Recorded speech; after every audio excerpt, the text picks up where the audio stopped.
Mark ଏକ ପର୍ବ। ଈଶ୍ୱରଙ୍କ ପୁତ୍ର ଯୀଶୁଖ୍ରୀଷ୍ଟଙ୍କ ସୁସମାଚାରର ଆରମ୍ଭ। ଯିଶାୟ ଭାବବାଦୀଙ୍କ ଶାସ୍ତ୍ରରେ ଯେପରି ଲେଖା ଅଛି, ଦେଖ, ଆମ୍ଭେ ଆପଣା ଦୂତକୁ ତୁମ୍ଭ ଆଗରେ ପ୍ରେରଣ କରିଅଛୁ, ସେ ତୁମ୍ଭର ପଥ ପ୍ରସ୍ତୁତ କରିବ। ପ୍ରାନ୍ତରରେ ଉଚ୍ଚ ଶବ୍ଦ କରୁଥିବା ଜଣକର ସ୍ୱର, ପ୍ରଭୁଙ୍କର ପଥ ପ୍ରସ୍ତୁତ କର, ତାହାଙ୍କ ରାଜଦାଣ୍ଡ ସଳଖ କର। ବାପ୍ତିଜିକ ଯୋହନ ପ୍ରାନ୍ତରରେ ଉପସ୍ଥିତ ହୋଇ ପାପକ୍ଷମା ନିମନ୍ତେ ମନ ପରିବର୍ତ୍ତନର ବାପ୍ତିସ୍ମ ଘୋଷଣା କରିବାକୁ ଲାଗିଲେ। ସେଥିରେ ସମଗ୍ର ଜିହୁଦା ପ୍ରଦେଶ ଓ ସମସ୍ତ ଜେରୁସାଲେମ ନିବାସୀ ବାହାରି ତାଙ୍କ ନିକଟକୁ ଆସିବାକୁ ଲାଗିଲେ ଓ ଆପଣା ଆପଣା ପାପ ସ୍ୱୀକାର କରି ତାଙ୍କ ଦ୍ୱାରା ଜର୍ଦ୍ଦନ ନଦୀରେ ବାପ୍ତିଜିତ ହେଲେ। ଯୋହନ ଓଟଲୋମର ବସ୍ତ୍ର ପିନ୍ଧୁଥିଲେ ଓ ଆପଣା କଟିରେ ଚର୍ମପଟୁକା ବାନ୍ଧୁଥିଲେ, ପୁଣି ପଙ୍ଗପାଳ ଓ ବନମଧୁ ଖାଉଥିଲେ। ସେ ଘୋଷଣା କରିବାକୁ ଲାଗିଲେ, ମୋଠାରୁ ଯେ ଅଧିକ ଶକ୍ତିମାନ, ସେ ମୋ ଉତ୍ତାରେ ଆସୁଅଛନ୍ତି। ମୁଁ ଅବନତ ହୋଇ ତାହାଙ୍କ ପାଦୁକାର ବନ୍ଧନ ଫିଟାଇବାକୁ ଯୋଗ୍ୟ ନୁହେଁ। ମୁଁ ତୁମ୍ଭମାନଙ୍କୁ ଜଳରେ ବାପ୍ତିସ୍ମ ଦେଲି, ମାତ୍ର ସେ ତୁମ୍ଭମାନଙ୍କୁ ପବିତ୍ର ଆତ୍ମାରେ ବାପ୍ତିସ୍ମ ଦେବେ। ସେହି ସମୟରେ ଯୀଶୁ ଗାଲିଲୀର ନାଜରିଥରୁ ଆସି ଜର୍ଦ୍ଦନରେ ଯୋହନଙ୍କ ଦ୍ୱାରା ବାପ୍ତିଜିତ ହେଲେ। ଆଉ ତତ୍କ୍ଷଣାତ୍ ସେ ଜଳରୁ ଉଠି ଆସିବା ସମୟରେ ଆକାଶ ବିଦୀର୍ଣ୍ଣ ହେବା ଓ ଆତ୍ମାଙ୍କୁ କପୋତ ପରି ଆପଣା ଉପରକୁ ଅବତରଣ କରିବା ଦେଖିଲେ। ପୁଣି ଆକାଶରୁ ଏହି ବାଣୀ ହେଲା, ତୁମ୍ଭେ ଆମର ପ୍ରିୟ ପୁତ୍ର, ତୁମ୍ଭଠାରେ ଆମର ପରମ ସନ୍ତୋଷ। ସେହିକ୍ଷଣି ଆତ୍ମା ତାହାଙ୍କୁ ପ୍ରାନ୍ତରକୁ ଘେନିଗଲେ। ସେ ପ୍ରାନ୍ତରରେ 40 ଦିନ ରହି ଶୟତାନ ଦ୍ୱାରା ପରୀକ୍ଷିତ ହେଉଥିଲେ। ସେ ବନ୍ୟ ପଶୁମାନଙ୍କ ସହିତ ରହିଲେ, ପୁଣି ଦୂତମାନେ ତାହାଙ୍କ ସେବା କରୁଥିଲେ। ଯୋହନ କାରାରୁଦ୍ଧ ହେଲା ପରେ ଯୀଶୁ ଗାଲିଲୀକୁ ଆସି ଈଶ୍ୱରଙ୍କ ସୁସମାଚାରର ଘୋଷଣା କରି କହିବାକୁ ଲାଗିଲେ, କାଳ ସମ୍ପୂର୍ଣ୍ଣ ହେଲାଣି, ଈଶ୍ୱରଙ୍କ ରାଜ୍ୟ ସନ୍ନିକଟ। ମନ ପରିବର୍ତ୍ତନ କର ଓ ସୁସମାଚାରରେ ବିଶ୍ୱାସ କର। ସେ ଗାଲିଲୀ ସମୁଦ୍ର କୂଳ ଦେଇ ଯାଉଥିବା ସମୟରେ ସିମୋନ ଓ ତାଙ୍କ ଭାଇ ଆନ୍ଦ୍ରିୟଙ୍କୁ ସମୁଦ୍ରରେ ଭଉଁରୀ ଜାଲ ପକାଉଥିବା ଦେଖିଲେ, କାରଣ ସେମାନେ ମତ୍ସ୍ୟଜୀବୀ ଥିଲେ। ଯୀଶୁ ସେମାନଙ୍କୁ କହିଲେ, ମୋହର ଅନୁଗମନ କର, ମୁଁ ତୁମ୍ଭମାନଙ୍କୁ ମନୁଷ୍ୟ ଧରିବା ଶିଖାଇବି। ସେଥିରେ ସେମାନେ ସେଇକ୍ଷଣି ଜାଲ ଛାଡ଼ି ତାହାଙ୍କର ଅନୁଗମନ କଲେ। ପୁଣି ସେ ଅଳ୍ପ ଦୂର ଆଗକୁ ଯାଇ ଜେବଦୀଙ୍କ ପୁତ୍ର ଯାକୁବ ଓ ତାଙ୍କ ଭାଇ ଯୋହନଙ୍କୁ ନୌକାରେ ଜାଲ ସଜାଡୁଥିବା ଦେଖିଲେ। ସେଇକ୍ଷଣି ସେ ସେମାନଙ୍କୁ ଡାକିଲେ। ପୁଣି ସେମାନେ ସେମାନଙ୍କର ପିତା ଜେବଦୀଙ୍କି ମୂଲିଆମାନଙ୍କ ସହିତ ନୌକାରେ ଛାଡ଼ି ତାହାଙ୍କର ଅନୁଗମନ କଲେ। ପରେ ସେମାନେ କଫର୍ଣ୍ଣାହୁମକୁ ଗଲେ। ଆଉ ସେଇକ୍ଷଣି ସେ ବିଶ୍ରାମ ବାରରେ ସମାଜ ଗୃହରେ ପ୍ରବେଶ କରି ଶିକ୍ଷା ଦେବାକୁ ଲାଗିଲେ। ଲୋକମାନେ ତାହାଙ୍କ ଶିକ୍ଷାରେ ଆଶ୍ଚର୍ଯ୍ୟାନ୍ୱିତ ହେଲେ, କାରଣ ସେ ଶାସ୍ତ୍ରୀମାନଙ୍କ ପରି ଶିକ୍ଷା ନ ଦେଇ ଅଧିକାର ପ୍ରାପ୍ତ ବ୍ୟକ୍ତିଙ୍କ ପରି ସେମାନଙ୍କୁ ଶିକ୍ଷା ଦେଉଥିଲେ। ସେହିକ୍ଷଣି ସେମାନଙ୍କ ସମାଜ ଗୃହରେ ଥିବା ଜଣେ ଅଶୁଚି ଆତ୍ମାବିଷ୍ଟ ଲୋକ ଚିତ୍କାର କରି କହିଲା, ହେ ନାଜରିଥ୍ୟ ଯୀଶୁ, ତୁମ୍ଭ ସାଙ୍ଗରେ ଆମ୍ଭମାନଙ୍କର କଣ ଅଛି? ତୁମେ କି ଆମ୍ଭମାନଙ୍କୁ ବିନାଶ କରିବାକୁ ଆସିଲ? ତୁମେ କିଏ, ତାହା ମୁଁ ଜାଣେ। ତୁମ୍ଭେ ଈଶ୍ୱରଙ୍କ ସେହି ପବିତ୍ର ବ୍ୟକ୍ତି। ଯୀଶୁ ତାହାକୁ ଧମକ ଦେଇ କହିଲେ, ଚୁପ୍ କର, ଏହାଠାରୁ ବାହାରି ଯା। ସେଥିରେ ସେ ଅଶୁଚି ଆତ୍ମାଟା ତାହାଙ୍କୁ ମୋଡ଼ି ପକାଇ ଅତି ଉଚ୍ଚ ସ୍ୱରରେ ପାଟି କରି ତାହାଠାରୁ ବାହାରିଗଲା। ଏଥିରେ ସମସ୍ତେ ଏତେ ବିସ୍ମୟାନ୍ୱିତ ହେଲେ ଯେ ସେମାନେ ବାଦାନୁବାଦନ କରି କହିବାକୁ ଲାଗିଲେ, ଏ କଣ? ଏ ତ ଅଧିକାରଯୁକ୍ତ ନୂତନ ଶିକ୍ଷା। ସେ ଅଶୁଚି ଆତ୍ମାମାନଙ୍କୁ ସୁଦ୍ଧା ଆଦେଶ ଦିଅନ୍ତି, ଆଉ ସେମାନେ ତାହାଙ୍କର ଆଜ୍ଞା ମାନନ୍ତି। ସେଥିରେ ତାହାଙ୍କ ସମ୍ବନ୍ଧୀୟ ସମାଚାର ତତ୍କ୍ଷଣାତ୍ ଗାଲିଲୀର ଚତୁର୍ଦିଗସ୍ଥ ସମସ୍ତ ଅଞ୍ଚଳରେ ବ୍ୟାପିଗଲା। ତତ୍ପରେ ସେମାନେ ସମାଜ ଗୃହରୁ ବାହାରି ଯାକୁବ ଓ ଯୋହନଙ୍କ ସହିତ ସେଇକ୍ଷଣି ସିମୋନ ଓ ଆନ୍ଦ୍ରିୟଙ୍କ ଗୃହକୁ ଗଲେ। ସିମୋନଙ୍କ ଶାଶୁ ଜ୍ୱରରେ ଶଯ୍ୟାଗତା ଥିଲେ, ଆଉ ସେମାନେ ସେଇକ୍ଷଣି ତାଙ୍କ କଥା ଯୀଶୁଙ୍କୁ ଜଣାଇଲେ। ସେଥିରେ ସେ ସେମାନଙ୍କ ପାଖକୁ ଯାଇ ତାଙ୍କ ହସ୍ତ ଧରି ତାଙ୍କୁ ଉଠାଇଲେ, ଆଉ ତାଙ୍କୁ ଜ୍ୱର ଛାଡ଼ିଗଲା। ପୁଣି ସେ ସେମାନଙ୍କର ପରିଚର୍ଯ୍ୟା କରିବାକୁ ଲାଗିଲେ। ସନ୍ଧ୍ୟା ସମୟରେ ସୂର୍ଯ୍ୟ ଅସ୍ତ ହେଲା ଉତ୍ତାରେ ଲୋକେ ତାହାଙ୍କ ଛାମୁକୁ ପୀଡ଼ିତ ଓ ଭୂତଗ୍ରସ୍ତ ସମସ୍ତଙ୍କୁ ଆଣିବାକୁ ଲାଗିଲେ। ପୁଣି ନଗରବାସୀ ସମସ୍ତେ ଦ୍ୱାର ନିକଟରେ ଏକତ୍ର ହେଲେ। ସେଥିରେ ସେ ନାନା ପ୍ରକାର ରୋଗରେ ପୀଡ଼ିତ ଅନେକ ରୋଗୀଙ୍କୁ ସୁସ୍ଥ କଲେ ଓ ଅନେକ ଭୂତ ଛଡ଼ାଇଲେ। ପୁଣି ସେ ଭୂତମାନଙ୍କୁ କଥା କହିବାକୁ ଦେଲେ ନାହିଁ, କାରଣ ସେମାନେ ତାହାଙ୍କୁ ଚିହ୍ନୁଥିଲେ। ପାହାନ୍ତିଆ ସମୟରେ ଅନ୍ଧାର ଥାଉ ଥାଉ ସେ ଉଠି ବାହାରିଗଲେ, ଗୋଟିଏ ନିର୍ଜନ ସ୍ଥାନକୁ ଯାଇ ସେଠାରେ ପ୍ରାର୍ଥନା କରିବାକୁ ଲାଗିଲେ। ଆଉ ସିମୋନ ଓ ତାହାଙ୍କ ସଙ୍ଗୀମାନେ ତାହାଙ୍କର ଅନୁସନ୍ଧାନ କରି ସାକ୍ଷାତ ପାଇ ତାହାଙ୍କୁ କହିଲେ, ସମସ୍ତେ ଆପଣଙ୍କର ଅନ୍ୱେଷଣ କରୁଅଛନ୍ତି। ସେଥିରେ ସେ ସେମାନଙ୍କୁ କହିଲେ, ଆସ, ଆମ୍ଭେମାନେ ଅନ୍ୟ ସ୍ଥାନକୁ ଅର୍ଥାତ୍ ନିକଟବର୍ତ୍ତୀ ବଡ଼ ବଡ଼ ଗ୍ରାମକୁ ଯିବା। ସେଠାରେ ମଧ୍ୟ ମୁଁ ପ୍ରଚାର କରିବି, କାରଣ ସେହି ଉଦ୍ଦେଶ୍ୟରେ ମୁଁ ବାହାରିଅଛି। ପୁଣି ସେ ସମୁଦାୟ ଗାଲିଲୀରେ ଭ୍ରମଣ କରୁ କରୁ ସେମାନଙ୍କର ସମସ୍ତ ସମାଜ ଗୃହରେ ପ୍ରଚାର କଲେ ଓ ଭୂତମାନଙ୍କୁ ଛଡ଼ାଇଲେ। ଏଥିମଧ୍ୟରେ ଜଣେ କୁଷ୍ଠୀ ତାହାଙ୍କ ନିକଟକୁ ଆସି ଜାନୁପାତି ତାହାଙ୍କୁ ବିନତି କରି କହିଲା, ଆପଣ ଯଦି ଇଚ୍ଛା କରନ୍ତି ତାହେଲେ ମୋତେ ଶୁଚି କରିପାରନ୍ତି। ସେଥିରେ ସେ ଦୟାରେ ବିଗଳିତ ହୋଇ ହସ୍ତ ବିସ୍ତାର କରି ତାହାକୁ ସ୍ପର୍ଶ କଲେ ଓ କହିଲେ, ମୁଁ ଇଚ୍ଛା କରୁଅଛି, ଶୁଚି ହୁଅ। ସେହିକ୍ଷଣି କୁଷ୍ଠରୋଗ ତାହାଠାରୁ ଦୂର ହେଲା, ସେ ଶୁଚି ହେଲା। ପୁଣି ସେ ତାହାକୁ ଅତି ଦୃଢ଼ ରୂପେ ଆଜ୍ଞା ଦେଇ ସେହିକ୍ଷଣି ବିଦାୟ କରି କହିଲେ, ସାବଧାନ, କାହାକୁ କିଛି କୁହ ନାହିଁ, କିନ୍ତୁ ଯାଅ, ଯାଜକଙ୍କ ନିକଟରେ ନିଜକୁ ଦେଖାଅ।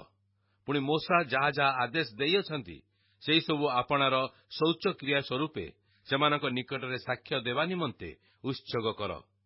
କିନ୍ତୁ ସେ ବାହାରି ଯାଇ ସେହି ବିଷୟ ଅଧିକ ଘୋଷଣା କରି ଚାରିଆଡ଼େ ଏତେ କହିବାକୁ ଲାଗିଲା ଯେ ଯୀଶୁ ଆଉ ପ୍ରକାଶରେ କୌଣସି ନଗରରେ ପ୍ରବେଶ କରିପାରିଲେ ନାହିଁ, ମାତ୍ର ବାହାରେ ନିର୍ଜନ ସ୍ଥାନମାନଙ୍କରେ ରହିଲେ। ଆଉ ଲୋକମାନେ ଚତୁର୍ଦ୍ଦିଗରୁ ତାହାଙ୍କ ନିକଟକୁ ଆସିବାକୁ ଲାଗିଲେ। ମାର୍କ 2 ପର୍ବ। କେତେକ ଦିନ ଉତ୍ତାରେ ସେ ପୁନର୍ବାର କଫର୍ଣ୍ଣାହୁମରେ ପ୍ରବେଶ କରନ୍ତେ ସେ ଗୃହରେ ଅଛନ୍ତି ବୋଲି ଜନରବ ହେଲା। ସେଥିରେ ଏତେ ଲୋକ ଏକତ୍ର ହେଲେ ଯେ ଦ୍ୱାର ପାଖରେ ସୁଦ୍ଧା ଆଉ ସ୍ଥାନ ରହିଲା ନାହିଁ। ପୁଣି ସେ ସେମାନଙ୍କ ନିକଟରେ ବାକ୍ୟ ପ୍ରଚାର କରିବାକୁ ଲାଗିଲେ। ଇତିମଧ୍ୟରେ ଲୋକେ ଜଣେ ପକ୍ଷାଘାତ ରୋଗୀକି 4 ଜଣଙ୍କ ଦ୍ୱାରା ବୁହାଇ ତାହାଙ୍କ ନିକଟକୁ ଘେନି ଆସିଲେ। କିନ୍ତୁ ଭିଡ଼ ହେତୁ ତାହାଙ୍କ ପାଖକୁ ଆଣି ନ ପାରିବାରୁ ସେ ଯେଉଁ ସ୍ଥାନରେ ଥିଲେ ସେହି ସ୍ଥାନର ଛାତ ଖୋଳି କାଢ଼ି ପକାଇଲେ, ଆଉ ତାହା ଭାଙ୍ଗି ସେହି ଖଟିଆରେ ପକ୍ଷାଘାତ ରୋଗୀକି ଶୋଇଥିଲା ତାହାକୁ ଓହ୍ଲାଇ ଦେଲେ। ଯୀଶୁ ସେମାନଙ୍କର ବିଶ୍ୱାସ ଦେଖି ସେ ପକ୍ଷାଘାତ ରୋଗୀକି କହିଲେ, ବତ୍ସ, ତୁମର ପାପ ସବୁ କ୍ଷମା କରାଗଲା। କିନ୍ତୁ ଶାସ୍ତ୍ରୀମାନଙ୍କ ମଧ୍ୟରୁ କେତେକ ସେ ସ୍ଥାନରେ ବସି ଆପଣା ଆପଣା ମନରେ ଏହା ତର୍କ ବିତର୍କ କରୁଥିଲେ, ଏ ଲୋକ କାହିଁକି ଏପରି କହୁଅଛି? ସେ ଈଶ୍ୱର ନିନ୍ଦା କରୁଅଛି। କେବଳ ଜଣକ ବିନା ଅର୍ଥାତ୍ ଈଶ୍ୱରଙ୍କ ବିନା ଆଉ କିଏ ପାପ କ୍ଷମା କରିପାରେ? ସେମାନେ ଯେ ମନେ ମନେ ଏପରି ତର୍କ ବିତର୍କ କରୁଅଛନ୍ତି ତାହା ଯୀଶୁ ନିଜ ଆତ୍ମାରେ ସେହିକ୍ଷଣି ଜ୍ଞାତ ହୋଇ ସେମାନଙ୍କୁ କହିଲେ, ତୁମେମାନେ ଆପଣା ଆପଣା ମନରେ କାହିଁକି ଏ ସମସ୍ତ ତର୍କ ବିତର୍କ କରୁଅଛ? କଣ ସହଜ, ପକ୍ଷାଘାତ ରୋଗୀକି ତୁମର ପାପ ସବୁ କ୍ଷମା କରାଗଲା ବୋଲି କହିବା, କିଏ ବା ଉଠ, ତୁମ୍ଭର ଖଟିଆ ଘେନି ଚାଲ ବୋଲି କହିବା? କିନ୍ତୁ ପୃଥିବୀରେ ପାପ କ୍ଷମା କରିବାକୁ ମନୁଷ୍ୟ ପୁତ୍ରଙ୍କର ଯେ ଅଧିକାର ଅଛି, ଏହା ଯେପରି ତୁମେମାନେ ଜାଣିପାର, ଏଥିପାଇଁ ସେ ପକ୍ଷାଘାତ ରୋଗୀକି କହିଲେ, ମୁଁ ତୁମ୍ଭକୁ କହୁଅଛି, ଉଠ, ନିଜ ଖଟିଆ ଘେନି ଆପଣା ଗୃହକୁ ଚାଲିଯାଅ। ସେଥିରେ ସେ ତତ୍କ୍ଷଣାତ୍ ଖଟିଆ ଘେନି ସମସ୍ତଙ୍କ ସାକ୍ଷାତରେ ବାହାରିଗଲା। ତହିଁରେ ସମସ୍ତେ ଆଚମ୍ବିତ ହୋଇ ଈଶ୍ୱରଙ୍କ ମହିମା କୀର୍ତ୍ତନ କରୁ କରୁ କହିଲେ, ଆମ୍ଭେମାନେ ଏପରି କେବେ ହେଁ ଦେଖିନଥିଲୁ। ସେ ପୁନର୍ବାର ସମୁଦ୍ର କୂଳକୁ ବାହାରିଗଲେ। ଆଉ ଲୋକସମୂହ ତାହାଙ୍କ ନିକଟକୁ ଆସନ୍ତେ ସେ ସେମାନଙ୍କୁ ଶିକ୍ଷା ଦେବାକୁ ଲାଗିଲେ। ପୁଣି ଯାଉ ଯାଉ ସେ ଆଲ୍ଫିଙ୍କ ପୁତ୍ର ଲେବିଙ୍କି କର ଆଦାୟ ସ୍ଥାନରେ ବସିଥିବାର ଦେଖି ତାହାଙ୍କୁ କହିଲେ, ମୋର ଅନୁଗମନ କର। ସେଥିରେ ସେ ଉଠି ତାହାଙ୍କର ଅନୁଗମନ କଲେ। ଆଉ ଯୀଶୁ ତାହାଙ୍କ ଗୃହରେ ଭୋଜନ କରିବାକୁ ବସିବା ସମୟରେ ଅନେକ କରଗ୍ରାହୀ ଏବଂ ପାପୀ ତାହାଙ୍କ ଓ ତାହାଙ୍କର ଶିଷ୍ୟମାନଙ୍କ ସଙ୍ଗରେ ବସିଲେ, କାରଣ ସେମାନେ ଅନେକ ଥିଲେ, ପୁଣି ତାହାଙ୍କର ଅନୁଗମନ କରୁଥିଲେ। ସେ ପାପୀ ଓ କରଗ୍ରାହୀମାନଙ୍କ ସହିତ ଭୋଜନ କରୁଅଛନ୍ତି, ଏହା ଦେଖି ଫାରୁସୀ ଦଳର ଶାସ୍ତ୍ରୀମାନେ ତାହାଙ୍କ ଶିଷ୍ୟମାନଙ୍କୁ କହିବାକୁ ଲାଗିଲେ, ଇଏ କଣ, ସେ କରଗ୍ରାହୀ ଓ ପାପୀମାନଙ୍କ ସଙ୍ଗରେ ଭୋଜନ କରନ୍ତି? ଯୀଶୁ ତାହା ଶୁଣି ସେମାନଙ୍କୁ କହିଲେ, ସୁସ୍ଥ ଲୋକମାନଙ୍କର ବୈଦ୍ୟଠାରେ ପ୍ରୟୋଜନ ନାହିଁ, ମାତ୍ର ଅସୁସ୍ଥ ଲୋକମାନଙ୍କର ପ୍ରୟୋଜନ ଅଛି। ମୁଁ ଧାର୍ମିକମାନଙ୍କୁ ଆହ୍ୱାନ କରିବା ନିମନ୍ତେ ଆସିନାହିଁ, କିନ୍ତୁ ପାପୀମାନଙ୍କୁ ଆହ୍ୱାନ କରିବା ନିମନ୍ତେ ଆସିଅଛି।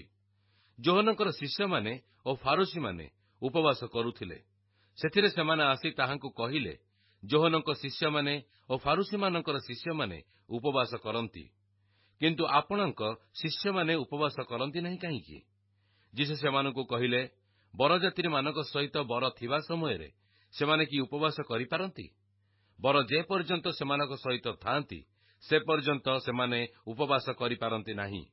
କିନ୍ତୁ ସମୟ ଆସିବ ଯେତେବେଳେ ସେମାନଙ୍କଠାରୁ ବରଙ୍କୁ କାଢ଼ି ନିଆଯିବ, ଆଉ ସେତେବେଳେ ସେହିଦିନ ସେମାନେ ଉପବାସ କରିବେ। କେହି କେହି ନୂଆ ଲୁଗା ତାଳି ଆପଣା ପୁରୁଣା ଲୁଗାରେ ପକାଏ ନାହିଁ, ପକାଇଲେ ନୂଆ ତାଳି ପୁରୁଣା ଲୁଗାରୁ ବେଶୀ ଛିଣ୍ଡାଇ ନିଏ ଏବଂ ଆହୁରି ଅଧିକ ବଡ଼ ଚିରା ହୁଏ। ଆଉ କେହି ନୂଆ ଦ୍ରାକ୍ଷାରସ ପୁରୁଣା କୁମ୍ପାରେ ରଖେ ନାହିଁ, ରଖିଲେ ତା କୁମ୍ପା ଫଟାଇ ଦିଏ। ପୁଣି ଦ୍ରାକ୍ଷାରସ ଓ କୁମ୍ପା ଉଭୟ ନଷ୍ଟ ହୁଏ। କିନ୍ତୁ ନୂଆ ଦ୍ରାକ୍ଷାରସ ନୂଆ କୁମ୍ପାରେ ରଖିବା ଉଚିତ। ଥରେ ସେ ବିଶ୍ରାମବାରରେ ଶସ୍ୟ କ୍ଷେତ୍ର ଦେଇ ଯାଉଥିଲେ, ଆଉ ତାହାଙ୍କ ଶିଷ୍ୟମାନେ ଯାଉ ଯାଉ ଶସ୍ୟର ସିଂସା ଛିଡ଼ାଇବାକୁ ଲାଗିଲେ। ଏଥିରେ ଫାରୁସୀମାନେ ତାହାଙ୍କୁ କହିଲେ, ଦେଖ, ବିଶ୍ରାମବାରରେ ଯାହା କରିବା ବିଧିସଙ୍ଗତ ନୁହେଁ, ଏମାନେ କାହିଁକି ତାହା କରୁଅଛନ୍ତି? ସେ ସେମାନଙ୍କୁ କହିଲେ, ଦାଉଦଙ୍କର ଅଭାବ ସମୟରେ ଯେତେବେଳେ ସେ ଓ ତାଙ୍କ ସଙ୍ଗୀମାନେ କ୍ଷୁଧିତ ଥିଲେ, ସେତେବେଳେ ସେ କଣ କରିଥିଲେ, ତାହା କି ତୁମେମାନେ କେବେ ହେଁ ପାଠ କରିନାହ? ଅବିଆଥର ମହାଯାଜକଙ୍କ ସମୟରେ ସେ କିପରି ଈଶ୍ୱରଙ୍କ ଗୃହରେ ପ୍ରବେଶ କରି ଯେଉଁ ଦର୍ଶନୀ ରୋଟି ଯାଜକଙ୍କ ବିନା ଆଉ କାହାରି ଭୋଜନ କରିବା ବିଧିସଙ୍ଗତ ନୁହେଁ, ତାହା ଭୋଜନ କରିଥିଲେ, ପୁଣି ଆପଣା ସଙ୍ଗୀମାନଙ୍କୁ ମଧ୍ୟ ଦେଇଥିଲେ। ଆଉ ସେ ସେମାନଙ୍କୁ କହିଲେ, ବିଶ୍ରାମବାର ମନୁଷ୍ୟ ନିମନ୍ତେ ହୋଇଅଛି, ମନୁଷ୍ୟ ବିଶ୍ରାମବାର ନିମନ୍ତେ ହୋଇନାହିଁ। ତେଣୁ ମନୁଷ୍ୟପୁତ୍ର ବିଶ୍ରାମବାରର ମଧ୍ୟ ପ୍ରଭୁ ଅଟନ୍ତି। ମାର୍କ 3 ପର୍ବ। ପରେ ସେ ପୁନର୍ବାର ସମାଜ ଗୃହରେ ପ୍ରବେଶ କଲେ। ସେଠାରେ ଜଣେ ଲୋକ ଥିଲା, ତାହାର ଗୋଟିଏ ହାତ ଶୁଖି ଯାଇଥିଲା। ଆଉ ସେ ତାହାକୁ କେଜାଣି ବିଶ୍ରାମବାରରେ ସୁସ୍ଥ କରିବେ, ଏହା ଦେଖିବା ପାଇଁ ସେମାନେ ତାହାକୁ ଲକ୍ଷ୍ୟ କରି ରହିଲେ, ଯେପରି ସେମାନେ ତାହାଙ୍କ ବିରୁଦ୍ଧରେ ଅଭିଯୋଗ କରିପାରନ୍ତି। ସେଥିରେ ଯେଉଁ ଲୋକର ହାତ ଶୁଖି ଯାଇଥିଲା, ତାହାକୁ ସେ କହିଲେ, ଆସ, ମଝିରେ ଠିଆ ହୁଅ। ପୁଣି ସେ ସେମାନଙ୍କୁ କହିଲେ, ବିଶ୍ରାମବାରରେ କଣ କରିବା ବିଧିସଙ୍ଗତ? ଭଲ କରିବା ନା ମନ୍ଦ କରିବା? ପ୍ରାଣରକ୍ଷା କରିବା ନା ବିନାଶ କରିବା? କିନ୍ତୁ ସେମାନେ ନିରୁତ୍ତର ହୋଇ ରହିଲେ। ସେଥିରେ ସେ ସେମାନଙ୍କ ହୃଦୟର ଜଡ଼ତା ସକାଶେ ଦୁଃଖିତ ହୋଇ କ୍ରୋଧରେ ଚାରିଆଡ଼େ ସେମାନଙ୍କ ପ୍ରତି ଦୃଷ୍ଟିପାତ କରି ସେହି ଲୋକକୁ କହିଲେ, ହାତ ବଢ଼ାଅ। ସେ ଆପଣା ହାତ ବଢ଼ାଇଲା, ଆଉ ପୁଣି ଭଲ ହୋଇଗଲା।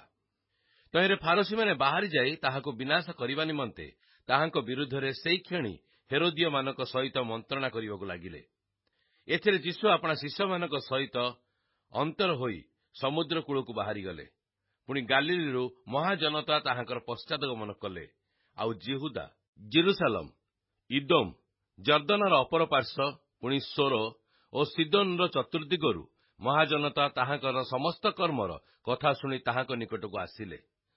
ସେତେବେଳେ ଭିଡ଼ ସକାଶେ ଲୋକସମୂହ ଯେପରି ତାହାଙ୍କ ଉପରେ ମାଡ଼ି ନ ପଡ଼ନ୍ତି, ଏଥିପାଇଁ ସେ ଆପଣା ଶିଷ୍ୟମାନଙ୍କୁ ତାହାଙ୍କ ନିମନ୍ତେ ଗୋଟିଏ ସାନ ନାହା ନିକଟରେ ପ୍ରସ୍ତୁତ ରଖିବାକୁ କହିଲେ। କାରଣ ସେ ଅନେକ ଲୋକଙ୍କୁ ସୁସ୍ଥ କରିବାରୁ ପୀଡ଼ିତମାନେ ସମସ୍ତେ ତାହାଙ୍କୁ ସ୍ପର୍ଶ କରିବା ନିମନ୍ତେ ତାହାଙ୍କ ଉପରେ ମାଡ଼ି ପଡ଼ୁଥିଲେ। ଆଉ ଅଶୁଚି ଆତ୍ମାଗୁଡ଼ାକ ଯେତେବେଳେ ତାହାଙ୍କୁ ଦେଖୁଥିଲେ, ସେମାନେ ତାହାଙ୍କ ସମ୍ମୁଖରେ ପଡ଼ି ଚିତ୍କାର କରି କହୁଥିଲେ, ତୁମ୍ଭେ ଈଶ୍ୱରଙ୍କ ପୁତ୍ର। ସେଥିରେ ତାହାଙ୍କୁ ପ୍ରକାଶ ନ କରିବା ପାଇଁ ସେ ସେମାନଙ୍କୁ ଅତି ଦୃଢ଼ ରୂପେ ଆଜ୍ଞା ଦେଲେ। ସେ ପର୍ବତ ଉପରକୁ ଯାଇ ଯେଉଁମାନଙ୍କୁ ଇଚ୍ଛା କଲେ ସେମାନଙ୍କ ନିକଟକୁ ଡାକିଲେ। ସେମାନେ ତାହାଙ୍କ ପାଖକୁ ଆସିଲେ। ପୁଣି ସେ 12 ଜଣଙ୍କୁ ନିଯୁକ୍ତ କଲେ, ଯେପରି ସେମାନେ ତାହାଙ୍କ ସାଙ୍ଗରେ ରହିବେ ଓ ସେ ସେମାନଙ୍କୁ ପ୍ରଚାର କରିବା ନିମନ୍ତେ ପ୍ରେରଣ କରିବେ। ଆଉ ସେମାନେ ଭୂତ ଛଡ଼ାଇବାକୁ ଅଧିକାର ପାଇବେ। ସେ ଏହି 12 ଜଣଙ୍କୁ ନିଯୁକ୍ତ କଲେ, ଯଥା ସିମୋନ, ଯାହାଙ୍କୁ ସେ ପିତର ବୋଲି ଉପନାମ ଦେଲେ, ଜେବଦୀଙ୍କ ପୁତ୍ର ଯାକୁବ ଓ ତାହାଙ୍କ ଭ୍ରାତା ଯୋହନ, ଯେଉଁମାନଙ୍କୁ ସେ ବିନେଶେରୀ ଘୋଷ ଅର୍ଥାତ୍ ମେଘନାଦର ପୁତ୍ର ବୋଲି ଉପନାମ ଦେଲେ, ଆନ୍ଦ୍ରିୟ, ଫିଲିପିୟ, ବାର୍ଥେଲମି, ମାଥ୍ୟୁ, ଥୋମା, ଆଲଫିଙ୍କ ପୁତ୍ର ଯାକୁବ, ଥଦିୟ, କିନାନୀୟ, ସିମୋନ, ପୁଣି ଇସ୍କରିତୀୟ ଯିହୁଦା, ଯେ ଯୀଶୁଙ୍କୁ ଶତ୍ରୁ ହସ୍ତରେ ସମର୍ପଣ କଲା। ପରେ ସେ ଘରକୁ ଆସିଲେ। ପୁନର୍ବାର ଲୋକସମୂହର ଏତେ ସମାଗମ ହେଲା ଯେ ସେମାନେ ଭୋଜନ ସୁଦ୍ଧା କରିପାରିଲେ ନାହିଁ। ତାହାଙ୍କ ଆତ୍ମୀୟମାନେ ଏହା ଶୁଣି ତାହାକୁ ଧରି ନେଇଯିବାକୁ ବାହାରିଲେ, କାରଣ ସେମାନେ କହିଲେ, ତାହାଙ୍କର ମତିଭ୍ରମ ହେଲାଣି। ଆଉ ଜେରୁସାଲେମରୁ ଆସିଥିବା ଶାସ୍ତ୍ରୀମାନେ କହିଲେ, ଏହାକୁ ବାଲ ଜିବୁଲ ଲାଗିଛି। ପୁଣି ଭୂପତିର ସାହାଯ୍ୟରେ ସେ ଭୂତ ଛଡ଼ାଏ। ଏଥିରେ ସେ ସେମାନଙ୍କୁ ଡାକି ଦୃଷ୍ଟାନ୍ତ କଥାରେ ସେମାନଙ୍କୁ କହିଲେ, ଶୟତାନ କି ପ୍ରକାରେ ଶୟତାନକୁ ଛଡ଼ାଇପାରେ। ଯଦି କୌଣସି ରାଜ୍ୟ ବିଭକ୍ତ ହୋଇ ଆପଣା ବିରୁଦ୍ଧରେ ଉଠେ, ତେବେ ସେହି ରାଜ୍ୟ ସ୍ଥିର ହୋଇ ରହିପାରେ ନାହିଁ। ପୁଣି ଯଦି କୌଣସି ଗୃହ ବିଭକ୍ତ ହୋଇ ଆପଣା ବିରୁଦ୍ଧରେ ଉଠେ, ତେବେ ସେହି ଗୃହ ସ୍ଥିର ହୋଇ ରହିପାରିବ ନାହିଁ। ସେହି ପ୍ରକାରେ ଶୟତାନ ଯଦି ବିଭକ୍ତ ହୋଇ ଆପଣା ବିରୁଦ୍ଧରେ ଉଠିଲାଣି, ତେବେ ସେ ସ୍ଥିର ହୋଇ ରହିପାରେ ନାହିଁ, କିନ୍ତୁ ତାହାର ସର୍ବନାଶ ଘଟିଲାଣି। ମାତ୍ର କେହି ପ୍ରଥମେ ବଳବାନ ଲୋକକୁ ନ ବାନ୍ଧିଲେ ତାହାର ଗୃହରେ ପ୍ରବେଶ କରି ତାହାର ଅସ୍ତ୍ରଶସ୍ତ୍ର ସବୁ ଲୁଣ୍ଠନ କରିପାରେ ନାହିଁ। ତାହାକୁ ଆଗେ ବାନ୍ଧିଲେ ସିନା ସେ ତାହାର ଗୃହ ଲୁଣ୍ଠନ କରିବ। ମୁଁ ତୁମ୍ଭମାନଙ୍କୁ ସତ୍ୟ କହୁଅଛି, ମନୁଷ୍ୟ ସନ୍ତାନମାନଙ୍କର ସମସ୍ତ ପାପ ଓ ସେମାନେ ଯେତେ ନିନ୍ଦା କଥା କହି ଈଶ୍ୱର ନିନ୍ଦା କରନ୍ତି ସେ ସମସ୍ତ କ୍ଷମା କରାଯିବ। କିନ୍ତୁ ଯେ କେହି ପବିତ୍ରାତ୍ମାଙ୍କ ବିରୁଦ୍ଧରେ ନିନ୍ଦା କଥା କହେ ତାହାର କୌଣସି କାଳେ ହିଁ କ୍ଷମା ନାହିଁ, ମାତ୍ର ସେ ଅନନ୍ତ ପାପରେ ଦୋଷୀ ଅଟେ। ତାହାକୁ ଅଶୁଚି ଆତ୍ମା ଲାଗିଛି। ଏହା ସେମାନେ କହିବାରୁ ଏହି କଥା ସେ କହିଲେ। ସେତେବେଳେ ତାହାଙ୍କର ମା ଓ ଭାଇମାନେ ଆସି ବାହାରେ ଠିଆ ହୋଇ ତାହାଙ୍କୁ ଡକା ପକାଇଲେ। ସେଥିରେ ତାହାର ଚତୁର୍ଦ୍ଦିଗରେ ବସିଥିବା ଲୋକସମୂହ ତାହାକୁ କହିଲେ, ଦେଖନ୍ତୁ, ଆପଣଙ୍କ ମା, ଭାଇ ଓ ଭଉଣୀମାନେ ବାହାରେ ଥାଇ ଆପଣଙ୍କୁ ଖୋଜୁଛନ୍ତି। ସେ ସେମାନଙ୍କୁ ଉତ୍ତର ଦେଲେ, ମୋର ମା ଓ ମୋ ଭାଇମାନେ କିଏ? ଆଉ ସେ ଆପଣା ଚାରିଆଡ଼େ ବସିଥିବା ଲୋକମାନଙ୍କ ପ୍ରତି ଦୃଷ୍ଟିପାତ କରି କହିଲେ, ଦେଖ, ମୋର ମା ଓ ମୋର ଭାଇମାନେ। ଯେ କେହି ଈଶ୍ୱରଙ୍କ ଇଚ୍ଛା ସାଧନ କରେ ସେ ମୋର ଭାଇ, ଭଉଣୀ ଓ ମା। ମାର୍କ 4 ପର୍ବ। ସେ ସମୁଦ୍ର କୂଳରେ ପୁନର୍ବାର ଶିକ୍ଷା ଦେବାକୁ ଲାଗିଲେ। ଆଉ ଏତେ ସଂଖ୍ୟକ ଲୋକ ତାହାଙ୍କ ନିକଟରେ ଏକତ୍ର ହେଲେ ଯେ ସେ ସମୁଦ୍ରରେ ଥିବା ଗୋଟିଏ ନୌକାରେ ଯାଇ ବସିଲେ ଓ ଲୋକସମୂହ ସମୁଦ୍ର ନିକଟବର୍ତ୍ତୀ ସ୍ଥଳରେ ରହିଲେ। ସେତେବେଳେ ସେ ଦୃଷ୍ଟାନ୍ତରେ ସେମାନଙ୍କୁ ଅନେକ ବିଷୟ ଶିକ୍ଷା ଦେବାକୁ ଲାଗିଲେ। ପୁଣି ଆପଣା ଶିକ୍ଷା ମଧ୍ୟରେ ସେମାନଙ୍କୁ କହିଲେ, ଶୁଣ, ଦେଖ, ଜଣେ ବୁଣାଳି ବୁଣିବାକୁ ବାହାରିଲା। ସେ ବୁଣୁ ବୁଣୁ କେତେକ ବିହନ ବାଟ ପାଖରେ ପଡ଼ିଲା। ପୁଣି ଚଢ଼େଇମାନେ ଆସି ସେଗୁଡ଼ିକ ଖାଇଗଲେ। ଆଉ କେତେକ ଅଳ୍ପ ମାଟି ଥିବା ପଥୁରିଆ ଭୂଇଁରେ ପଡ଼ିଲା ଏବଂ ବେଶୀ ମାଟି ନ ଥିବାରୁ ଶୀଘ୍ର ଗଜା ହେଲା। କିନ୍ତୁ ସୂର୍ଯ୍ୟ ଉଠନ୍ତେ ଜଳି ପୋଡ଼ିଗଲା ଓ ଚେର ନଥିବାରୁ ଶୁଖିଗଲା। ଆଉ କେତେକ କଣ୍ଟା ଗଛଗୁଡ଼ାକ ମଧ୍ୟରେ ପଡ଼ିଲା। ପୁଣି କଣ୍ଟା ଗଛଗୁଡ଼ାକ ଉଠି ବଡ଼ ହୋଇ ସେଗୁଡ଼ିକୁ ଚାପି ପକାଇଲା ଏବଂ କୌଣସି ଫଳ ଫଳିଲା ନାହିଁ। ପୁଣି ଅନ୍ୟ କେତେକ ଭଲ ଭୂଇଁରେ ପଡ଼ିଲା ଆଉ ଗଜା ହୋଇ ବଢ଼ି ଉଠି 30 ଗୁଣ, 60 ଗୁଣ ଓ 100 ଗୁଣ ପର୍ଯ୍ୟନ୍ତ ଫଳିଲା। ପୁଣି ସେ କହିଲେ, ଯାହାର ଶୁଣିବାକୁ କାନ ଅଛି ସେ ଶୁଣୁ। ସେ ଏକାକୀ ଥିବା ସମୟରେ ତାହାଙ୍କ ସଙ୍ଗୀମାନେ ଦ୍ୱାଦଶଙ୍କ ସହିତ ତାହାଙ୍କୁ ସେହି ଦୃଷ୍ଟାନ୍ତଗୁଡ଼ିକ ବିଷୟରେ ପଚାରିବାକୁ ଲାଗିଲେ। ସେଥିରେ ସେ ସେମାନଙ୍କୁ କହିଲେ, ଈଶ୍ୱରଙ୍କ ରାଜ୍ୟର ନିଗୂଢ଼ ତତ୍ତ୍ୱ ଜାଣିବା ନିମନ୍ତେ ତୁମ୍ଭମାନଙ୍କୁ ଶକ୍ତି ଦିଆଯାଇଅଛି, କିନ୍ତୁ ସେହି ବାହାର ଲୋକମାନଙ୍କୁ ସମସ୍ତ ବିଷୟ ଦୃଷ୍ଟାନ୍ତରେ କୁହାଯାଉଅଛି, ଯେପରି ସେମାନେ ଦେଖୁ ଦେଖୁ ଜ୍ଞାତ ହୁଅନ୍ତି ନାହିଁ, ପୁଣି ଶୁଣୁ ଶୁଣୁ ବୁଝନ୍ତି ନାହିଁ, କାଳେ ସେମାନେ ଫେରିଆସନ୍ତି ଓ କ୍ଷମାପ୍ରାପ୍ତ ହୁଅନ୍ତି। ପୁଣି ସେ ସେମାନଙ୍କୁ କହିଲେ, ତୁମେମାନେ କି ଏହି ଦୃଷ୍ଟାନ୍ତ ବୁଝୁନାହଁ? ତେବେ କିପରି ସମସ୍ତ ଦୃଷ୍ଟାନ୍ତ ବୁଝିବ? ବୁଣାଳି ବାକ୍ୟ ବୁଣେ। ଯେଉଁମାନେ ଶୁଣନ୍ତି, ପୁଣି ଶୁଣିବା କ୍ଷଣି ଶୟତାନ ଆସି ସେମାନଙ୍କଠାରେ ବୁଣାଯାଇଥିବା ବାକ୍ୟ ହରଣ କରିନିଏ। ସେମାନେ ବାକ୍ୟ ବୁଣାଯାଇଥିବା ବାଟ ପାଖ ଭୂମି ସଦୃଶ୍ୟ। ସେହିପରି ଯେଉଁମାନେ ବାକ୍ୟ ଶୁଣିବା କ୍ଷଣି ଆନନ୍ଦରେ ତାହା ଗ୍ରହଣ କରନ୍ତି, କିନ୍ତୁ ସେମାନଙ୍କଠାରେ ଚେର ନ ମାଡ଼ିବାରୁ କ୍ଷଣକାଳ ମାତ୍ର ସ୍ଥିର ରୁହନ୍ତି, ପରେ ବାକ୍ୟ ସକାଶେ କ୍ଲେଶ ବା ତାଡ଼ନା ଘଟିଲେ ସେହି କ୍ଷଣି ବିଘ୍ନ ପାଆନ୍ତି। ସେମାନେ ବୁଣାଯାଇଥିବା ପଥୁରିଆ ଭୂମି ସଦୃଶ୍ୟ। ଆଉ ଯେଉଁମାନେ ବାକ୍ୟ ଶୁଣନ୍ତି, ପୁଣି ସାଂସାରିକ ଚିନ୍ତା, ଧନର ମାୟା ଏବଂ ଅନ୍ୟ ସମସ୍ତ ବିଷୟର ଲାଳସା ପ୍ରବେଶ କରି ବାକ୍ୟକୁ ଚାପି ପକାଏ ଓ ତାହା ଫଳହୀନ ହୁଏ, ସେହି ଅନ୍ୟ ପ୍ରକାର ଲୋକ ବୁଣାଯାଇଥିବା କଣ୍ଟକମୟ ଭୂମି ସଦୃଶ୍ୟ। ଆଉ ଯେଉଁମାନେ ବାକ୍ୟ ଶୁଣି ତାହା ଗ୍ରହଣ କରନ୍ତି ଏବଂ 30 ଗୁଣ, 60 ଗୁଣ ଓ 100 ଗୁଣ ଫଳ ଫଳନ୍ତି, ସେମାନେ ବୁଣାଯାଇଥିବା ଉତ୍ତମ ଭୂମି ସଦୃଶ୍ୟ। ପୁନଶ୍ଚ ସେ ସେମାନଙ୍କୁ କହିଲେ, ଦୀପ କଣ ମାଣ ତଳେ ବା ଖଟ ତଳେ ରଖାଯିବା ନିମନ୍ତେ ଅଣାଯାଏ? ଦୀପ ରୁଖା ଉପରେ ରଖାଯିବା ନିମନ୍ତେ କି ତାହା ଅଣାଯାଏ ନାହିଁ? କାରଣ ପ୍ରକାଶିତ ନ ହେବା ଉଦ୍ଦେଶ୍ୟରେ କିଛି ଗୁପ୍ତ ନାହିଁ। ଆଉ ଯାହା ଗୁପ୍ତ ହୋଇଅଛି ତାହା ପ୍ରକାଶିତ ହେବା ଉଦ୍ଦେଶ୍ୟରେ ଗୁପ୍ତ ହୋଇଅଛି। ଯଦି କାହାର ଶୁଣିବାକୁ କାନ ଅଛି ସେ ଶୁଣୁ। ପୁଣି ସେ ସେମାନଙ୍କୁ କହିଲେ, କଣ ଶୁଣୁଅଛ? ସେ ବିଷୟରେ ସାବଧାନ। ଯେଉଁ ମାପରେ ମାପ କର, ସେହି ମାପରେ ତୁମକୁ ମପାଇ ଦିଆଯିବ ଏବଂ ତୁମମାନଙ୍କୁ ଅଧିକ ଦିଆଯିବ। କାରଣ ଯାହାର ଅଛି ତାହାକୁ ଦିଆଯିବ, ଆଉ ଯାହାର ନାହିଁ ତା ପାଖରେ ଯାହା ଅଛି ତାହା ସୁଦ୍ଧା ତାହାଠାରୁ ନିଆଯିବ। ଆହୁରି ସେ କହିଲେ, ଈଶ୍ୱରଙ୍କ ରାଜ୍ୟ ଏହି ପ୍ରକାର, ଯେପରି ଜଣେ ଲୋକ ଭୂମିରେ ବିହନ ବୁଣେ, ପୁଣି ରାତ୍ରିରେ ନିଦ୍ରା ଯାଏ ଓ ଦିବସରେ ଜାଗ୍ରତ ହୁଏ। ଆଉ ବିହନ କିପରି ଅଙ୍କୁରିତ ହୋଇ ବୃଦ୍ଧି ପାଏ, ତାହା ସେ ଜାଣେ ନାହିଁ। ଭୂମି ଆପେ ଫଳ ଉତ୍ପନ୍ନ କରେ, ପ୍ରଥମରେ ପତ୍ର, ପରେ ସିଂସା, ତାପରେ ସିଂସାରେ ପୂର୍ଣ୍ଣ ଶସ୍ୟ। ପୁଣି ଶସ୍ୟ ପାଚିଲା କ୍ଷଣି ଫସଲ ସମୟ ଉପସ୍ଥିତ ହେବାରୁ ସେ ଦା ଲଗାଏ। ପୁଣି ସେ କହିଲେ, ଆମ୍ଭେମାନେ କାହା ସଙ୍ଗରେ ଈଶ୍ୱରଙ୍କ ରାଜ୍ୟ ତୁଳନା କରିବା? କିଏ ବା କେଉଁ ଦୃଷ୍ଟାନ୍ତରେ ତାହା ବୁଝାଇବା? ତାହା ଗୋଟିଏ ସୋରିଷ ଦାନା ପରି। ଭୂମିରେ ବୁଣାଯିବା ସମୟରେ ତାହା ପୃଥିବୀର ସମସ୍ତ ବୀଜଠାରୁ କ୍ଷୁଦ୍ର, ମାତ୍ର ବୁଣାଗଲେ ତାହା ବଢ଼ି ଉଠି ସବୁ ଶାଗଠାରୁ ବଡ଼ ହୁଏ। ପୁଣି ତାହାର ଏପରି ବଡ଼ ବଡ଼ ଡାଳ ହୁଏ ଯେ ଆକାଶର ଚଢ଼େଇମାନେ ତାହାର ଛାୟାରେ ବାସ କରିପାରନ୍ତି। ସେ ଏହି ପ୍ରକାର ଅନେକ ଦୃଷ୍ଟାନ୍ତ ଦ୍ୱାରା ସେମାନଙ୍କ ବୁଣିବା ଶକ୍ତି ଅନୁସାରେ ସେମାନଙ୍କ ନିକଟରେ ବାକ୍ୟ ପ୍ରଚାର କରୁଥିଲେ। ଆଉ ଦୃଷ୍ଟାନ୍ତ ବିନା ସେ ସେମାନଙ୍କ ନିକଟରେ କୌଣସି କଥା କହୁନଥିଲେ, କିନ୍ତୁ ସେ ଗୋପନରେ ଆପଣା ଶିଷ୍ୟମାନଙ୍କୁ ସମସ୍ତ ବିଷୟ ବୁଝାଇ ଦେଉଥିଲେ। ସେହିଦିନ ସନ୍ଧ୍ୟା ହୁଅନ୍ତେ ସେ ସେମାନଙ୍କୁ କହିଲେ, ଆସ ଆରପାରିକି ଯିବା। ସେଥିରେ ସେମାନେ ଲୋକସମୂହକୁ ପରିତ୍ୟାଗ କରି ସେ ଯେପରି ଥିଲେ ସେହିପରି ତାହାଙ୍କୁ ନୌକାରେ ସାଙ୍ଗରେ ଘେନିଗଲେ। ପୁଣି ଅନ୍ୟାନ୍ୟ ନୌକା ମଧ୍ୟ ତାହାଙ୍କ ସହିତ ଥିଲା। ଆଉ ପ୍ରବଳ ତୋଫାନ ହେଲା। ପୁଣି ତରଙ୍ଗର ଆଘାତରେ ନୌକା ଜଳରେ ପୂର୍ଣ୍ଣ ହେବାକୁ ଲାଗିଲା।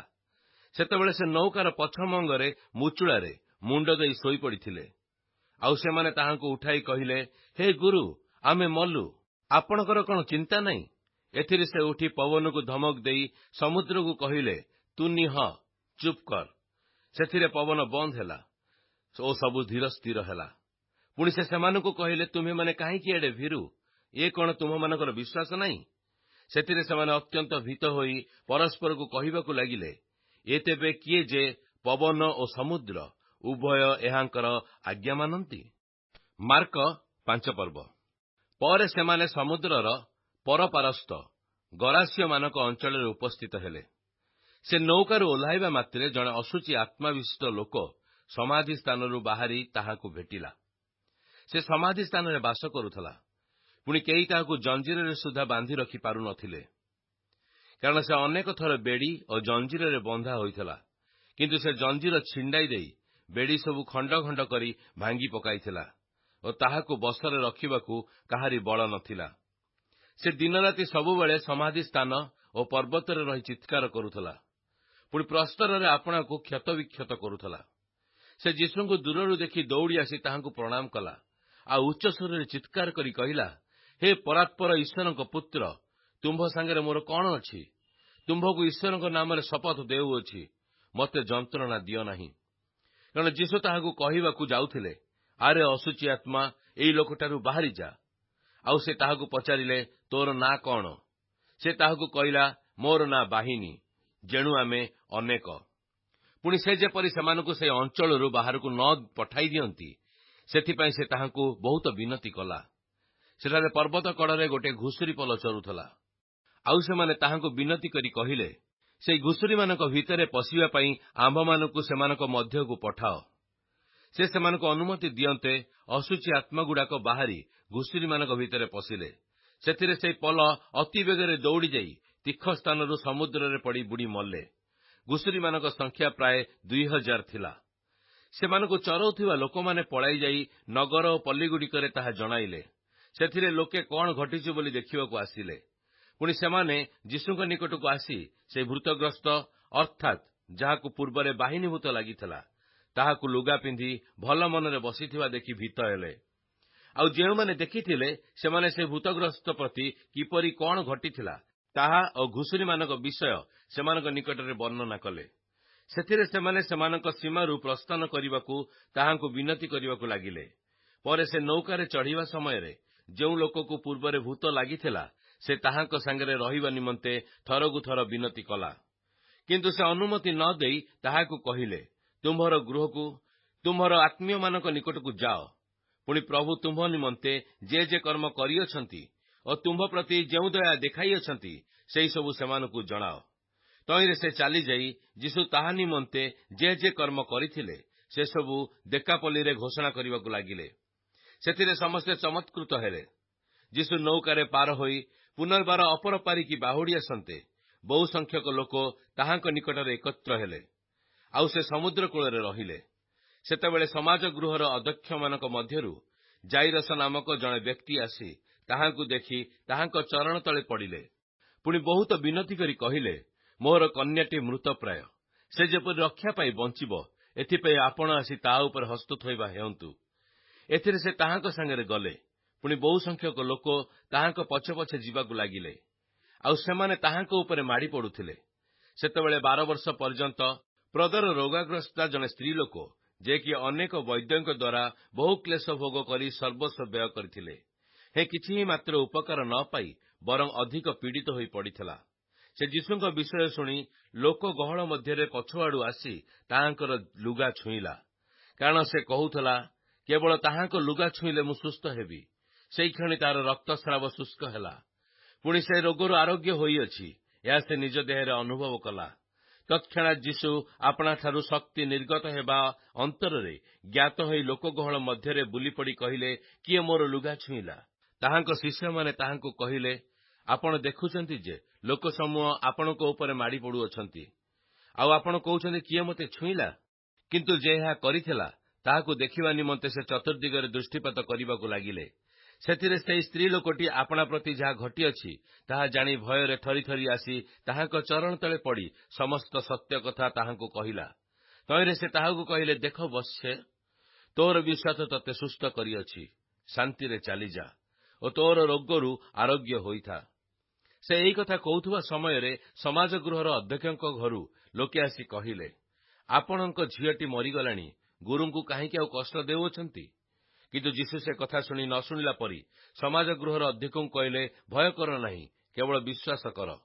ପୁଣି ସେ ପିତର, ଯାକୁବ ଓ ତାହାଙ୍କ ଭାଇ ଯୋହନଙ୍କ ବିନା ଆଉ କାହାକୁ ଆପଣା ସାଙ୍ଗରେ ଯିବାକୁ ଦେଲେ ନାହିଁ। ସେମାନେ ସମାଜ ଗୃହର ଅଧ୍ୟକ୍ଷଙ୍କ ଘରକୁ ଆସନ୍ତେ ସେ କୋଳାହଳ ହେଉଥିବା ଏବଂ ଲୋକେ ଅତ୍ୟନ୍ତ ରୋଦନ ଓ ବିଳାପ କରୁଥିବା ଦେଖିଲେ। ପୁଣି ଭିତରକୁ ଯାଇ ସେମାନଙ୍କୁ କହିଲେ, କାହିଁକି କୋଳାହଳ ଓ ରୋଦନ କରୁଅଛ? ପିଲାଟି ମରିନାହିଁ, ମାତ୍ର ଶୋଇପଡ଼ିଅଛି। ସେଥିରେ ସେମାନେ ତାହାଙ୍କୁ ପରିହାସ କରିବାକୁ ଲାଗିଲେ। କିନ୍ତୁ ସେ ସମସ୍ତଙ୍କୁ ବାହାର କରି ପିଲାର ବାପା ମା ଆପଣା ସଙ୍ଗୀମାନଙ୍କୁ ସଙ୍ଗରେ ଘେନି ପିଲାଟି ଯେଉଁ ସ୍ଥାନରେ ଥିଲା ସେହି ସ୍ଥାନରେ ପ୍ରବେଶ କଲେ। ଆଉ ପିଲାର ହାତ ଧରି ତାହାକୁ କହିଲେ, ଟଲିଥା କୁମ୍, ଅର୍ଥାତ୍ ଆଗ ବାଳିକା, ମୁଁ ତତେ କହୁଅଛି, ଉଠ। ସେଇକ୍ଷଣି ବାଳିକାଟି ଉଠି ବୁଲାବୁଲି କରିବାକୁ ଲାଗିଲା, କାରଣ ତାହାର ବୟସ 12 ବର୍ଷ ଥିଲା। ଏଥିରେ ସେମାନେ ଅତିଶୟ ଆଚମ୍ବିତ ହୋଇଗଲେ। ପୁଣି କେହି ଯେପରି ଏ ବିଷୟ ନ ଜାଣେ, ଏଥିପାଇଁ ସେ ସେମାନଙ୍କୁ ଅତି ଦୃଢ଼ ରୂପେ ଆଜ୍ଞା ଦେଲେ। ଆଉ ବାଳିକାକୁ କିଛି ଖାଇବାକୁ ଦେବା ପାଇଁ ମାର୍କ 6 ପର୍ବ। ସେ ସ୍ଥାନରୁ ସେ ପ୍ରସ୍ଥାନ କରି ନିଜ ପୈତୃକ ନଗରକୁ ଆସିଲେ ଓ ତାହାଙ୍କ ଶିଷ୍ୟମାନେ ତାହାଙ୍କର ଅନୁସରଣ କଲେ। ବିଶ୍ରାମବାର ଉପସ୍ଥିତ ହୁଅନ୍ତେ ସେ ସମାଜ ଗୃହରେ ଶିକ୍ଷା ଦେବାକୁ ଲାଗିଲେ। ଆଉ ଅନେକେ ତାହାଙ୍କର କଥା ଶୁଣି ଆଶ୍ଚର୍ଯ୍ୟାନ୍ୱିତ ହୋଇ କହିଲେ, ଏ ଲୋକର ଏହିସବୁ କେଉଁଠାରୁ ହେଲା? ପୁଣି ଏହାକୁ ଯେଉଁ ଜ୍ଞାନ ଦିଆଯାଇଅଛି ଓ ଯେଉଁ ଶକ୍ତିର କାର୍ଯ୍ୟ ଏହାର ହସ୍ତ ଦ୍ୱାରା ସାଧିତ ହେଉଅଛି, ଏସବୁ ବା କଣ? ଏ କି ସେ ବଢ଼େଇ ନୁହେଁ? ଏ କି ମରିୟମର ପୁଅ ଆଉ ଯାକୁବ, ଯୋସି, ଜିହୁଦା ଓ ସିମୋନର ଭାଇ ନୁହେଁ? ପୁଣି ଏହାର ଭଉଣୀମାନେ କି ଏଠାରେ ଆମ୍ଭମାନଙ୍କ ସାଙ୍ଗରେ ନାହାନ୍ତି? ଆଉ ସେମାନେ ତାହାଙ୍କଠାରେ ବିଘ୍ନ ପାଇଲେ। ସେଥିରେ ଯୀଶୁ ସେମାନଙ୍କୁ କହିଲେ, ନିଜ ପୈତୃକ ନଗର, ସ୍ୱଜ୍ଞାତି ଓ ସ୍ୱପରିବାର ବିନା ଭାବବାଦୀ ଅନ୍ୟ କୌଣସିଠାରେ ହତାଦର ହୁଅନ୍ତି ନାହିଁ। ପୁଣି ଅଳ୍ପ କେତେକ ରୋଗୀ ଲୋକଙ୍କ ଉପରେ ହାତ ଥୋଇ ସେମାନଙ୍କୁ ସୁସ୍ଥ କରିବା ବିନା ସେ ସ୍ଥାନରେ ସେ ଆଉ କୌଣସି ଶକ୍ତିର କାର୍ଯ୍ୟ କରିପାରିଲେ ନାହିଁ। ପୁଣି ସେ ସେମାନଙ୍କର ଅବିଶ୍ୱାସ ହେତୁ ଚମତ୍କୃତ ହେଲେ। ପରେ ସେ ଚାରିଆଡ଼େ ଗ୍ରାମେ ଗ୍ରାମେ ଭ୍ରମଣ କରି ଶିକ୍ଷା ଦେବାକୁ ଲାଗିଲେ। ଇତିମଧ୍ୟରେ ସେ ଦ୍ୱାଦଶଙ୍କ ନିକଟକୁ ଡାକି ସେମାନଙ୍କୁ 2 ଜଣ କରି ପ୍ରେରଣ କରିବାକୁ ଆରମ୍ଭ କଲେ ଏବଂ ଅଶୁଚି ଆତ୍ମାମାନଙ୍କ ଉପରେ ସେମାନଙ୍କୁ ଅଧିକାର ଦେଲେ। ଆଉ ଯାତ୍ରା ନିମନ୍ତେ କେବଳ ଖଣ୍ଡେ ବାଡ଼ି ବିନା ରୋଟି କି ଝୋଲି କି ଗାଞ୍ଜିଆରେ ପଇସା ନ ନେବାକୁ ସେମାନଙ୍କୁ ଆଜ୍ଞା ଦେଲେ। ପୁଣି ସେମାନଙ୍କୁ ପାଦୁକା ପିନ୍ଧିବାକୁ କହିଲେ, 2ଟି ଅଙ୍ଗରଖା ପିନ୍ଧିବାକୁ ବାରଣ କଲେ। ପୁଣି ସେ ସେମାନଙ୍କୁ କହିଲେ, ତୁମେମାନେ ଯେକୌଣସି ଗୃହରେ ପ୍ରବେଶ କରିବ, ସେ ସ୍ଥାନରୁ ପ୍ରସ୍ଥାନ ନ କରିବା ପର୍ଯ୍ୟନ୍ତ ସେଠାରେ ରୁହ। ମାତ୍ର ଯେକୌଣସି ସ୍ଥାନରେ ଲୋକମାନେ ତୁମମାନଙ୍କୁ ଗ୍ରହଣ କରିବେ ନାହିଁ ବା ତୁମମାନଙ୍କ କଥା ଶୁଣିବେ ନାହିଁ, ସେ ସ୍ଥାନରୁ ପ୍ରସ୍ଥାନ କରିବା ସମୟରେ ସେମାନଙ୍କ ନିକଟରେ ସାକ୍ଷ୍ୟ ଦେବା ନିମନ୍ତେ ତୁମମାନଙ୍କ ପାଦଧୂଳି ଝାଡ଼ି ଦିଅ। ସେଥିରେ ସେ ପ୍ରସ୍ଥାନ କରି ମନ ପରିବର୍ତ୍ତନ କରିବା ଯେ କର୍ତ୍ତବ୍ୟ, ଏହା ପ୍ରଚାର କଲେ। ପୁଣି ଅନେକ ଭୂତ ଛଡ଼ାଇଲେ, ଅନେକ ରୋଗୀ ଲୋକଙ୍କୁ ତୈଳ ଲଗାଇ ସୁସ୍ଥ କଲେ। ତାହାଙ୍କ ନାମ ବିଖ୍ୟାତ ହେବାରୁ ହେରୋଦ ରାଜା ତାହାଙ୍କ ବିଷୟ ଶୁଣିଲେ। ଆଉ ଲୋକେ କହୁଥିଲେ, ବାପ୍ତିଜକ ଯୋହନ ମୃତମାନଙ୍କ ମଧ୍ୟରୁ ଉଠିଅଛନ୍ତି, ସେଥିସକାଶେ ଏ ସମସ୍ତ ଶକ୍ତି ତାହାଙ୍କଠାରେ କାର୍ଯ୍ୟ କରୁଅଛି। କିନ୍ତୁ ଅନ୍ୟମାନେ କହୁଥିଲେ, ଏ ଏଲିୟ। ପୁଣି ଆଉ କେହି କହୁଥିଲେ, ଭାବବାଦୀମାନଙ୍କ ମଧ୍ୟରୁ କୌଣସି ଜଣକ ସଦୃଶ୍ୟ ଏ ଜଣେ ଭାବବାଦୀ। କିନ୍ତୁ ହେରୋଦ ଏହା ଶୁଣି କହିଲେ, ଯେଉଁ ଯୋହନଙ୍କ ମସ୍ତକ ଆମେ ଛେଦନ କରିଅଛୁ, ସେ ଉଠିଅଛନ୍ତି। ଯେଣୁ ହେରୋଦ ଆପଣା ଭ୍ରାତା ଫିଲିପଙ୍କ ଭାର୍ଯ୍ୟା ହେରୋଦିଆକୁ ବିବାହ କରିଥିବାରୁ ତାହାଙ୍କ ସକାଶେ ଆପେ ଲୋକ ପଠାଇ ଯୋହନଙ୍କୁ ଧରି ଓ ବାନ୍ଧି ବନ୍ଦୀଶାଳାରେ ପକାଇଥିଲେ। କାରଣ ଯୋହନ ହେରୋଦଙ୍କୁ କହୁଥିଲେ, ଆପଣା ଭାଇର ଭାର୍ଯ୍ୟାକୁ ରଖିବା ଆପଣଙ୍କର ବିଧିସଙ୍ଗତ ନୁହେଁ। ସେଥିରେ ହେରୋଦିଆ ତାଙ୍କ ପ୍ରତି ଈର୍ଷାନ୍ୱିତ ହୋଇ ତାହାଙ୍କୁ ବଧ କରିବା ନିମନ୍ତେ ଇଚ୍ଛା କରୁଥିଲେ, ମାତ୍ର ପାରୁନଥିଲେ। କାରଣ ହେରୋଦ ଯୋହନଙ୍କୁ ଜଣେ ଧାର୍ମିକ ଓ ପବିତ୍ର ବ୍ୟକ୍ତି ଜାଣି ଭୟ କରୁଥିଲେ, ଆଉ ତାହାଙ୍କୁ ରକ୍ଷା କରିବାକୁ ଚେଷ୍ଟା କରୁଥିଲେ। ପୁଣି ତାହାଙ୍କ କଥା ଶୁଣି ଅତିଶୟ ଉଦ୍ବିଗ୍ନ ହେଲେ, ସୁଧା ଆନନ୍ଦରେ ତାହା ଶୁଣୁଥିଲେ। ପରେ ସୁସମାଚାରର ଦିନ ଉପସ୍ଥିତ ହେଲା। ହେରୋଦ ଆପଣା ଜନ୍ମଦିନରେ ପାତ୍ର ମନ୍ତ୍ରୀ, ପ୍ରଧାନ ସେନାପତି ଓ ଗାଲିଲର ବିଶିଷ୍ଟ ବ୍ୟକ୍ତିମାନଙ୍କ ନିମନ୍ତେ ରାତ୍ରି ସମୟରେ ଗୋଟିଏ ଭୋଜ ପ୍ରସ୍ତୁତ କଲେ। ଆଉ ହେରୋଦିଆଙ୍କର ନିଜର କନ୍ୟା ଭିତରକୁ ଆସି ନୃତ୍ୟ କରି ହେରୋଦ ଓ ତାଙ୍କ ସହିତ ଭୋଜରେ ଉପବିଷ୍ଟ ବ୍ୟକ୍ତିମାନଙ୍କୁ ମୁଗ୍ଧ କରିଦେଲା। ସେଥିରେ ରାଜା ବାଳିକାକୁ କହିଲେ, ଯାହା ଇଚ୍ଛା କରୁଅଛ ମାଗ, ଆମ୍ଭେ ତୁମ୍ଭକୁ ତାହା ଦେବା। ପୁଣି ସେ ତାହା ନିକଟରେ ଶପଥ କଲେ, ତୁମ୍ଭେ ଆମକୁ ଯାହା କିଛି ମାଗିବ, ରାଜ୍ୟର ଅର୍ଦ୍ଧେକ ପର୍ଯ୍ୟନ୍ତ ଆମ୍ଭେ ତୁମ୍ଭକୁ ଦେବା। ତହିଁରେ ସେ ବାହାରି ଯାଇ ତାର ମାତାଙ୍କୁ ପଚାରିଲା, ମୁଁ କଣ ମାଗିବି? ସେ କହିଲେ, ବାପ୍ତିଜକ ଯୋହନଙ୍କର ମସ୍ତକ। ସେହିକ୍ଷଣି ସେ ରାଜାଙ୍କ ନିକଟକୁ ଶୀଘ୍ର ଆସି ଏହା କହି ମାଗିଲା, ମୋର ଇଚ୍ଛା ଯେ ଆପଣ ବାପ୍ତିଜକ ଯୋହନର ମସ୍ତକ ଗୋଟିଏ ଥାଳିରେ ମୋତେ ଆଣି ଏଇକ୍ଷଣି ଦିଅନ୍ତୁ। ଏଥିରେ ରାଜା ଅତ୍ୟନ୍ତ ଦୁଃଖିତ ହେଲେ, ସୁଦ୍ଧା ଆପଣା ଶପଥ ଓ ଭୋଜନ ଉପବିଷ୍ଟ ବ୍ୟକ୍ତିମାନଙ୍କ ହେତୁ ନାସ୍ତି କରିବାକୁ ଇଚ୍ଛା କଲେ ନାହିଁ। ଏଣୁ ରାଜା ସେହିକ୍ଷଣି ଜଣେ ସୈନ୍ୟ ପଠାଇ ତାହାଙ୍କର ମସ୍ତକ ଆଣିବା ନିମନ୍ତେ ଆଜ୍ଞା ଦେଲେ। ସେଥିରେ ସେ ଯାଇ ବନ୍ଦୀଶାଳାରେ ତାଙ୍କ ମସ୍ତକ ଛେଦନ କଲା, ଆଉ ତାହା ଗୋଟିଏ ଥାଳିରେ ଆଣି ବାଳିକାକୁ ଦେଲା। ବାଳିକା ତାହା ଘେନି ନିଜ ମାତାକୁ ଦେଲା। ତାଙ୍କ ଶିଷ୍ୟମାନେ ସେଥିରେ ସମ୍ବାଦ ପାଇ ଆସିଲେ ଓ ତାଙ୍କ ଶବ ଘେନି ଯାଇ ସମାଧିରେ ରଖିଲେ। ପରେ ପ୍ରେରିତମାନେ ଯୀଶୁଙ୍କ ନିକଟରେ ଏକତ୍ର ହେଲେ, ଆଉ ସେମାନେ ଯାହା ଯାହା କରିଥିଲେ, ଯାହା ଯାହା ଶିକ୍ଷା ଦେଇଥିଲେ, ସେସବୁ ତାହାଙ୍କୁ ଜଣାଇଲେ। ସେଥିରେ ସେ ସେମାନଙ୍କୁ କହିଲେ, ତୁମେମାନେ ଅନ୍ତର ହୋଇ ଗୋଟିଏ ନିର୍ଜନ ସ୍ଥାନକୁ ଯାଇ କିଛି ସମୟ ବିଶ୍ରାମ କର। କାରଣ ଅନେକ ଲୋକ ଯିବା ଆସିବା କରୁଥିବାରୁ ସେମାନଙ୍କ ଭୋଜନ କରିବାକୁ ସୁଦ୍ଧା ସୁଯୋଗ ନଥିଲା। ତହିଁରେ ସେମାନେ ଅନ୍ତର ହୋଇ ନୌକାରେ ଗୋଟିଏ ନିର୍ଜନ ସ୍ଥାନକୁ ବାହାରିଗଲେ। କିନ୍ତୁ ଅନେକ ସେମାନଙ୍କୁ ବାହାରି ଯିବାର ଦେଖିଲେ ଓ ଚିହ୍ନିଲେ। ପୁଣି ଲୋକମାନେ ସମସ୍ତେ ନଗରରୁ ପାଦଗତିରେ ଏକତ୍ର ଦୌଡ଼ି ଯାଇ ସେମାନଙ୍କ ଆଗରେ ପହଞ୍ଚିଲେ। ସେ ନୌକାରୁ ବାହାରି ବହୁ ସଂଖ୍ୟକ ଲୋକଙ୍କୁ ଦେଖି ସେମାନଙ୍କ ପ୍ରତି ଦୟାରେ ବିଗଳିତ ହେଲେ, କାରଣ ସେମାନେ ଅରକ୍ଷକ ମେଷ ପରି ଥିଲେ। ପୁଣି ସେ ସେମାନଙ୍କୁ ଅନେକ ବିଷୟ ଶିକ୍ଷା ଦେବାକୁ ଲାଗିଲେ। ବେଳ ବହୁତ ହେବାରୁ ତାହାଙ୍କ ଶିଷ୍ୟମାନେ ତାହାଙ୍କ ନିକଟକୁ ଆସି କହିଲେ, ଏ ତ ସ୍ଥାନ ନିର୍ଜନ, ପୁଣି ବହୁତ ବେଳ ହେଲାଣି। ଲୋକମାନେ ଯେପରି ଚତୁର୍ଦ୍ଦିଗର ପଲ୍ଲୀ ଓ ଗ୍ରାମମାନଙ୍କୁ ଯାଇ ଆପଣା ଆପଣା ନିମନ୍ତେ ଖାଇବା ପାଇଁ କିଛି କିଣନ୍ତି, ଏଥି ନିମନ୍ତେ ସେମାନଙ୍କୁ ବିଦାୟ ଦିଅନ୍ତୁ। କିନ୍ତୁ ସେ ସେମାନଙ୍କୁ ଉତ୍ତର ଦେଲେ, ତୁମେମାନେ ସେମାନଙ୍କୁ ଭୋଜନ କରାଅ। ସେମାନେ ତାହାଙ୍କୁ କହିଲେ, ଆମ୍ଭେମାନେ କଣ ଯାଇ 100 ଟଙ୍କାର ରୋଟି କିଣି ଏମାନଙ୍କୁ ଭୋଜନ କରାଇବା? ସେ ସେମାନଙ୍କୁ କହିଲେ, ତୁମମାନଙ୍କ ପାଖରେ କେତୋଟି ରୋଟି ଅଛି, ଯାଇ ଦେଖ। ସେମାନେ ବୁଝି ଆସି ତାହାଙ୍କୁ କହିଲେ, 5ଟି, ପୁଣି 2ଟି ମାଛ। ସେଥିରେ ସମସ୍ତେ ଯେପରି ଦଳ ଦଳ ହୋଇ କଅଁଳ ଘାସ ଉପରେ ବସନ୍ତି, ଏଥିପାଇଁ ସେ ସେମାନଙ୍କୁ ଆଜ୍ଞା ଦେଲେ। ତହିଁରେ ସେମାନେ 100 ଓ 50 ଜଣ କରି ଦଳ ହୋଇ ବସିଲେ।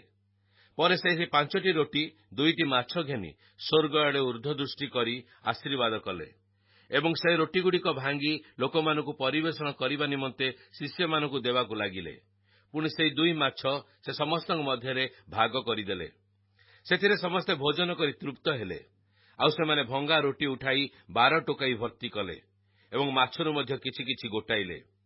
ରୋଟି ଖାଇବା ଲୋକମାନେ 5000 ପୁରୁଷ ଥିଲେ। ସେହିକ୍ଷଣି ସେ ଆପଣା ଶିଷ୍ୟମାନଙ୍କୁ ନୌକାରେ ଚଢ଼ି ବେଥସାଇଦା ଆଡ଼କୁ ଅପର ପାରିକି ଆଗରେ ଯିବା ପାଇଁ ବଳାଇଲେ। ପୁଣି ସେ ଇତିମଧ୍ୟରେ ଲୋକସମୂହକୁ ବିଦାୟ ଦେଲେ। ସେମାନଙ୍କଠାରୁ ବିଦାୟ ନେଲା ଉତ୍ତାରେ ସେ ପ୍ରାର୍ଥନା କରିବା ନିମନ୍ତେ ପର୍ବତକୁ ଗଲେ। ସନ୍ଧ୍ୟା ହେବା ପରେ ନୌକାଟି ସମୁଦ୍ରର ମଧ୍ୟଭାଗରେ ଥିଲା ଓ ସେ ସ୍ଥଳରେ ଏକାକୀ ଥିଲେ। ପ୍ରତିକୂଳ ବାୟୁ ହେତୁ ସେମାନଙ୍କୁ ନୌକା ବାହିବାରେ କଷ୍ଟ ପାଉଥିବା ଦେଖି ସେ ପ୍ରାୟ ରାତ୍ରିର 4ର୍ଥ ପ୍ରହରରେ ସମୁଦ୍ର ଉପରେ ଚାଲି ସେମାନଙ୍କ ପାଖକୁ ଆସିଲେ, ଆଉ ସେମାନଙ୍କ ପାଖ ଦେଇ ଆଗକୁ ଚାଲିବା ପାଇଁ ଉଦ୍ୟତ ଥିଲେ। କିନ୍ତୁ ସେମାନେ ତାହାଙ୍କୁ ସମୁଦ୍ର ଉପରେ ଚାଲିବା ଦେଖି ଭୂତ ବୋଲି ଭାବି ଚିତ୍କାର କଲେ, କାରଣ ସମସ୍ତେ ତାହାଙ୍କୁ ଦେଖି ଉଦ୍ବିଗ୍ନ ହୋଇଥିଲେ। ମାତ୍ର ସେ ସେହିକ୍ଷଣି ସେମାନଙ୍କ ସହିତ କଥାବାର୍ତ୍ତା କରି କହିଲେ, ସାହସ ଧର, ଏ ତ ମୁଁ, ଭୟ କର ନାହିଁ।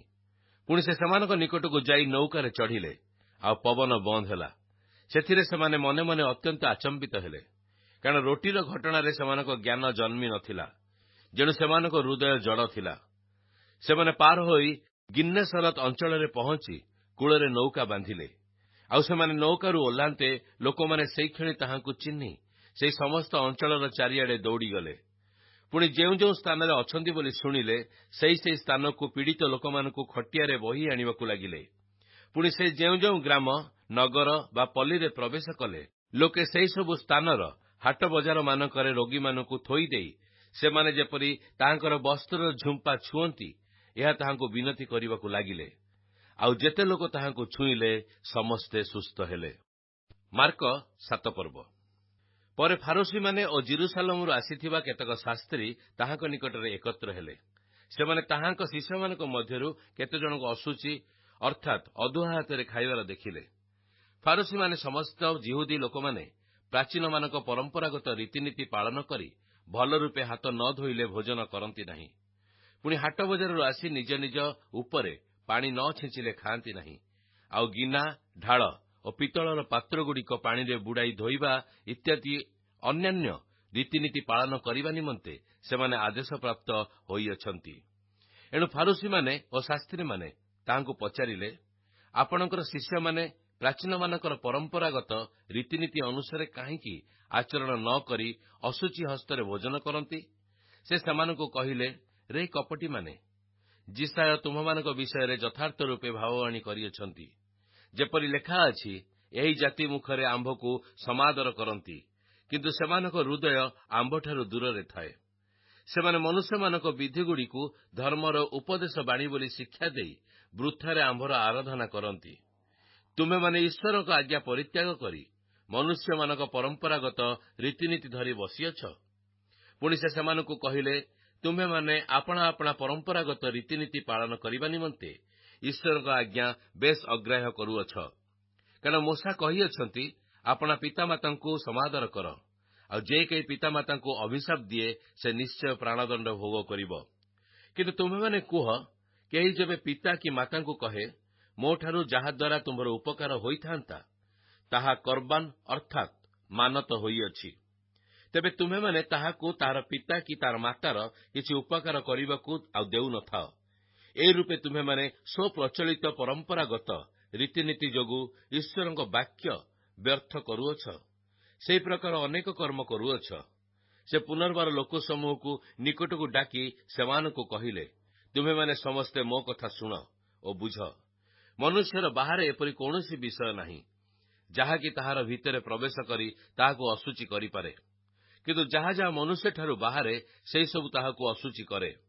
ଯଦି କାହାର ଶୁଣିବାକୁ କାନ ଅଛି, ସେ ଶୁଣୁ। ଆଉ ସେ ଲୋକସମୂହଠାରୁ ଗୃହ ମଧ୍ୟକୁ ଆସିଲା ଉତ୍ତାରେ ତାହାଙ୍କ ଶିଷ୍ୟମାନେ ତାହାଙ୍କୁ ଦୃଷ୍ଟାନ୍ତଟିର ଭାବ ପଚାରିବାକୁ ଲାଗିଲେ। ସେଥିରେ ସେ ସେମାନଙ୍କୁ କହିଲେ, ତୁମେମାନେ ମଧ୍ୟ କଣ ସେପରି ଅବୋଧ, ଯାହା କିଛି ବାହାରୁ ମନୁଷ୍ୟ ଭିତରେ ପ୍ରବେଶ କରେ ତାହାକୁ ଅଶୁଚି କରିପାରେ ନାହିଁ? କାରଣ ତାହା ତାହା ହୃଦୟରେ ପ୍ରବେଶ କରେ ନାହିଁ, ମାତ୍ର ଉଦରରେ ପ୍ରବେଶ କରି ବାହ୍ୟ ସ୍ଥାନରେ ବହିର୍ଗତ ହୁଏ। ଓ ଏହି ପ୍ରକାର ସମସ୍ତ ଖାଦ୍ୟ ପରିଷ୍କୃତ ହୋଇଥାଏ। ଏହା କଣ ବୁଝୁନାହଁ? ଆଉ ସେ କହିଲେ, ଯାହା ମନୁଷ୍ୟଠାରୁ ବାହାରେ, ତାହା ହିଁ ତାହାକୁ ଅଶୁଚି କରେ। କାରଣ ଭିତରୁ ମନୁଷ୍ୟର ହୃଦୟରୁ କୁଚିନ୍ତା ବାହାରେ, ବେଶ୍ୟାଗମନ, ଚୌର୍ଯ୍ୟ, ନରହତ୍ୟା, ବ୍ୟଭିଚାର, ଲୋଭ, ଦୁଷ୍ଟତା, ଶଠତା, କାମୁକତା, ଈର୍ଷାଦୃଷ୍ଟି, ନିନ୍ଦା, ଅହଙ୍କାର, ମୂର୍ଖତା। ଏହି ସମସ୍ତ ମନ୍ଦ ବିଷୟ ଭିତରୁ ବାହାରି ମନୁଷ୍ୟକୁ ଅଶୁଚି କରେ। ଏଥିଉତ୍ତରେ ସେ ସେଠାରୁ ଉଠି ସୋରସୀମାକୁ ଗଲେ, ଆଉ ଗୋଟିଏ ଗୃହରେ ପ୍ରବେଶ କରି କେହି ଯେପରି ତାହା ନ ଜାଣେ ଏହା ଇଚ୍ଛା କରୁଥିଲେ, ମାତ୍ର ସେ ଗୁପ୍ତ ହୋଇ ରହିପାରିଲେ ନାହିଁ।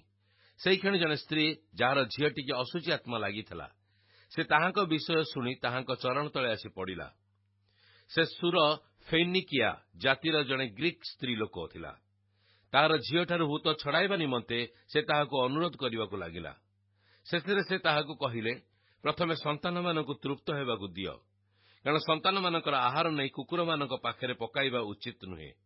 କିନ୍ତୁ ସେ ତାହାଙ୍କୁ ଉତ୍ତର ଦେଲା, ହଁ ପ୍ରଭୁ, କୁକୁରମାନେ ମଧ୍ୟ ମେଜ ତଳେ ପିଲାମାନଙ୍କର ଖାଦ୍ୟ ଗୁଣ୍ଡି ଗୁଣ୍ଡା ଖାଆନ୍ତି। ସେଥିରେ ସେ ତାହାକୁ କହିଲେ, ଏଇ କଥା ନିମନ୍ତେ ଯାଅ, ତୁମ୍ଭ ଝିଅଠାରୁ ଭୂତ ବାହାରିଗଲାଣି। ପୁଣି ସେ ଘରକୁ ଯାଇ ପିଲାଟି ଶେଯରେ ଶୋଇଥିବା ଓ ଭୂତ ବାହାରି ଯାଇଥିବାର ଦେଖିଲା।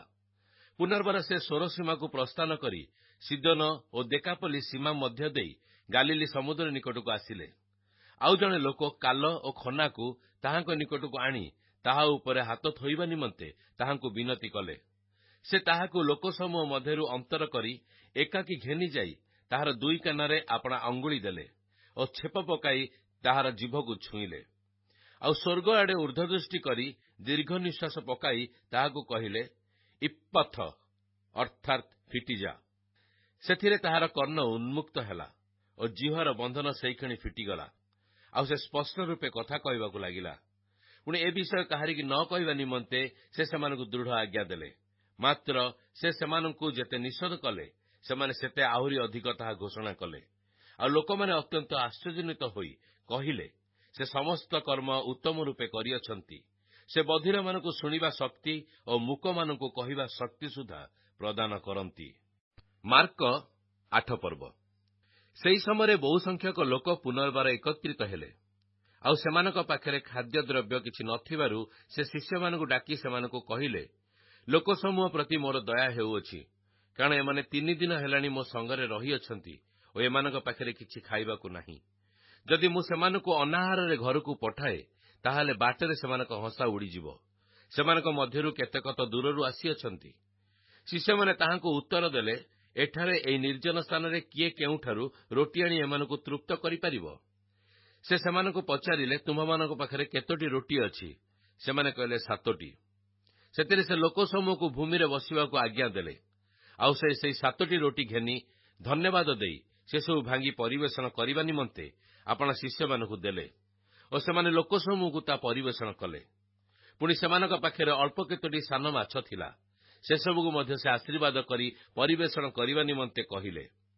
ସେଥିରେ ଲୋକମାନେ ଭୋଜନ କରି ତୃପ୍ତ ହେଲେ ଓ 7 ବେତା ବଳକା ଭଙ୍ଗା ରୁଟି ଉଠାଇଲେ। ସେମାନେ ପ୍ରାୟ 4000 ଲୋକ ଥିଲେ। ତାପରେ ସେ ସେମାନଙ୍କୁ ବିଦାୟ ଦେଲେ ଓ ସେଇକ୍ଷଣି ଆପଣା ଶିଷ୍ୟମାନଙ୍କ ସହିତ ନୌକାରେ ଚଢ଼ି ଦଲମନୁଥା ଅଞ୍ଚଳକୁ ଆସିଲେ। ପରେ ଫାରୋସୀମାନେ ବାହାରି ଆସି ତାହାଙ୍କ ସଙ୍ଗରେ ବାଦାନୁବାଦ କରିବାକୁ ଲାଗିଲେ ଓ ତାହାକୁ ପରୀକ୍ଷା କରିବା ଅଭିପ୍ରାୟରେ ଆକାଶରୁ ଗୋଟିଏ ଚିହ୍ନ ମାଗିଲେ। ସେଥିରେ ସେ ଆତ୍ମାରେ ବ୍ୟଥିତ ହୋଇ ଦୀର୍ଘ ନିଶ୍ୱାସ ଛାଡ଼ି କହିଲେ, ବର୍ତ୍ତମାନ ପୁରୁଷ କାହିଁକି ଚିହ୍ନ ଅନୁସରଣ କରୁଅଛ? ମୁଁ ତ ତୁମ୍ଭମାନଙ୍କୁ ସତ୍ୟ କହୁଅଛି, ବର୍ତ୍ତମାନ ପୁରୁଷକୁ କୌଣସି ଚିହ୍ନ ଦିଆଯିବ ନାହିଁ।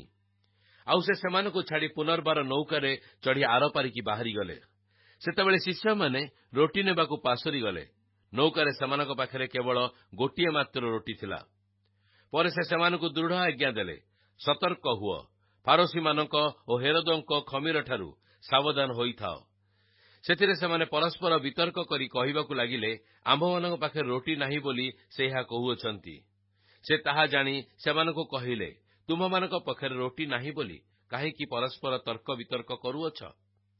ତୁମ୍ଭେମାନେ କଣ ଏପର୍ଯ୍ୟନ୍ତ ଜାଣୁନାହ କି ବୁଝୁନାହ? ତୁମ୍ଭମାନଙ୍କ ହୃଦୟ କଣ ଜଡ଼ ହୋଇ ରହିଅଛି?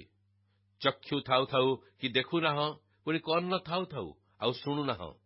ସେ 5000 ଲୋକଙ୍କ ମଧ୍ୟରେ ମୁଁ ଯେତେବେଳେ 5ଟି ରୋଟି ଭାଙ୍ଗିଥିଲି, ସେତେବେଳେ ତୁମ୍ଭେମାନେ ପୂରା କେତେ ଟୋକେଇ ଭଙ୍ଗା ରୋଟି ଉଠାଇଥିଲ? ତାହା କି ତୁମ୍ଭମାନଙ୍କ ସ୍ମରଣ ନାହିଁ? ସେ ସେମାନଙ୍କୁ କହିଲେ, 12 ଟୋକାଇ।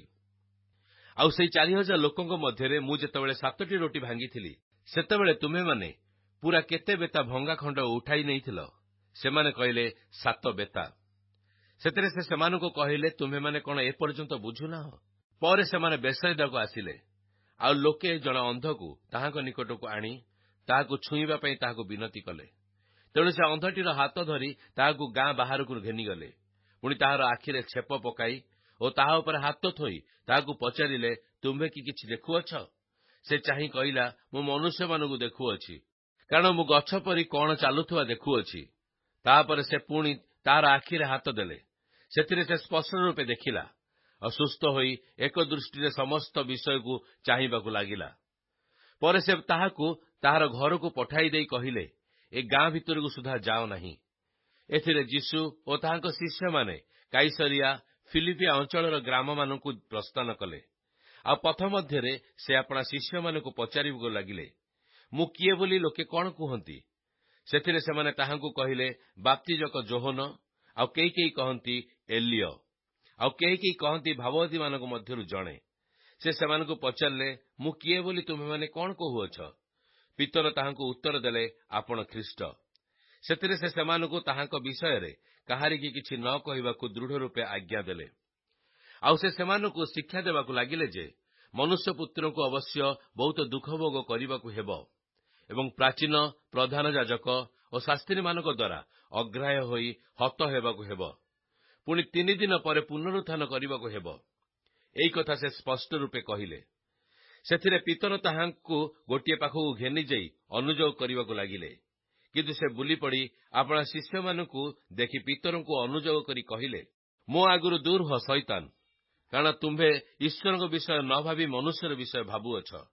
ତତ୍ପରେ ସେ ଆପଣା ଶିଷ୍ୟମାନଙ୍କ ସହିତ ଲୋକସମୂହକୁ ନିକଟକୁ ଡାକି କହିଲେ, କେହି ଯେବେ ମୋହର ଅନୁଗାମୀ ହେବାକୁ ଇଚ୍ଛା କରେ, ତେବେ ସେ ଆପଣାକୁ ଅସ୍ୱୀକାର କରୁ, ପୁଣି ଆପଣା କ୍ରୁଶ ଘେନି ମୋହର ଅନୁଗମନ କରୁ। କାରଣ ଯେ କେହି ଆପଣା ଜୀବନ ରକ୍ଷା କରିବାକୁ ଇଚ୍ଛା କରେ, ସେ ତାହା ହରାଇବ, କିନ୍ତୁ ଯେ କେହି ମୋହର ସୁସମାଚାର ନିମନ୍ତେ ଆପଣା ଜୀବନ ହରାଇବ, ସେ ତାହା ରକ୍ଷା କରିବ। ଆଉ ମନୁଷ୍ୟ ଯେବେ ସମସ୍ତ ଜଗତ ଲାଭ କରି ନିଜ ଜୀବନ ହରାଏ, ତେବେ ତାହାର କି ଲାଭ? ପୁଣି ମନୁଷ୍ୟ ଆପଣା ଜୀବନ ବଦଳରେ କଣ ଦେଇପାରେ? ଯେଣୁ ଯେ କେହି ଏହି କାଳର ବ୍ୟଭିଚାରୀ ଓ ପାପିଷ୍ଠ ଲୋକମାନଙ୍କ ମଧ୍ୟରେ ମୋହର ଓ ମୋହର ବାକ୍ୟ ବିଷୟରେ ଲଜ୍ଜା ବୋଧ କରେ, ମନୁଷ୍ୟ ପୁତ୍ର ଯେତେବେଳେ ପବିତ୍ର ଦୂତଙ୍କ ସହିତ ଆପଣା ପିତାଙ୍କ ମହିମାରେ ଆଗମନ କରିବେ, ସେତେବେଳେ ସେ ମଧ୍ୟ ତା ବିଷୟରେ ଲଜ୍ଜା ବୋଧ କରିବେ। ମାର୍କ 9 ପର୍ବ। ପୁନଶ୍ଚ ସେ ସେମାନଙ୍କୁ କହିଲେ, ମୁଁ ତୁମ୍ଭମାନଙ୍କୁ ସତ୍ୟ କହୁଅଛି, ଈଶ୍ୱରଙ୍କ ରାଜ୍ୟକୁ ପରାକ୍ରମରେ ଉପସ୍ଥିତ ନ ଦେଖିବା ପର୍ଯ୍ୟନ୍ତ ଏଠାରେ ଠିଆ ହୋଇଥିବା ଲୋକମାନଙ୍କ ମଧ୍ୟରୁ କେତେକ କୌଣସି ପ୍ରକାରେ ମୃତ୍ୟୁର ଆସ୍ୱାଦ ପାଇବେ ନାହିଁ। 6 ଦିନ ପରେ ଯୀଶୁ କେବଳ ପିତର, ଯାକୁବ ଓ ଯୋହନଙ୍କୁ ସାଙ୍ଗରେ ଘେନି ଅନ୍ତର ହୋଇ ସେମାନଙ୍କୁ ଗୋଟିଏ ଉଚ୍ଚ ପର୍ବତକୁ ନେଇଗଲେ। ଆଉ ସେ ସେମାନଙ୍କ ସାକ୍ଷାତରେ ରୂପାନ୍ତରିତ ହେଲେ। ତାହାଙ୍କ ବସ୍ତ୍ର ଏପରି ଉଜ୍ଜ୍ୱଳ ଓ ଅତିଶୟ ଶୁଭ୍ର ବର୍ଣ୍ଣ ହେଲା ଯେ ପୃଥିବୀର କୌଣସି ରଜକ ଯେପରି ଶୁଭ୍ର ବର୍ଣ୍ଣ କରିପାରେ ନାହିଁ। ପୁଣି ମୂଷାଙ୍କ ସହିତ ଏଲିୟ ଯୀଶୁଙ୍କ ସାଙ୍ଗରେ କଥାବାର୍ତ୍ତା କରୁଥିବା ସେମାନଙ୍କୁ ଦେଖାଗଲା। ସେଥିରେ ପିତର ଯୀଶୁଙ୍କୁ ଉତ୍ତର ଦେଲେ, ହେ ଗୁରୁ, ଆମ୍ଭେମାନେ ଯେ ଏ ସ୍ଥାନରେ ଅଛୁ, ଏହା ଉତ୍ତମ। ଆମ୍ଭେମାନେ 3ଟି କୁଟୀର ନିର୍ମାଣ କରୁ, ଆପଣଙ୍କ ପାଇଁ ଗୋଟିଏ, ମୂଷାଙ୍କ ପାଇଁ ଗୋଟିଏ ଓ ଏଲିୟଙ୍କ ପାଇଁ ଗୋଟିଏ। କାରଣ ସେ କି ଉତ୍ତର ଦେବେ ବୋଲି ଜାଣିନଥିଲେ, ଯେଣୁ ସେମାନେ ଅତ୍ୟନ୍ତ ଭୀତ ହୋଇଥିଲେ। ପୁଣି ଖଣ୍ଡେ ମେଘ ଆସି ସେମାନଙ୍କୁ ଆଚ୍ଛାଦନ କଲା, ଆଉ ସେ ମେଘରୁ ଏଇ ବାଣୀ ହେଲା, ଏ ଆମ୍ଭର ପ୍ରିୟ ପୁତ୍ର, ଏହାଙ୍କର ବାକ୍ୟ ଶ୍ରବଣ କର। ପୁଣି ହଠାତ୍ ସେମାନେ ଚାରିଆଡ଼େ ଚାହିଁ ସେମାନଙ୍କ ସଙ୍ଗରେ କେବଳ ଯୀଶୁଙ୍କ ବିନା ଆଉ କାହାରିକି ଦେଖିଲେ ନାହିଁ। ସେମାନେ ପର୍ବତରୁ ଓହ୍ଲାଇବା ସମୟରେ ସେ ସେମାନଙ୍କୁ ଦୃଢ଼ ଆଜ୍ଞା ଦେଇ କହିଲେ, ତୁମ୍ଭେମାନେ ଯାହା ଯାହା ଦେଖୁଅଛ, ସେହିସବୁ ମୃତମାନଙ୍କ ମଧ୍ୟରୁ ମନୁଷ୍ୟ ପୁତ୍ରଙ୍କ ପୁନରୁତ୍ଥାନ ନ ହେବା ପର୍ଯ୍ୟନ୍ତ କାହାରିକି କୁହ ନାହିଁ। ସେଥିରେ ସେମାନେ ସେହି କଥା ଧରି ମୃତମାନଙ୍କ ମଧ୍ୟରୁ ପୁନରୁତ୍ଥାନ ଯେ କଣ, ସେ ବିଷୟରେ ଆପଣା ଆପଣା ମଧ୍ୟରେ ବାଦାନୁବାଦ କରିବାକୁ ଲାଗିଲେ। ଆଉ ସେମାନେ ତାହାଙ୍କୁ ପଚାରିଲେ, ପ୍ରଥମରେ ଅବଶ୍ୟ ଏଲିୟଙ୍କ ଆଗମନ ହେବ? ଶାସ୍ତ୍ରୀମାନେ ଏପରି କଥା କହନ୍ତି। ସେଥିରେ ସେ ସେମାନଙ୍କୁ କହିଲେ, ଏଲିୟ ପ୍ରଥମେ ଆସି ସମସ୍ତ ବିଷୟ ପୁନଃସ୍ଥାପନ କରିବା କଥା ସତ, ମାତ୍ର ମନୁଷ୍ୟ ପୁତ୍ର ବହୁ ଦୁଃଖ ଭୋଗ କରି ତୁଚ୍ଛୀକୃତ ହେବେ, ଏହା କିପରି ତାହାଙ୍କ ବିଷୟରେ ଲେଖା ଅଛି। କିନ୍ତୁ ମୁଁ ତୁମ୍ଭମାନଙ୍କୁ କହୁଅଛି, ଏଲିୟ ଆସି ସାରିଲେଣି, ଆଉ ତାହାଙ୍କ ବିଷୟରେ ଯେପରି ଲେଖା ଅଛି, ତଦନୁସାରେ ମଧ୍ୟ ସେମାନେ ତାହାଙ୍କ ପ୍ରତି ଯାହା ଇଚ୍ଛା ତାହା କରିଅଛନ୍ତି। ପରେ ସେମାନେ ଶିଷ୍ୟଙ୍କ ସହିତ ନିକଟକୁ ଆସି ଦେଖିଲେ, ସେମାନଙ୍କ ଚତୁର୍ଦ୍ଦିଗରେ ବହୁ ସଂଖ୍ୟକ ଲୋକ ଆଉ ଶାସ୍ତ୍ରୀମାନେ ସେମାନଙ୍କ ସହିତ ବାଦାନୁବାଦ କରୁଅଛନ୍ତି। ଲୋକସମୂହ ତାହାଙ୍କୁ ଦେଖିବା ମାତ୍ରେ ଅତିଶୟ ବିସ୍ମୟାନ୍ୱିତ ହେଲେ ଓ ଦୌଡ଼ି ଆସି ତାହାଙ୍କୁ ନମସ୍କାର କରିବାକୁ ଲାଗିଲେ। ସେଥିରେ ସେ ସେମାନଙ୍କୁ ପଚାରିଲେ, ତୁମ୍ଭେମାନେ ସେମାନଙ୍କ ସହିତ କଣ ବାଦାନୁବାଦ କରୁଅଛ? ଲୋକସମୂହ ମଧ୍ୟରୁ ଜଣେ ତାହାଙ୍କୁ ଉତ୍ତର ଦେଲା, ହେ ଗୁରୁ, ମୁଁ ମୋର ପୁଅକୁ ଆପଣଙ୍କ ନିକଟକୁ ଆଣିଥିଲି। ତାହାକୁ ଗୋଟିଏ ଘୁଙ୍ଗାଭୂତ ଲାଗିଛି। ଯେକୌଣସି ସ୍ଥାନରେ ସେ ତାହାକୁ ଧରେ, ତାହାକୁ ତଳେ ପକାଇଦିଏ, ତାହାର ମୁହଁରୁ ଫେଣ ବାହାରେ ଓ ସେ ଦାନ୍ତ ରଗଡ଼େ, ଆଉ ସେ ଶୁଖି ଯାଉଅଛି। ତାହାକୁ ଛଡ଼ାଇବା ନିମନ୍ତେ ମୁଁ ଆପଣଙ୍କ ଶିଷ୍ୟମାନଙ୍କୁ କହିଥିଲି, କିନ୍ତୁ ସେମାନେ ପାରିଲେ ନାହିଁ। ସେ ସେମାନଙ୍କୁ ଉତ୍ତର ଦେଲେ, ଆରେ ଅବିଶ୍ୱାସୀ ବଂଶ, କେତେକାଳ ମୁଁ ତୁମ୍ଭମାନଙ୍କ ସଙ୍ଗରେ ରହିବି? କେତେକାଳ ତୁମ୍ଭମାନଙ୍କ ବ୍ୟବହାର ସହିବି? ତାହାକୁ ମୋ ପାଖକୁ ଆଣ। ସେଥିରେ ସେମାନେ ତାହାକୁ ତାହାଙ୍କ ଛାମୁକୁ ଆଣିଲେ। ପୁଣି ତାହାଙ୍କୁ ଦେଖିବା ମାତ୍ରେ ସେହି ଭୂତ ତାହାକୁ ଭୟଙ୍କର ଭାବେ ମୋଡ଼ି ପକାଇଲା। ସେ ଭୂଇଁରେ ପଡ଼ି ମୁହଁରୁ ଫେଣ ବାହାର କରି ଗଡ଼ିବାକୁ ଲାଗିଲା। ସେତେବେଳେ ସେ ତାହାର ପିତାକୁ ପଚାରିଲେ, କେତେ ଦିନ ହେଲା ଏହାକୁ ଏପରି ହୋଇଅଛି? ସେ କହିଲା, ପିଲାକାଳରୁ। ସେ ତାହାକୁ ମାରି ପକାଇବା ପାଇଁ ଥରକୁ ଥର ନିଆଁରେ ଓ ପାଣିରେ ପକାଇଅଛି। କିନ୍ତୁ ଆପଣ ଯଦି କିଛି କରିପାରନ୍ତି, ତାହେଲେ ଆମ୍ଭମାନଙ୍କ ପ୍ରତି ଦୟାକରି ଆମ୍ଭମାନଙ୍କର ଉପକାର କରନ୍ତୁ। ସେଥିରେ ଯୀଶୁ ତାହାକୁ କହିଲେ, କଣ କହିଲ? ଯଦି କରିପାରନ୍ତି। ବିଶ୍ୱାସୀ ପକ୍ଷରେ ସମସ୍ତ ହିଁ ସମ୍ଭବ। ସେଇକ୍ଷଣି ପିଲାଟିର ପିତା ଉଚ୍ଚସ୍ୱରରେ କହିଲା, ମୁଁ ବିଶ୍ୱାସ କରୁଅଛି, ମୋର ଅବିଶ୍ୱାସର ପ୍ରତିକାର କରନ୍ତୁ। ପରେ ଲୋକସମୂହ ଏକତ୍ର ଦୌଡ଼ି ଆସୁଅଛନ୍ତି ଦେଖି ଯୀଶୁ ସେହି ଅଶୁଚି ଆତ୍ମାକୁ ଧମକ ଦେଇ କହିଲେ, ରେ ମୂକ ବଧିର ଆତ୍ମା, ମୁଁ ତତେ ଆଜ୍ଞା ଦେଉଅଛି, ଏହାଠାରୁ ବାହାରିଯା। ପୁଣି ଆଉ କେବେ ହିଁ ଏହାଠାରେ ପଶିବୁ ନାହିଁ। ସେଥିରେ ସେ ଚିତ୍କାର କରି ତାହାକୁ ଅତ୍ୟନ୍ତ ମୋଡ଼ି ପକାଇ ବାହାରିଗଲା। ଆଉ ପିଲାଟି ମଲା ପରି ହୋଇଗଲା। ଏପରିକି ଅଧିକାଂଶ କହିଲେ ସେ ମରିଗଲା। କିନ୍ତୁ ଯୀଶୁ ତାହାର ହାତ ଧରି ତାହାକୁ ଉଠାଇଲେ, ଆଉ ସେ ଠିଆ ହେଲା। ପୁଣି ସେ ଗୃହକୁ ଆସନ୍ତେ ତାହାଙ୍କ ଶିଷ୍ୟମାନେ ତାହାଙ୍କୁ ଗୋପନରେ ପଚାରିବାକୁ ଲାଗିଲେ, ଆମ୍ଭେମାନେ କାହିଁକି ତାହାକୁ ଛଡ଼ାଇ ପାରିଲୁ ନାହିଁ? ସେ ସେମାନଙ୍କୁ କହିଲେ, ପ୍ରାର୍ଥନା ବିନା ଆଉ କାହିଁରେ ଏ ପ୍ରକାର ଭୂତ ଛଡ଼ାଯାଇପାରେ ନାହିଁ। ସେମାନେ ସେହି ସ୍ଥାନରୁ ପ୍ରସ୍ଥାନ କରି ଗାଲିଲୀର ମଧ୍ୟ ଦେଇ ଯାତ୍ରା କଲେ। ଆଉ କେହି ତା ଜାଣନ୍ତୁ ବୋଲି ତାହାଙ୍କର ଇଚ୍ଛା ନଥିଲା, କାରଣ ସେ ଆପଣା ଶିଷ୍ୟମାନଙ୍କୁ ଏହି କଥା କହି ଶିକ୍ଷା ଦେଉଥିଲେ, ମନୁଷ୍ୟପୁତ୍ର ମନୁଷ୍ୟମାନଙ୍କ ହସ୍ତରେ ସମର୍ପିତ ହେଉଅଛନ୍ତି। ପୁଣି ସେମାନେ ତାହାଙ୍କୁ ବଧ କରିବେ, ଆଉ ସେ ହତ ହେଲା ଉତ୍ତାରେ 3 ଦିନ ପରେ ପୁନରୁତ୍ଥାନ କରିବେ। କିନ୍ତୁ ସେମାନେ ସେହି କଥା ବୁଝିଲେ ନାହିଁ ଓ ତାହାଙ୍କୁ ପଚାରିବାକୁ ଭୟ କରୁଥିଲେ। ପରେ ସେମାନେ କଫରନହୁମକୁ ଆସିଲେ। ସେ ଘରେ ପହଞ୍ଚି ସେମାନେ ତାହାଙ୍କୁ ପଚାରିଲେ, ତୁମେମାନେ ବାଟରେ କଣ ତର୍କ ବିତର୍କ କରୁଥିଲ? କିନ୍ତୁ ସେମାନେ ନିରୁତ୍ତର ହୋଇ ରହିଲେ। କାରଣ କିଏ ଶ୍ରେଷ୍ଠ, ଏ ବିଷୟ ଘେନି ସେମାନେ ବାଟରେ ପରସ୍ପର ବାଦାନୁବାଦ କରିଥିଲେ। ସେଥିରେ ସେ ଉପବେଶନ କରି 12କୁ ଆହ୍ୱାନ କଲେ ଓ ସେମାନଙ୍କୁ କହିଲେ, ଯଦି କେହି ପ୍ରଧାନ ହେବାକୁ ଇଚ୍ଛା କରେ, ତାହେଲେ ସେ ସମସ୍ତଙ୍କଠାରୁ ସାନ ଓ ସମସ୍ତଙ୍କର ସେବକ ହେଉ। ପୁଣି ସେ ଗୋଟିଏ ସାନ ପିଲାକୁ ଘେନି ସେମାନଙ୍କ ମଧ୍ୟରେ ଠିଆ କରାଇଲେ ଓ ତାହାକୁ ଆଲିଙ୍ଗନ କରି ସେମାନଙ୍କୁ କହିଲେ, ଯେ କେହି ମୋ ନାମରେ ଏପରି ସାନ ପିଲାଙ୍କ ମଧ୍ୟରୁ ଜଣକୁ ଗ୍ରହଣ କରେ, ସେ ମୋତେ ଗ୍ରହଣ କରେ। ଆଉ ଯେ କେହି ମୋତେ ଗ୍ରହଣ କରେ, ସେ ମୋତେ ଗ୍ରହଣ କରେ ନାହିଁ, ମାତ୍ର ମୋହର ପ୍ରେରଣକର୍ତ୍ତାଙ୍କୁ ଗ୍ରହଣ କରେ। ଯୋହନ ତାହାଙ୍କୁ କହିଲେ, ହେ ଗୁରୁ, ଆମ୍ଭମାନଙ୍କ ଦଳରେ ନଥିବା ଜଣକୁ ଆପଣଙ୍କ ନାମରେ ଭୂତ ଛଡ଼ାଇବାର ଦେଖିଲୁ, ଆଉ ସେ ଆମ୍ଭମାନଙ୍କ ଦଳରେ ନଥିବାରୁ ତାହାକୁ ଆମେ ମନା କଲୁ। କିନ୍ତୁ ଯୀଶୁ କହିଲେ, ତାହାକୁ ମନା କର ନାହିଁ, କାରଣ ମୋ ନାମରେ ଶକ୍ତି କାର୍ଯ୍ୟ କରି ହଠାତ୍ ମୋହର କୁତ୍ସା କରିପାରିବ, ଏପରି ଲୋକ କେହି ନାହିଁ। କାରଣ ଯେ ଆମ୍ଭମାନଙ୍କ ବିପକ୍ଷ ନୁହେଁ, ସେ ଆମ୍ଭମାନଙ୍କର ସପକ୍ଷ। ମୁଁ ତୁମମାନଙ୍କୁ ସତ୍ୟ କହୁଅଛି, ତୁମେମାନେ ଖ୍ରୀଷ୍ଟଙ୍କ ଲୋକ ବୋଲି ଯେ କେହି ତୁମମାନଙ୍କୁ ଗିନାଏ ପାଣି ପିଇବାକୁ ଦେବ, ସେ କୌଣସି ପ୍ରକାରେ ଆପଣା ପୁରସ୍କାର ହରାଇବ ନାହିଁ। ଆଉ ଯେ କେହି ବିଶ୍ୱାସ କରୁଥିବା ଏ କ୍ଷୁଦ୍ରମାନଙ୍କ ମଧ୍ୟରୁ ଜଣକର ବିଘ୍ନର କାରଣ ହୁଏ, ତାହା ବେକରେ ଗୋଟିଏ ବଡ଼ ଚକିପତର ଟଙ୍ଗାଯାଇ ତାହାକୁ ସମୁଦ୍ରରେ ନିକ୍ଷେପ କରାଯାଇଥିଲେ ତା ପକ୍ଷରେ ଭଲ ହୋଇଥାନ୍ତା। ପୁଣି ତୁମର ହସ୍ତ ଯଦି ତୁମର ବିଘ୍ନର କାରଣ ହୁଏ, ତେବେ ତାହାକୁ କାଟି ପକାଅ। 2 ହସ୍ତ ଘେନି ନରକ ଅର୍ଥାତ୍ ଅନିର୍ବାଣ ଅଗ୍ନି ମଧ୍ୟକୁ ଯିବା ଅପେକ୍ଷା ବରଂ ପଙ୍ଗୁ ହୋଇ ଜୀବନରେ ପ୍ରବେଶ କରିବା ତୁମ୍ଭ ପକ୍ଷରେ ଭଲ। କାରଣ ନରକରେ ସେମାନଙ୍କର କୀଟ କ୍ଷୟ ପାଏ ନାହିଁ, ଆଉ ଅଗ୍ନି ନିର୍ବାପିତ ହୁଏ ନାହିଁ। ଆଉ ତୁମର ପାଦ ଯଦି ତୁମର ବିଘ୍ନର କାରଣ ହୁଏ, ତେବେ ତାହା କାଟି ପକାଅ। 2 ପାଦ ଘେନି ନରକରେ ନିକ୍ଷିପ୍ତ ହେବା ଅପେକ୍ଷା ବରଂ ଖଞ୍ଜ ହୋଇ ଜୀବନରେ ପ୍ରବେଶ କରିବା ତୁମ୍ଭ ପକ୍ଷରେ ଭଲ। କାରଣ ନରକରେ ସେମାନଙ୍କର କୀଟ କ୍ଷୟ ପାଏ ନାହିଁ, ଆଉ ଅଗ୍ନି ନିର୍ବାପିତ ହୁଏ ନାହିଁ। ପୁଣି ତୁମର ଚକ୍ଷୁ ଯଦି ତୁମର ବିଘ୍ନର କାରଣ ହୁଏ, ତେବେ ତାହା ଓପାଡ଼ି ପକାଅ। 2 ଚକ୍ଷୁ ଘେନି ନରକରେ ନିକ୍ଷିପ୍ତ ହେବା ଅପେକ୍ଷା ବରଂ 1 ଚକ୍ଷୁ ଘେନି ଈଶ୍ୱରଙ୍କ ରାଜ୍ୟରେ ପ୍ରବେଶ କରିବା ତୁମ୍ଭ ପକ୍ଷରେ ଭଲ। କାରଣ ନରକରେ ସେମାନଙ୍କ କୀଟ କ୍ଷୟ ପାଏ ନାହିଁ, ଆଉ ଅଗ୍ନି ନିର୍ବାପିତ ହୁଏ ନାହିଁ। ଯେଣୁ ପ୍ରତ୍ୟେକ ଜଣ ଅଗ୍ନିରେ ଲବଣାକ୍ତ ହେବ। ଲବଣ ଉତ୍ତମ, କିନ୍ତୁ ଲବଣ ଯଦି ଲବଣତ୍ୱହୀନ ହୁଏ, ତାହେଲେ ତାହାକୁ କାହିଁରେ ସ୍ୱାଦଯୁକ୍ତ କରିବ? ତୁମ୍ଭେମାନେ ଆପଣା ଆପଣାଠାରେ ଲବଣ ରଖ ଏବଂ ପରସ୍ପର ସହିତ ଶାନ୍ତିରେ ରୁହ। ମାର୍କ 10 ପର୍ବ। ସେ ସେହି ସ୍ଥାନରୁ ପ୍ରସ୍ଥାନ କରି ଜିହୁଦା ସୀମା ଓ ଜର୍ଦ୍ଦନର ପରପାରିକି ଆସିଥିଲେ। ଆଉ ଲୋକସମୂହ ପୁନର୍ବାର ତାହାଙ୍କ ନିକଟରେ ଏକତ୍ର ହୁଅନ୍ତେ ସେ ନିଜ ରୀତି ଅନୁସାରେ ସେମାନଙ୍କୁ ପୁଣି ଶିକ୍ଷା ଦେବାକୁ ଲାଗିଲେ। ଇତିମଧ୍ୟରେ ଫାରୁସୀମାନେ ତାହାଙ୍କ ନିକଟକୁ ଆସି ତାହାଙ୍କୁ ପରୀକ୍ଷା କରି ପଚାରିଲେ, ଆପଣା ସ୍ତ୍ରୀ କି ପରିତ୍ୟାଗ କରିବା କଣ ପୁରୁଷ ପକ୍ଷରେ ନ୍ୟାୟସଙ୍ଗତ? ସେ ସେମାନଙ୍କୁ ଉତ୍ତର ଦେଲେ, ମୋଶା ତୁମ୍ଭମାନଙ୍କୁ କି ଆଜ୍ଞା ଦେଇଅଛନ୍ତି? ସେମାନେ କହିଲେ, ତ୍ୟାଗପତ୍ର ଲେଖି ସ୍ତ୍ରୀ କି ପରିତ୍ୟାଗ କରିବା ନିମନ୍ତେ ମୋଶା ଅନୁମତି ଦେଇଅଛନ୍ତି।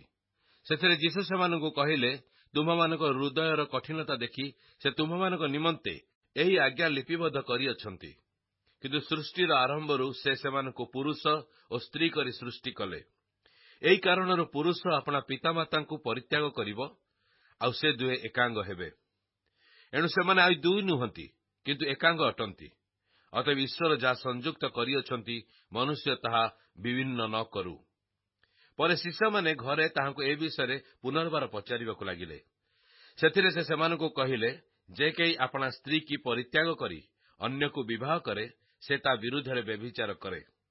ଆଉ ଯଦି ସ୍ତ୍ରୀ ଆପଣା ସ୍ୱାମୀ କି ପରିତ୍ୟାଗ କରି ଅନ୍ୟକୁ ବିବାହ କରେ, ତେବେ ସେ ବ୍ୟଭିଚାର କରେ। ସେ ଯେପରି ଶିଶୁମାନଙ୍କୁ ସ୍ପର୍ଶ କରନ୍ତି, ଏଥିପାଇଁ ଲୋକେ ସେମାନଙ୍କୁ ତାହାଙ୍କ ନିକଟକୁ ଆଣିବାକୁ ଲାଗିଲେ। ମାତ୍ର ଶିଷ୍ୟମାନେ ସେମାନଙ୍କୁ ଧମକ ଦେଲେ। ଯୀଶୁ ତାହା ଦେଖି ବିରକ୍ତ ହୋଇ ସେମାନଙ୍କୁ କହିଲେ, ଶିଶୁମାନଙ୍କୁ ମୋ ନିକଟକୁ ଆସିବାକୁ ଦିଅ, ସେମାନଙ୍କୁ ମନା କର ନାହିଁ, କାରଣ ଈଶ୍ୱରଙ୍କ ରାଜ୍ୟ ଏହି ପ୍ରକାର ଲୋକମାନଙ୍କର। ମୁଁ ତୁମ୍ଭମାନଙ୍କୁ ସତ୍ୟ କହୁଅଛି, ଯେ କେହି ଶିଶୁ ପରି ଈଶ୍ୱରଙ୍କ ରାଜ୍ୟ ଗ୍ରହଣ ନ କରେ, ସେ କୌଣସି ପ୍ରକାରେ ସେଥିରେ ପ୍ରବେଶ କରିବ ନାହିଁ। ପୁଣି ସେ ସେମାନଙ୍କୁ କୋଳରେ ଘେନି ଓ ସେମାନଙ୍କ ଉପରେ ହାତ ଥୋଇ ସେମାନଙ୍କୁ ଆଶୀର୍ବାଦ କଲେ। ସେ ପୁନର୍ବାର ଯାତ୍ରା ଆରମ୍ଭ କରିବା ସମୟରେ ଜଣେ ଦୌଡ଼ି ଆସି ତାହାଙ୍କ ଛାମୁରେ ଜାନୁ ପାତି ତାହାଙ୍କୁ ପଚାରିଲେ, ହେ ସଦ୍ଗୁରୁ, ଅନନ୍ତ ଜୀବନର ଅଧିକାରୀ ହେବା ନିମନ୍ତେ ମୁଁ କଣ କରିବି? ସେଥିରେ ଯୀଶୁ ତାହାଙ୍କୁ କହିଲେ, ମୋତେ ସତ୍ ବୋଲି କାହିଁକି କହୁଅଛ? ଜଣକ ବିନା ଅର୍ଥାତ୍ ଈଶ୍ୱରଙ୍କ ବିନା ଅନ୍ୟ କେହି ସତ୍ ନୁହେଁ। ଆଜ୍ଞାଗୁଡ଼ିକ ତ ତୁମେମାନେ ଜାଣ। ନରହତ୍ୟା କର ନାହିଁ, ବ୍ୟଭିଚାର କର ନାହିଁ, ଚୋରି କର ନାହିଁ, ମିଥ୍ୟା ସାକ୍ଷ୍ୟ ଦିଅ ନାହିଁ, ପ୍ରବଞ୍ଚନା କର ନାହିଁ, ଆପଣା ପିତାମାତାଙ୍କୁ ସବାଦର କର। ସେ ତାହାଙ୍କୁ କହିଲେ, ହେ ଗୁରୁ, ଏହି ସମସ୍ତ ମୁଁ ଯୌବନ କାଳରୁ ପାଳନ କରି ଆସିଅଛି। ଯୀଶୁ ତାଙ୍କ ପ୍ରତି ଏକ ଦୃଷ୍ଟିରେ ଚାହିଁ ତାହାଙ୍କୁ ସ୍ନେହ କଲେ ଓ କହିଲେ, ତୁମ୍ଭର ଗୋଟିଏ ବିଷୟ ଊଣା ଅଛି।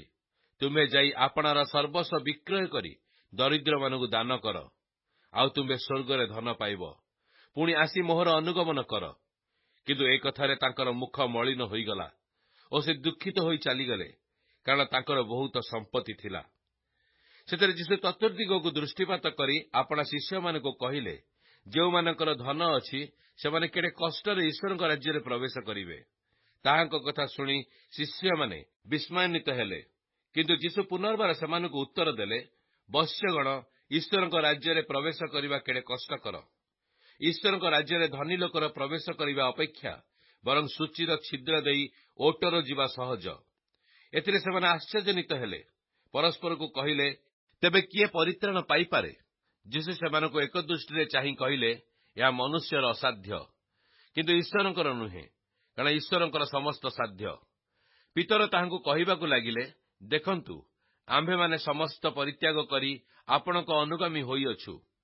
ଯୀଶୁ କହିଲେ, ମୁଁ ତୁମ୍ଭମାନଙ୍କୁ ସତ୍ୟ କହୁଅଛି, ଯେଉଁ ଲୋକ ମୋହର ଓ ସୁସମାଚାର ନିମନ୍ତେ ଗୃହ କିମ୍ବା ଭ୍ରାତା କି ଭଗ୍ନୀ କିମ୍ବା ମାତା କି ପିତା କି ସନ୍ତାନ ସନ୍ତତି କି ଭୂମି ପରିତ୍ୟାଗ କରିଅଛି, ଆଉ ଏବେ ଇହକାଳରେ ତାଡ଼ନା ସଙ୍ଗେ ସଙ୍ଗେ ଶତଗୁଣରେ ଗୃହ, ଭ୍ରାତା, ଭଗ୍ନୀ, ମାତା, ସନ୍ତାନ ସନ୍ତତି ଓ ଭୂମି ଓ ପରକାଳରେ ଅନନ୍ତ ଜୀବନ ନ ପାଇବ, ଏପରି ଲୋକ କେହି ନାହିଁ। କିନ୍ତୁ ପ୍ରଥମରେ ଥିବା ଅନେକ ଲୋକ ଶେଷରେ ପଡ଼ିବେ ଓ ଶେଷରେ ଥିବା ଅନେକ ଲୋକ ପ୍ରଥମ ହେବେ। ସେମାନେ ଜେରୁସାଲେମକୁ ଯାତ୍ରା କରୁଥିବା ସମୟରେ ପଥ ମଧ୍ୟରେ ଥିଲେ ଓ ଯୀଶୁ ସେମାନଙ୍କ ଆଗେ ଆଗେ ଯାଉଥିଲେ। ଆଉ ସେମାନେ ବିସ୍ମୟାନ୍ୱିତ ହୋଇ ଓ ପଶ୍ଚାତଗାମୀ ଲୋକେ ଭୀତ ହୋଇଥିଲେ ଓ ପୁନର୍ବାର ଦ୍ୱାଦଶଙ୍କୁ ଅନ୍ତର କରି ତାହାଙ୍କ ପ୍ରତି ଯାହା ଯାହା ଘଟିବାକୁ ଯାଉଅଛି, ସେସବୁ ସେମାନଙ୍କୁ ଜଣାଇବାକୁ ଲାଗିଲେ। ସେ କହିଲେ, ଦେଖ, ଆମ୍ଭେମାନେ ଜେରୁସାଲେମକୁ ଯାତ୍ରା କରୁଅଛୁ। ମନୁଷ୍ୟପୁତ୍ର ପ୍ରଧାନ ଯାଜକ ଓ ଶାସ୍ତ୍ରୀମାନଙ୍କ ହସ୍ତରେ ସମର୍ପିତ ହେବେ, ଆଉ ସେମାନେ ତାହାଙ୍କୁ ପ୍ରାଣଦଣ୍ଡାଜ୍ଞା ଦେଇ ବିଜାତିମାନଙ୍କ ହସ୍ତରେ ସମର୍ପଣ କରିବେ। ପୁଣି ସେମାନେ ତାହାଙ୍କୁ ପରିହାସ କରିବେ, ତାହାଙ୍କ ଉପରେ ଛେପ ପକାଇବେ, ତାହାଙ୍କୁ କୋରଡ଼ା ମାରିବେ ଓ ବଦ୍ଧ କରିବେ, ଆଉ 3 ଦିନ ଉତ୍ତାରେ ସେ ପୁନରୁତ୍ଥାନ କରିବେ। ପରେ ଜେବଦୀଙ୍କ ପୁତ୍ରମାନେ ଓ ଯାକୁବ ଓ ଯୋହନ ତାହାଙ୍କ ଛାମୁକୁ ଆସି କହିଲେ, ହେ ଗୁରୁ, ଆମ୍ଭମାନଙ୍କର ଇଚ୍ଛା ଯେ ଆମ୍ଭେମାନେ ଆପଣଙ୍କଠାରୁ ଯାହା କିଛି ମାଗିବୁ, ତାହା ଆମ୍ଭମାନଙ୍କ ପାଇଁ ଆପଣ କରନ୍ତୁ। ତଣୁ ସେ ସେମାନଙ୍କୁ ପଚାରିଲେ, ମୁଁ ତୁମ୍ଭମାନଙ୍କ ପାଇଁ କଣ କରିବି ବୋଲି ତୁମେମାନେ ଇଚ୍ଛା କରୁଅଛ? ସେମାନେ ତାହାଙ୍କୁ କହିଲେ, ଆପଣ ମହିମା ପ୍ରାପ୍ତ ହେଲେ ଯେପରି ଆମ୍ଭମାନଙ୍କ ମଧ୍ୟରୁ ଜଣେ ଆପଣଙ୍କ ଦକ୍ଷିଣ ପାର୍ଶ୍ୱରେ ଅନ୍ୟ ଜଣକ ବାମ ପାର୍ଶ୍ୱରେ ବସିବ, ଆମ୍ଭମାନଙ୍କୁ ଏଇ ବର ଦିଅନ୍ତୁ। କିନ୍ତୁ ଯୀଶୁ ସେମାନଙ୍କୁ କହିଲେ, ତୁମେମାନେ କଣ ମାଗୁଅଛ ତାହା ଜାଣୁନାହଁ? ମୁଁ ଯେଉଁ ପାତ୍ରରେ ପାନ କରୁଅଛି ସେଥିରେ କି ତୁମେମାନେ ପାନ କରିପାର? ଅବା ମୁଁ ଯେଉଁ ବାପ୍ତିସ୍ମରେ ବାପ୍ତିଜିତ ହେଉଅଛି ସେଥିରେ କି ତୁମେମାନେ ବାପ୍ତିଜିତ ହୋଇପାର? ସେମାନେ ତାହାଙ୍କୁ କହିଲେ, ପାରୁ। ଯୀଶୁ ସେମାନଙ୍କୁ କହିଲେ, ମୁଁ ଯେଉଁ ପାତ୍ରରେ ଦାନ କରୁଅଛି ତୁମେମାନେ ସେଥିରେ ପାନ କରିବ। ମୁଁ ଯେଉଁ ବାପ୍ତିସ୍ମରେ ବାପ୍ତିଜିତ ହେଉଅଛି ତୁମେମାନେ ସେଥିରେ ବାପ୍ତିଜିତ ହେବ। କିନ୍ତୁ ମୋହର ଦକ୍ଷିଣ ଅବା ବାମ ପାର୍ଶ୍ୱରେ ବସିବାକୁ ଦେବା ମୋହର ଅଧିକାର ବିଷୟ ନୁହେଁ, ବରଂ ଯେଉଁମାନଙ୍କର ନିମନ୍ତେ ସ୍ଥାନ ପ୍ରସ୍ତୁତ କରାଯାଇଅଛି ସେମାନେ ବସିବେ। ଅନ୍ୟ 10 ଜଣ ଏହା ଶୁଣି ଯାକୁବ ଓ ଯୋହନଙ୍କ ଉପରେ ବିରକ୍ତ ହେବାକୁ ଲାଗିଲେ। ସେଥିରେ ଯୀଶୁ ସେମାନଙ୍କୁ ଡାକି କହିଲେ, ଯେଉଁମାନେ ବିଜାତିମାନଙ୍କର ଶାସନକର୍ତ୍ତା ରୂପେ ଗଣିତ, ସେମାନେ ସେମାନଙ୍କ ଉପରେ ପ୍ରଭୁତ୍ୱ କରନ୍ତି ଓ ସେମାନଙ୍କର ମହାନ ବ୍ୟକ୍ତିମାନେ ସେମାନଙ୍କ ଉପରେ କର୍ତ୍ତୃତ୍ୱ କରନ୍ତି, ଏହା ତୁମ୍ଭେମାନେ ଜାଣ। କିନ୍ତୁ ତୁମମାନଙ୍କ ମଧ୍ୟରେ ସେ ପ୍ରକାର ନୁହେଁ, ମାତ୍ର ତୁମମାନଙ୍କ ମଧ୍ୟରେ ଯେ କେହି ମହାନ ହେବାକୁ ଇଚ୍ଛା କରେ ସେ ତୁମମାନଙ୍କର ସେବକ ହେଉ। ପୁଣି ତୁମମାନଙ୍କ ମଧ୍ୟରେ ଯେ କେହି ପ୍ରଧାନ ହେବାକୁ ଇଚ୍ଛା କରେ ସେ ସମସ୍ତଙ୍କର ଦାସ ହେଉ। କାରଣ ମନୁଷ୍ୟପୁତ୍ର ମଧ୍ୟ ସେବା ପାଇବାକୁ ଆସିନାହାନ୍ତି, ମାତ୍ର ସେବା କରିବାକୁ ଓ ଅନେକଙ୍କ ନିମନ୍ତେ ମୁକ୍ତିର ମୂଲ୍ୟ ସ୍ୱରୂପେ ଆପଣା ପ୍ରାଣ ଦେବାକୁ ଆସିଅଛନ୍ତି। ପରେ ସେମାନେ ଜିରିହରେ ଉପସ୍ଥିତ ହେଲେ। ଆଉ ସେ ଆପଣା ଶିଷ୍ୟ ସମୂହ ବହୁ ସଂଖ୍ୟକ ଲୋକ ସହିତ ଜିରିହରୁ ପ୍ରସ୍ଥାନ କରିବା ସମୟରେ ଟିମାୟର ପୁତ୍ର ବାର୍ଟିମୟ ନାମକ ଜଣେ ଅନ୍ଧ ଭିକ୍ଷୁକ ପଥ ପାର୍ଶ୍ୱରେ ବସିଥିଲା। ସେ ନାଜରେତୀୟ ଯୀଶୁ ଏହା ଶୁଣି ସେ ଉଚ୍ଚ ସ୍ୱରରେ କହିବାକୁ ଲାଗିଲା, ହେ ଦାଉଦ ସନ୍ତାନ ଯୀଶୁ, ମୋତେ ଦୟା କରନ୍ତୁ। ଏଥିରେ ଅନେକ ଲୋକ ତାହାକୁ ତୁନି ହେବା ପାଇଁ ଧମକ ଦେବାକୁ ଲାଗିଲେ। କିନ୍ତୁ ସେ ଆହୁରି ଅଧିକ ଉଚ୍ଚରେ କହିବାକୁ ଲାଗିଲା, ହେ ଦାଉଦ ସନ୍ତାନ, ମୋତେ ଦୟା କରନ୍ତୁ। ସେଥିରେ ଯୀଶୁ ଠିଆ ହୋଇ କହିଲେ, ତାହାକୁ ଡାକ। ସେମାନେ ସେହି ଅନ୍ଧ ଲୋକଟିକୁ ଡାକି କହିଲେ, ସାହସ ଧର, ଉଠ, ସେ ତୁମ୍ଭକୁ ଡାକୁଅଛନ୍ତି। ତହିଁରେ ସେ ଆପଣା ଚାଦର ଫୋପାଡ଼ି ଦେଇ ଉଠି ଯୀଶୁଙ୍କ ନିକଟକୁ ଆସିଲା। ଯୀଶୁ ତାହାକୁ ଉତ୍ତର ଦେଲେ, ମୁଁ ତୁମ୍ଭ ପାଇଁ କଣ କରିବି ବୋଲି ତୁମ୍ଭେ ଇଚ୍ଛା କରୁଅଛ? ସେହି ଅନ୍ଧ ଲୋକଟି ତାହାଙ୍କୁ କହିଲା, ହେ ଗୁରୁ, ମୁଁ ଯେପରି ଦୃଷ୍ଟି ପାଏ। ଯୀଶୁ ତାହାକୁ କହିଲେ, ଯାଅ, ତୁମ୍ଭର ବିଶ୍ୱାସ ତୁମ୍ଭକୁ ସୁସ୍ଥ କରିଅଛି। ତତ୍କ୍ଷଣାତ୍ ସେ ଦୃଷ୍ଟି ପାଇ ପଥରେ ତାହାଙ୍କ ପଛେ ପଛେ ଚାଲିବାକୁ ଲାଗିଲା। ମାର୍କ 11 ପର୍ବ। ଯେତେବେଳେ ସେମାନେ ଜେରୁସାଲେମର ନିକଟବର୍ତ୍ତୀ ହୋଇ ଜିତ ପର୍ବତ ପାର୍ଶ୍ୱସ୍ଥ ବେଥଫାଗି ଓ ବେଥେନିଆ ନିକଟରେ ଉପସ୍ଥିତ ହେଲେ, ସେତେବେଳେ ସେ ଆପଣା ଶିଷ୍ୟମାନଙ୍କ ମଧ୍ୟରୁ 2 ଜଣଙ୍କୁ ଏଇ କଥା କହି ପଠାଇଲେ, ତୁମ୍ଭମାନଙ୍କ ସମ୍ମୁଖସ୍ଥ ସେହି ଗ୍ରାମକୁ ଯାଅ। ସେଥିରେ ପ୍ରବେଶ କରିବା କ୍ଷଣି ଯାହା ଉପରେ କେହି କେବେ ଚଢ଼ି ନାହାନ୍ତି, ଏପରି ଗୋଟିଏ ଗଧ ଛୁଆକୁ ବନ୍ଧା ହୋଇଥିବା ଦେଖିବ, ତାହାକୁ ଫିଟାଇ ଘେନି ଆସ। ଆଉ ଯେବେ କେହି ତୁମ୍ଭମାନଙ୍କୁ ଏହା କରୁଅଛ ବୋଲି କହେ, ତେବେ କହିବ, ଏହାଠାରେ ପ୍ରଭୁଙ୍କର ପ୍ରୟୋଜନ ଅଛି। ଆଉ ସେ ପୁନର୍ବାର ତାହାକୁ ଅବିଳମ୍ବେ ଏହାକୁ ପଠାଇଦେବେ। ସେମାନେ ଯାଇ ଦ୍ୱାର ନିକଟରେ ବାହାର ଦାଣ୍ଡରେ ଗୋଟିଏ ଗଧ ଛୁଆକୁ ବନ୍ଧା ହୋଇଥିବା ଦେଖି ତାହାକୁ ଫିଟାଇଲେ। ସେଥିରେ ସେଠାରେ ଠିଆ ହୋଇଥିବା ଲୋକମାନଙ୍କ ମଧ୍ୟରୁ କେହି ସେମାନଙ୍କୁ ପଚାରିଲେ, ଗଧ ଛୁଆକୁ ଫିଟାଇ କଣ କରୁଅଛ? ଯୀଶୁ ସେମାନଙ୍କୁ ଯେପରି କହିଥିଲେ, ସେମାନେ ସେହିପରି ସେମାନଙ୍କୁ ଉତ୍ତର ଦେଲେ। ତହିଁରେ ସେମାନେ ସେମାନଙ୍କୁ ଅନୁମତି ଦେଲେ। ଯୀଶୁଙ୍କ ନିକଟକୁ ଗଧ ଛୁଆଟିକୁ ଆଣି ସେମାନେ ତାହା ଉପରେ ଆପଣା ଆପଣା ଲୁଗା ପକାଇଲେ।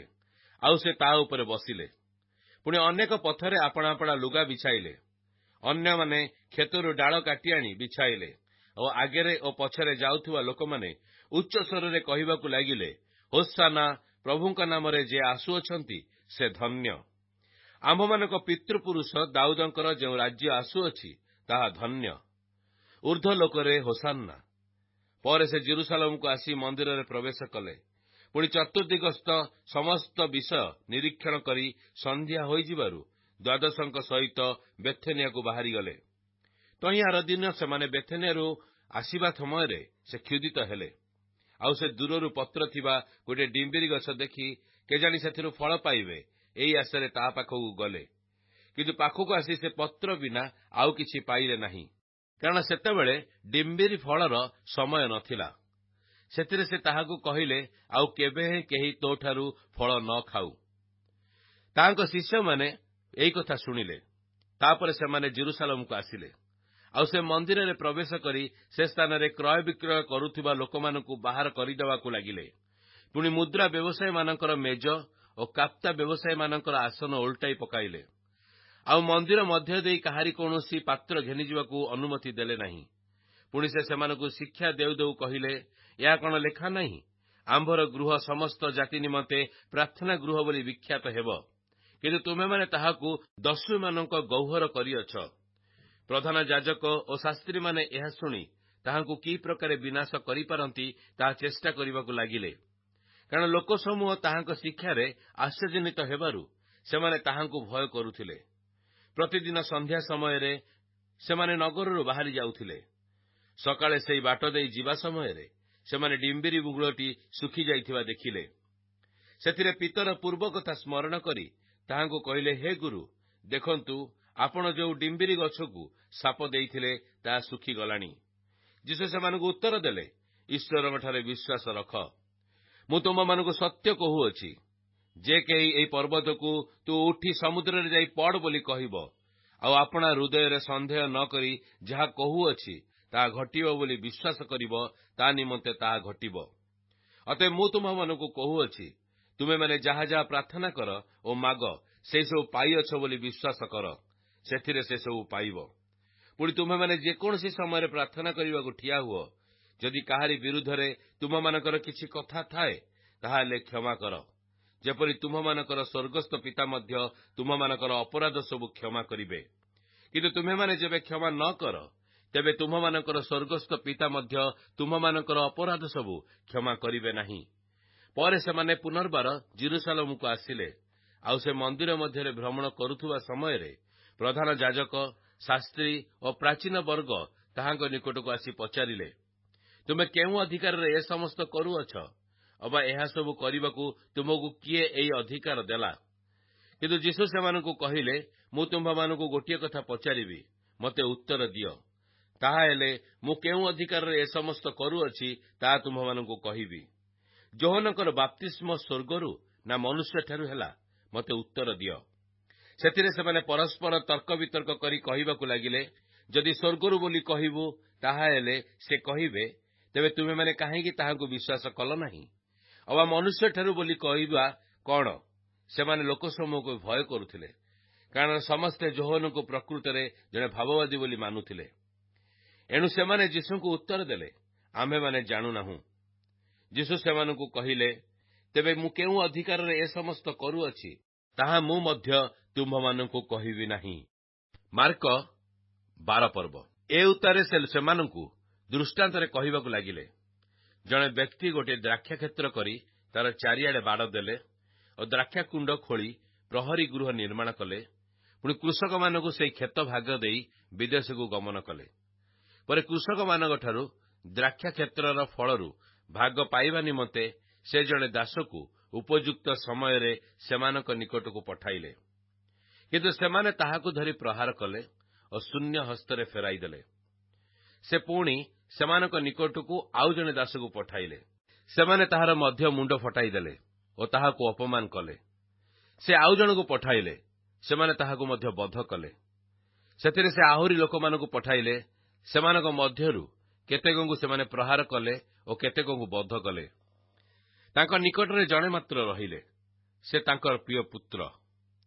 ମୋର ପୁଅକୁ ସେମାନେ ମାନ୍ୟ କରିବେ, ଏହା କହି ସେ ଅବଶେଷରେ ସେମାନଙ୍କ ନିକଟକୁ ପଠାଇଲେ।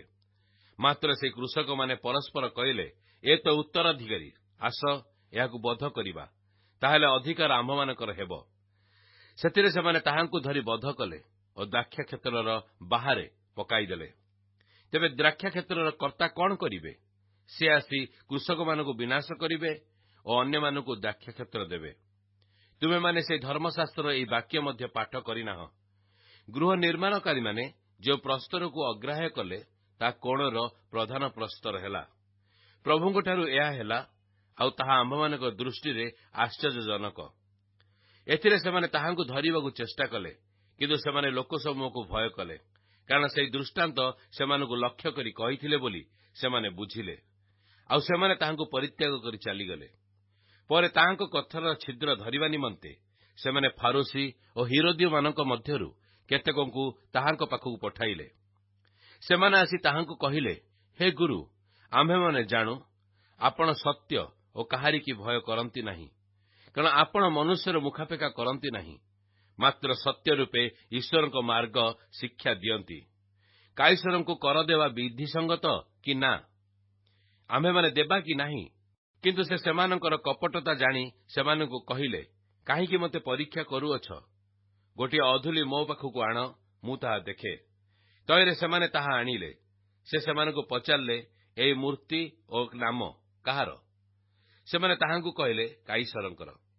ସେଥିରେ ଯୀଶୁ ସେମାନଙ୍କୁ କହିଲେ, କାଇସରଙ୍କର ଯାହା ତାହା କାଇସରଙ୍କୁ ଦିଅ, ପୁଣି ଈଶ୍ୱରଙ୍କର ଯାହା ତାହା ଈଶ୍ୱରଙ୍କୁ ଦିଅ। ତହିଁରେ ସେମାନେ ତାହାଙ୍କ କଥାରେ ଅତ୍ୟନ୍ତ ଚମତ୍କୃତ ହେଲେ। ଏଥି ଉତ୍ତାରେ ପୁନରୁତ୍ଥାନ ନାସ୍ତି କରୁଥିବା ସାଦୁକୀମାନେ ତାହାଙ୍କ ନିକଟକୁ ଆସି ପଚାରିବାକୁ ଲାଗିଲେ, ହେ ଗୁରୁ, ମୂସା ଆମ୍ଭମାନଙ୍କ ନିମନ୍ତେ ଲେଖିଅଛନ୍ତି ଯେ, ଯଦି କୌଣସି ଲୋକର ଭାଇ ମରେ ଆଉ ତାହାର ଭାର୍ଯ୍ୟା ଜୀବିତା ଥାଏ, ପୁଣି ତାହାର କୌଣସି ସନ୍ତାନ ନଥାଏ, ତାହେଲେ ତା ଭାଇର ଓ ତାହାର ଭାର୍ଯ୍ୟାକୁ ଗ୍ରହଣ କରି ଆପଣା ଭାଇ ନିମନ୍ତେ ବଂଶ ଉତ୍ପନ୍ନ କରିବ। ଦେଖନ୍ତୁ, 7 ଭାଇ ଥିଲେ। ପ୍ରଥମଟି ଗୋଟିଏ ସ୍ତ୍ରୀକି ବିବାହ କଲା ଓ ନିଃସନ୍ତାନ ହୋଇ ମଲା। ପରେ ଦ୍ୱିତୀୟଟି ତାହାକୁ ଗ୍ରହଣ କରି ନିଃସନ୍ତାନ ହୋଇ ମଲା। ତୃତୀୟଟି ସେହି ପ୍ରକାର କଲା। ଆଉ 7 ଜଣ ଯାକ ନିଃସନ୍ତାନ ହୋଇ ମଲେ। ସମସ୍ତଙ୍କ ଶେଷରେ ସେହି ସ୍ତ୍ରୀ ମଧ୍ୟ ମଲା। ପୁନରୁତ୍ଥାନ ସମୟରେ ଯେତେବେଳେ ସେମାନେ ଉଠିବେ, ସେତେବେଳେ ସେମାନଙ୍କ ମଧ୍ୟରୁ ସେ କାହାର ସ୍ତ୍ରୀ ହେବ? 7 ଜଣ ତ ତାହାକୁ ବିବାହ କରିଥିଲେ। ଯୀଶୁ ସେମାନଙ୍କୁ କହିଲେ, ଧର୍ମଶାସ୍ତ୍ର ପୁଣି ଈଶ୍ୱରଙ୍କ ଶକ୍ତି ମଧ୍ୟ ନ ଜାଣିବା କି ତୁମମାନଙ୍କର ଭ୍ରାନ୍ତିର କାରଣ ନୁହେଁ? ତେଣୁ ମୃତମାନଙ୍କ ମଧ୍ୟରୁ ପୁନରୁତ୍ଥାନ ହେଲା ଉତ୍ତାରେ ଲୋକେ ବିବାହ କରନ୍ତି ନାହିଁ କିମ୍ବା ବିବାହିତ ହୁଅନ୍ତି ନାହିଁ, କିନ୍ତୁ ସ୍ୱର୍ଗସ୍ଥ ଦୂତମାନଙ୍କ ପରି ରୁହନ୍ତି।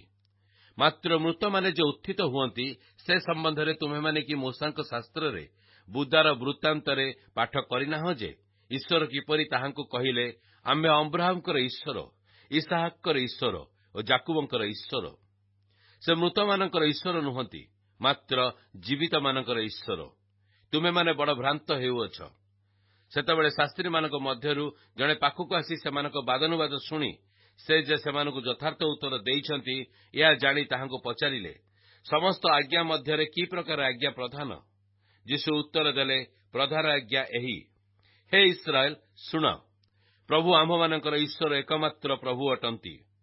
ଆଉ ତୁମ୍ଭେମାନେ ଆପଣା ସମସ୍ତ ଅନ୍ତଃକରଣ, ସମସ୍ତ ପ୍ରାଣ, ସମସ୍ତ ମନ ଓ ସମସ୍ତ ଶକ୍ତି ଦେଇ ପ୍ରଭୁ ଆପଣା ଈଶ୍ୱରଙ୍କୁ ପ୍ରେମ କର। ଦ୍ୱିତୀୟଟି ଏହି, ତୁମ୍ଭେ ଆପଣା ପ୍ରତିବାସୀକି ଆତ୍ମତୁଲ୍ୟ ପ୍ରେମ କର। ଏହି ଆଜ୍ଞାଗୁଡ଼ିକ ଅପେକ୍ଷା ଆଉ କୌଣସି ଶ୍ରେଷ୍ଠତର ଆଜ୍ଞା ନାହିଁ। ସେଥିରେ ସେ ଶାସ୍ତ୍ରୀ ତାହାଙ୍କୁ କହିଲେ, ହେ ଗୁରୁ, ତାହା ସତ୍ୟ, ସେ ଯେ ଏକ ଓ ତାହାଙ୍କ ବିନା ଆଉ କେହି ନାହିଁ, ଏହା ଆପଣ ଯଥାର୍ଥ କହିଅଛନ୍ତି। ପୁଣି ସମସ୍ତ ଅନ୍ତଃକରଣ, ସମସ୍ତ ବୁଦ୍ଧି ଓ ସମସ୍ତ ଶକ୍ତି ଦେଇ ତାହାଙ୍କୁ ପ୍ରେମ କରିବା ଏବଂ ପ୍ରତିବାସୀକି ଆତ୍ମତୁଲ୍ୟ ପ୍ରେମ କରିବା ସମସ୍ତ ହୋମ ଓ ବଳିଦାନ ଅପେକ୍ଷା ଗୁରୁତର। ସେ ବୁଦ୍ଧି ସହିତ ଈଶ୍ୱର ଉତ୍ତର ଦେଇଛନ୍ତି ଦେଖି ଯୀଶୁ ତାହାଙ୍କୁ କହିଲେ, ଈଶ୍ୱରଙ୍କ ରାଜ୍ୟଠାରୁ ତୁମେ ଦୂରବର୍ତ୍ତୀ ନୁହଁ। ଏଥି ଉତ୍ତାରେ କେହି ତାହାଙ୍କୁ ଆଉ କୌଣସି ପ୍ରଶ୍ନ ପଚାରିବାକୁ ସାହସ କଲେ ନାହିଁ। କିନ୍ତୁ ଯୀଶୁ ମନ୍ଦିରରେ ଶିକ୍ଷା ଦେଉଥିବା ସମୟରେ ଉତ୍ତର ଦେଲେ, ଖ୍ରୀଷ୍ଟ ଯେ ଦାଉଦଙ୍କ ସନ୍ତାନ, ଏହା ଶାସ୍ତ୍ରୀମାନେ କିପରି କହନ୍ତି?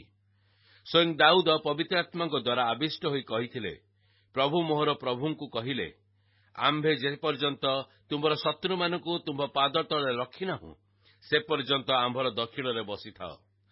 ସ୍ୱୟଂ ଦାଉଦ ତାହାଙ୍କୁ ପ୍ରଭୁ ବୋଲି କହନ୍ତି। ତେବେ ସେ କି ପ୍ରକାରେ ତାହାଙ୍କର ସନ୍ତାନ? ସର୍ବସାଧାରଣ ଲୋକେ ଆନନ୍ଦରେ ତାହାଙ୍କ କଥା ଶୁଣୁଥିଲେ। ପୁନଶ୍ଚ ସେ ଆପଣା ଶିକ୍ଷା ମଧ୍ୟରେ କହିଲେ, ଶାସ୍ତ୍ରୀମାନଙ୍କଠାରୁ ସାବଧାନ। ସେମାନେ ଦୀର୍ଘ ବସନ ପରିଧାନ କରି ଭ୍ରମଣ କରିବାକୁ, ପୁଣି ହାଟ ବଜାରରେ ନମସ୍କାର, ସମାଜ ଗୃହରେ ପ୍ରଧାନ ଆସନ ଓ ଭୋଜିରେ ପ୍ରଧାନ ସ୍ଥାନ ଗ୍ରହଣ କରିବାକୁ ଭଲ ପାଆନ୍ତି। ସେମାନେ ବିଧବାମାନଙ୍କର ଗୃହ ସବୁ ଗ୍ରାସ କରନ୍ତି ଓ ଛଳନା କରି ଦୀର୍ଘ ପ୍ରାର୍ଥନା କରନ୍ତି। ସେମାନେ ଗୁରୁତର ଦଣ୍ଡ ପାଇବେ। ପରେ ସେ ଭଣ୍ଡାର ସମ୍ମୁଖରେ ବସି ଲୋକସମୂହ କିପରି ସେଥିରେ ପଇସା ପକାଉଛନ୍ତି ତାହା ଦେଖୁଥିଲେ। ସେତେବେଳେ ଅନେକ ଧନୀ ଲୋକ ସେଥିରେ ବେଶୀ ପକାଇଲେ। ଆଉ ଜଣେ ଦରିଦ୍ର ବିଧବା ଆସି 1 ପାହୁଲା ମୂଲ୍ୟର 2 କ୍ଷୁଦ୍ର ମୁଦ୍ରା ସେଥିରେ ପକାଇଲା। ତହିଁରେ ଯୀଶୁ ଆପଣା ଶିଷ୍ୟମାନଙ୍କୁ ଡାକି କହିଲେ, ମୁଁ ତୁମ୍ଭମାନଙ୍କୁ ସତ୍ୟ କହୁଅଛି, ଭଣ୍ଡାରରେ ମୁଦ୍ରା ପକାଉଥିବା ସମସ୍ତ ଲୋକଙ୍କ ଅପେକ୍ଷା ଏହି ଦରିଦ୍ର ବିଧବା ଅଧିକ ପକାଇଅଛି। କାରଣ ସମସ୍ତେ ଆପଣା ଆପଣା ଅତିରିକ୍ତ ଧନରୁ କିଛି କିଛି ପକାଇଲେ, କିନ୍ତୁ ଏ ଆପଣାର ଅନାଟନ ଅବସ୍ଥାରେ ନିଜର ପ୍ରାଣ ବଞ୍ଚାଇବା ନିମନ୍ତେ ତାହାର ଯାହା କିଛି ଥିଲା, ସେହି ସବୁ ପକାଇଲା। ମାର୍କ 13 ପର୍ବ। ସେ ମନ୍ଦିରରୁ ବାହାରି ଯାଉଥିବା ସମୟରେ ତାହାଙ୍କ ଶିଷ୍ୟମାନଙ୍କ ମଧ୍ୟରୁ ଜଣେ ତାହାଙ୍କୁ କହିଲେ, ହେ ଗୁରୁ, ଦେଖନ୍ତୁ କିପରି ପ୍ରସ୍ତର ଓ କିପରି ପ୍ରାସାଦ। ସେଥିରେ ଯୀଶୁ ତାହାଙ୍କୁ କହିଲେ, ତୁମେ କଣ ଏହି ସମସ୍ତ ବୃହତ୍ ପ୍ରାସାଦ ଦେଖୁଅଛ? ଏକ ପ୍ରସ୍ତର ଅନ୍ୟ ପ୍ରସ୍ତର ଉପରେ ରହିବ ନାହିଁ, ସମସ୍ତ ହିଁ ଭୂମିସାତ୍ ହେବ। ପରେ ସେ ଜିତ ପର୍ବତ ଉପରେ ମନ୍ଦିର ସମ୍ମୁଖରେ ବସନ୍ତେ ପିତର, ଯାକୁବ, ଯୋହନ ଓ ଆନ୍ଦ୍ରିୟ ତାହାଙ୍କୁ ଗୋପନରେ ପଚାରିବାକୁ ଲାଗିଲେ, ଏସବୁ କେବେ ଘଟିବ? ପୁଣି ଯେଉଁ ସମୟରେ ଏସବୁ ସଫଳ ହେବା ସନ୍ନିକଟ ହେବ, ସେ ସମୟର ଲକ୍ଷଣ କଣ ତାହା ଆମ୍ଭମାନଙ୍କୁ କୁହନ୍ତୁ। ସେଥିରେ ଯୀଶୁ ସେମାନଙ୍କୁ କହିବାକୁ ଲାଗିଲେ, ସାବଧାନ, କେହି ଯେପରି ତୁମ୍ଭମାନଙ୍କୁ ଭ୍ରାନ୍ତ ନ କରେ। ଅନେକ ମୋ ନାମରେ ଆସି ମୁଁ ବୋଲି ସେ କହି ଅନେକଙ୍କୁ ଭ୍ରାନ୍ତ କରିବେ। ମାତ୍ର ତୁମ୍ଭେମାନେ ଯେତେବେଳେ ଯୁଦ୍ଧର ବିଷୟ ଓ ସଂଗ୍ରାମର ଜନରବ ଶୁଣିବ, ସେତେବେଳେ ବ୍ୟାକୁଳ ହୁଅ ନାହିଁ। ଏହି ସମସ୍ତ ଅବଶ୍ୟ ଘଟିବ, କିନ୍ତୁ କେହି କାଳ ସୁଦ୍ଧା ଯୁଗାନ୍ତ ନୁହେଁ। କାରଣ ଜାତି ବିପକ୍ଷରେ ଜାତି ଓ ରାଜ୍ୟ ବିପକ୍ଷରେ ରାଜ୍ୟ ଉଠିବ। ପୁଣି ସ୍ଥାନେ ସ୍ଥାନେ ଭୂମିକମ୍ପ ହେବ ଓ ଦୁର୍ଭିକ୍ଷ ପଡ଼ିବ। ଏହି ସମସ୍ତ ପ୍ରସବ ବେଦନାର ଆରମ୍ଭ ମାତ୍ର। କିନ୍ତୁ ତୁମେମାନେ ଆପଣା ଆପଣା ବିଷୟରେ ସାବଧାନ ହୋଇଥାଅ। ଲୋକେ ତୁମମାନଙ୍କ ବିଚାର ସଭାରେ ଓ ସମର୍ପଣ କରିବେ, ଆଉ ତୁମେମାନେ ସମାଜ ଗୃହ ଗୁଡ଼ିକରେ ପ୍ରହାରିତ ହେବ। ଏବଂ ମୋ ସକାଶେ ଶାସନକର୍ତ୍ତା ଓ ରାଜାମାନଙ୍କ ଛାମୁରେ ସେମାନଙ୍କ ପ୍ରତି ସାକ୍ଷ୍ୟ ଦେବା ନିମନ୍ତେ ଠିଆ କରାଯିବ। ପୁଣି ସମସ୍ତ ଜାତି ନିକଟରେ ସୁସମାଚାର ପ୍ରଥମରେ ଅବଶ୍ୟ ଘୋଷଣା କରାଯିବ। ଏଣୁ ଯେତେବେଳେ ଲୋକେ ତୁମମାନଙ୍କୁ ଘେନିଯାଇ ସମର୍ପଣ କରିବେ, ସେତେବେଳେ ତୁମେମାନେ କଣ କହିବ, ସେ ବିଷୟରେ ପୂର୍ବରୁ ଚିନ୍ତିତ ହୁଅ ନାହିଁ। କିନ୍ତୁ ସେହି ଦଣ୍ଡରେ ତୁମମାନଙ୍କୁ ଯାହା ଦିଆଯିବ ତାହା କୁହ, କାରଣ ତୁମେମାନେ ବକ୍ତା ନୁହଁ, ମାତ୍ର ପବିତ୍ରାତ୍ମା ବକ୍ତା ଅଟନ୍ତି। ଭ୍ରାତା ଭ୍ରାତାକୁ ଓ ପିତା ପୁତ୍ରକୁ ମୃତ୍ୟୁଭୋଗ କରିବା ନିମନ୍ତେ ସମର୍ପଣ କରିବେ। ପୁଣି ସନ୍ତାନମାନେ ପିତାମାତାଙ୍କ ବିରୁଦ୍ଧରେ ଉଠି ସେମାନଙ୍କୁ ବଦ୍ଧ କରିବେ। ଆଉ ମୋହର ନାମ ସକାଶେ ତୁମେମାନେ ସମସ୍ତଙ୍କ ଦ୍ୱାରା ଘୃଣିତ ହେବ। ମାତ୍ର ଯେ ଶେଷ ପର୍ଯ୍ୟନ୍ତ ଧୈର୍ଯ୍ୟ ଧରି ରହିବ, ସେ ପରିତ୍ରାଣ ପାଇବ। କିନ୍ତୁ ତୁମେମାନେ ଯେତେବେଳେ ସେହି ଉତ୍ପନ୍ନକାରୀ ଘୃଣ୍ୟ ବସ୍ତୁକୁ ଯେଉଁଠାରେ ଅବସ୍ଥିତ ହେବା ଉଚିତ ନୁହେଁ, ସେଠାରେ ଅବସ୍ଥିତି ଦେଖିବ, ସେତେବେଳେ ଯେଉଁମାନେ ଜିହୁଦା ପ୍ରଦେଶରେ ଥାଆନ୍ତି, ସେମାନେ ପର୍ବତମାଳାକୁ ପଳାଇ ଯାଆନ୍ତୁ। ଯେ ଛାତ ଉପରେ ଥାଏ, ସେ ଆପଣା ଘରୁ କୌଣସି ପଦାର୍ଥ ଘେନିଯିବା ପାଇଁ ଓହ୍ଲାଇ ନ ଆସୁ ବା ଭିତରକୁ ନ ଯାଉ। ପୁଣି ଯେ କ୍ଷେତ୍ରରେ ଥାଏ, ସେ ଆପଣା ଚାଦର ଘେନିଯିବା ପାଇଁ ଲେଉଟି ନ ଯାଉ। ସେହି ସମୟରେ ଯେଉଁମାନେ ଗର୍ଭବତୀ ଓ ସ୍ତନ୍ୟଦାୟୀ, ହାୟ, ସେମାନେ କ୍ଲେଶର ପାତ୍ର। କିନ୍ତୁ ଏହା ଯେପରି ଶୀତ କାଳରେ ନ ଘଟେ, ଏଥିପାଇଁ ପ୍ରାର୍ଥନା କର। କାରଣ ସେହି କାଳରେ ଏପରି କ୍ଲେଶ ଘଟିବ ଯେ ଈଶ୍ୱରଙ୍କ କୃତ ସୃଷ୍ଟି ଆରମ୍ଭରୁ ଆଜି ପର୍ଯ୍ୟନ୍ତ ସେପରି ଘଟି ନାହିଁ, ପୁଣି କେବେ ହେଁ ଘଟିବ ନାହିଁ। ଆଉ ପ୍ରଭୁ ସେହି ସମୟ ଯେବେ ଊଣା କରି ନ ଥାନ୍ତେ, ତେବେ କୌଣସି ମର୍ତ୍ତ୍ୟ ପରିତ୍ରାଣ ପାଆନ୍ତା ନାହିଁ। ମାତ୍ର ସେ ଯେଉଁମାନଙ୍କୁ ମନୋନୀତ କରିଅଛନ୍ତି, ସେହି ମନୋନୀତ ଲୋକଙ୍କ ନିମନ୍ତେ ଉକ୍ତ ସମୟ ଊଣା କରିଅଛନ୍ତି। ସେତେବେଳେ ଦେଖ ଖ୍ରୀଷ୍ଟ ଏଠାରେ କିମ୍ବା ଦେଖ ସେଠାରେ। କେହି ଯେବେ ତୁମମାନଙ୍କୁ ଏପରି କହିବ, ତେବେ ତା ବିଶ୍ୱାସ କର ନାହିଁ। ଭଣ୍ଡ ଖ୍ରୀଷ୍ଟମାନେ ଓ ଭଣ୍ଡ ଭାବବାଦୀମାନେ ଉଠି ଏପରି ଚିହ୍ନ ଓ ଅଦ୍ଭୁତ କର୍ମମାନ ଦେଖାଇବେ ଯେ, ଯଦି ସମ୍ଭବ ହୁଏ, ତେବେ ମନୋନୀତ ଲୋକମାନଙ୍କୁ ଭ୍ରାନ୍ତ କରିବେ। କିନ୍ତୁ ତୁମେମାନେ ସାବଧାନ ହୋଇଥାଅ। ମୁଁ ପୂର୍ବରୁ ତୁମମାନଙ୍କୁ ସମସ୍ତ ବିଷୟ ଜଣାଇଲି। ମାତ୍ର ସେହି ସମୟରେ ସେହି କ୍ଲେଶ ଉତ୍ତାରେ ସୂର୍ଯ୍ୟ ଅନ୍ଧକାରମୟ ହେବ ଓ ଚନ୍ଦ୍ର ଆଲୋକ ଦେବ ନାହିଁ। ପୁଣି ନକ୍ଷତ୍ରମାଳା ଆକାଶରୁ ସ୍ଫଳିତ ହେବାକୁ ଲାଗିବେ ଓ ଆକାଶମଣ୍ଡଳସ୍ଥ ଶକ୍ତି ସମୂହ ବିଚଳିତ ହେବେ। ସେତେବେଳେ ଲୋକେ ମନୁଷ୍ୟପୁତ୍ରଙ୍କୁ ମହାକ୍ରମ ଓ ମହାମହିମା ସହ ମେଘମାଳାରେ ଆଗମନ କରିବା ଦେଖିବେ।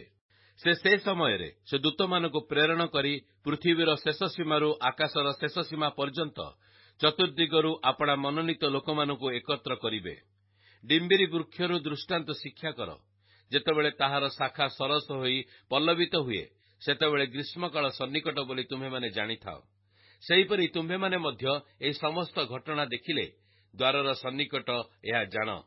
ମୁଁ ତୁମ୍ଭମାନଙ୍କୁ ସତ୍ୟ କହୁଅଛି, ଏ ସମସ୍ତ ନ ଘଟିବା ପର୍ଯ୍ୟନ୍ତ ଏହି ବର୍ତ୍ତମାନ ପୁରୁଷ କୌଣସି ପ୍ରକାର ଲୋପ ପାଇବ ନାହିଁ। ଆକାଶ ଓ ପୃଥିବୀ ଲୋପ ପାଇବ, ମାତ୍ର ମୋହର ବାକ୍ୟ ସମୂହ ଲୋପ ପାଇବ ନାହିଁ। କିନ୍ତୁ ସେହି ଦିନ କି ଦଣ୍ଡ ବିଷୟ କେହି ଜାଣନ୍ତି ନାହିଁ, ସ୍ୱର୍ଗସ୍ଥ ଦୂତମାନେ କିମ୍ବା ପୁତ୍ର ସୁଦ୍ଧା ଜାଣନ୍ତି ନାହିଁ, କେବଳ ପିତା ହିଁ ଜାଣନ୍ତି। ତୁମେମାନେ ସାବଧାନ ହୋଇଥାଅ, ଜାଗି ରୁହ, କାରଣ ସେ ସମୟ କେବେ ହେବ ତାହା ତୁମେମାନେ ଜାଣ ନାହିଁ। ତାହା ଏପରି ଯେପରି ଜଣେ ବ୍ୟକ୍ତି ଆପଣା ଗୃହ ତ୍ୟାଗ କରି ବିଦେଶରେ ପ୍ରବାସ କରୁଅଛନ୍ତି। ଆଉ ସେ ଆପଣା ଦାସମାନଙ୍କୁ ଅଧିକାର ଦେଇ ପ୍ରତ୍ୟେକର କାର୍ଯ୍ୟ ନିରୂପଣ କରିଅଛନ୍ତି ଓ ଦ୍ୱାରିକି ମଧ୍ୟ ଜାଗି ରହିବାକୁ ଆଜ୍ଞା ଦେଇଅଛନ୍ତି। ଅତଏବ କାଳେ ଗୃହକର୍ତ୍ତା ଅକସ୍ମାତ୍ ଆସି ତୁମମାନଙ୍କୁ ନିଦ୍ରିତ ଦେଖନ୍ତି, ଏଥିନିମନ୍ତେ ଜାଗ୍ରତ ଥାଅ, କାରଣ ସେ ସନ୍ଧ୍ୟାବେଳେ କି ଅଧରାତିରେ କି କୁକୁଡ଼ା ଡାକିବା ସମୟରେ କି ସକାଳେ କେତେବେଳେ ଯେ ଆସିବେ ତାହା ତୁମ୍ଭେମାନେ ଜାଣ ନାହିଁ। ମୁଁ ତୁମ୍ଭମାନଙ୍କୁ ଯାହା କହୁଅଛି ତାହା ସମସ୍ତଙ୍କୁ କହୁଅଛି, ଜାଗ୍ରତ ଥାଅ। ମାର୍କ 14 ପର୍ବ। ନିସ୍ତାର ପର୍ବ ଓ ଖମିର ଶୂନ୍ୟ ରୋଟିର ପର୍ବ ପଡ଼ିବାକୁ 2 ଦିନ ଥିଲା। ସେହି ସମୟରେ ପ୍ରଧାନ ଯାଜକ ଓ ଶାସ୍ତ୍ରୀମାନେ କିପରି ତାହାଙ୍କୁ ଛଳରେ ଧରି ବଧ କରିପାରନ୍ତି ସେଥିର ଉପାୟ ଖୋଜୁଥିଲେ।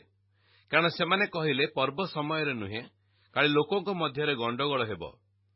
ସେ ବେଥନିଆରେ କୁଷ୍ଟି ସିମୋନଙ୍କ ଗୃହରେ ଭୋଜନରେ ବସିବା ସମୟରେ ଜଣେ ସ୍ତ୍ରୀ ଲୋକ ଗୋଟିଏ ପାତ୍ରରେ ବହୁମୂଲ୍ୟ ବିଶୁଦ୍ଧ ଜଟାମାଂସାଶୀ ତୈଳ ଆଣି ସେହି ପାତ୍ର ଭାଙ୍ଗି ତାହାଙ୍କ ମସ୍ତକରେ ଢାଳିବାକୁ ଲାଗିଲେ।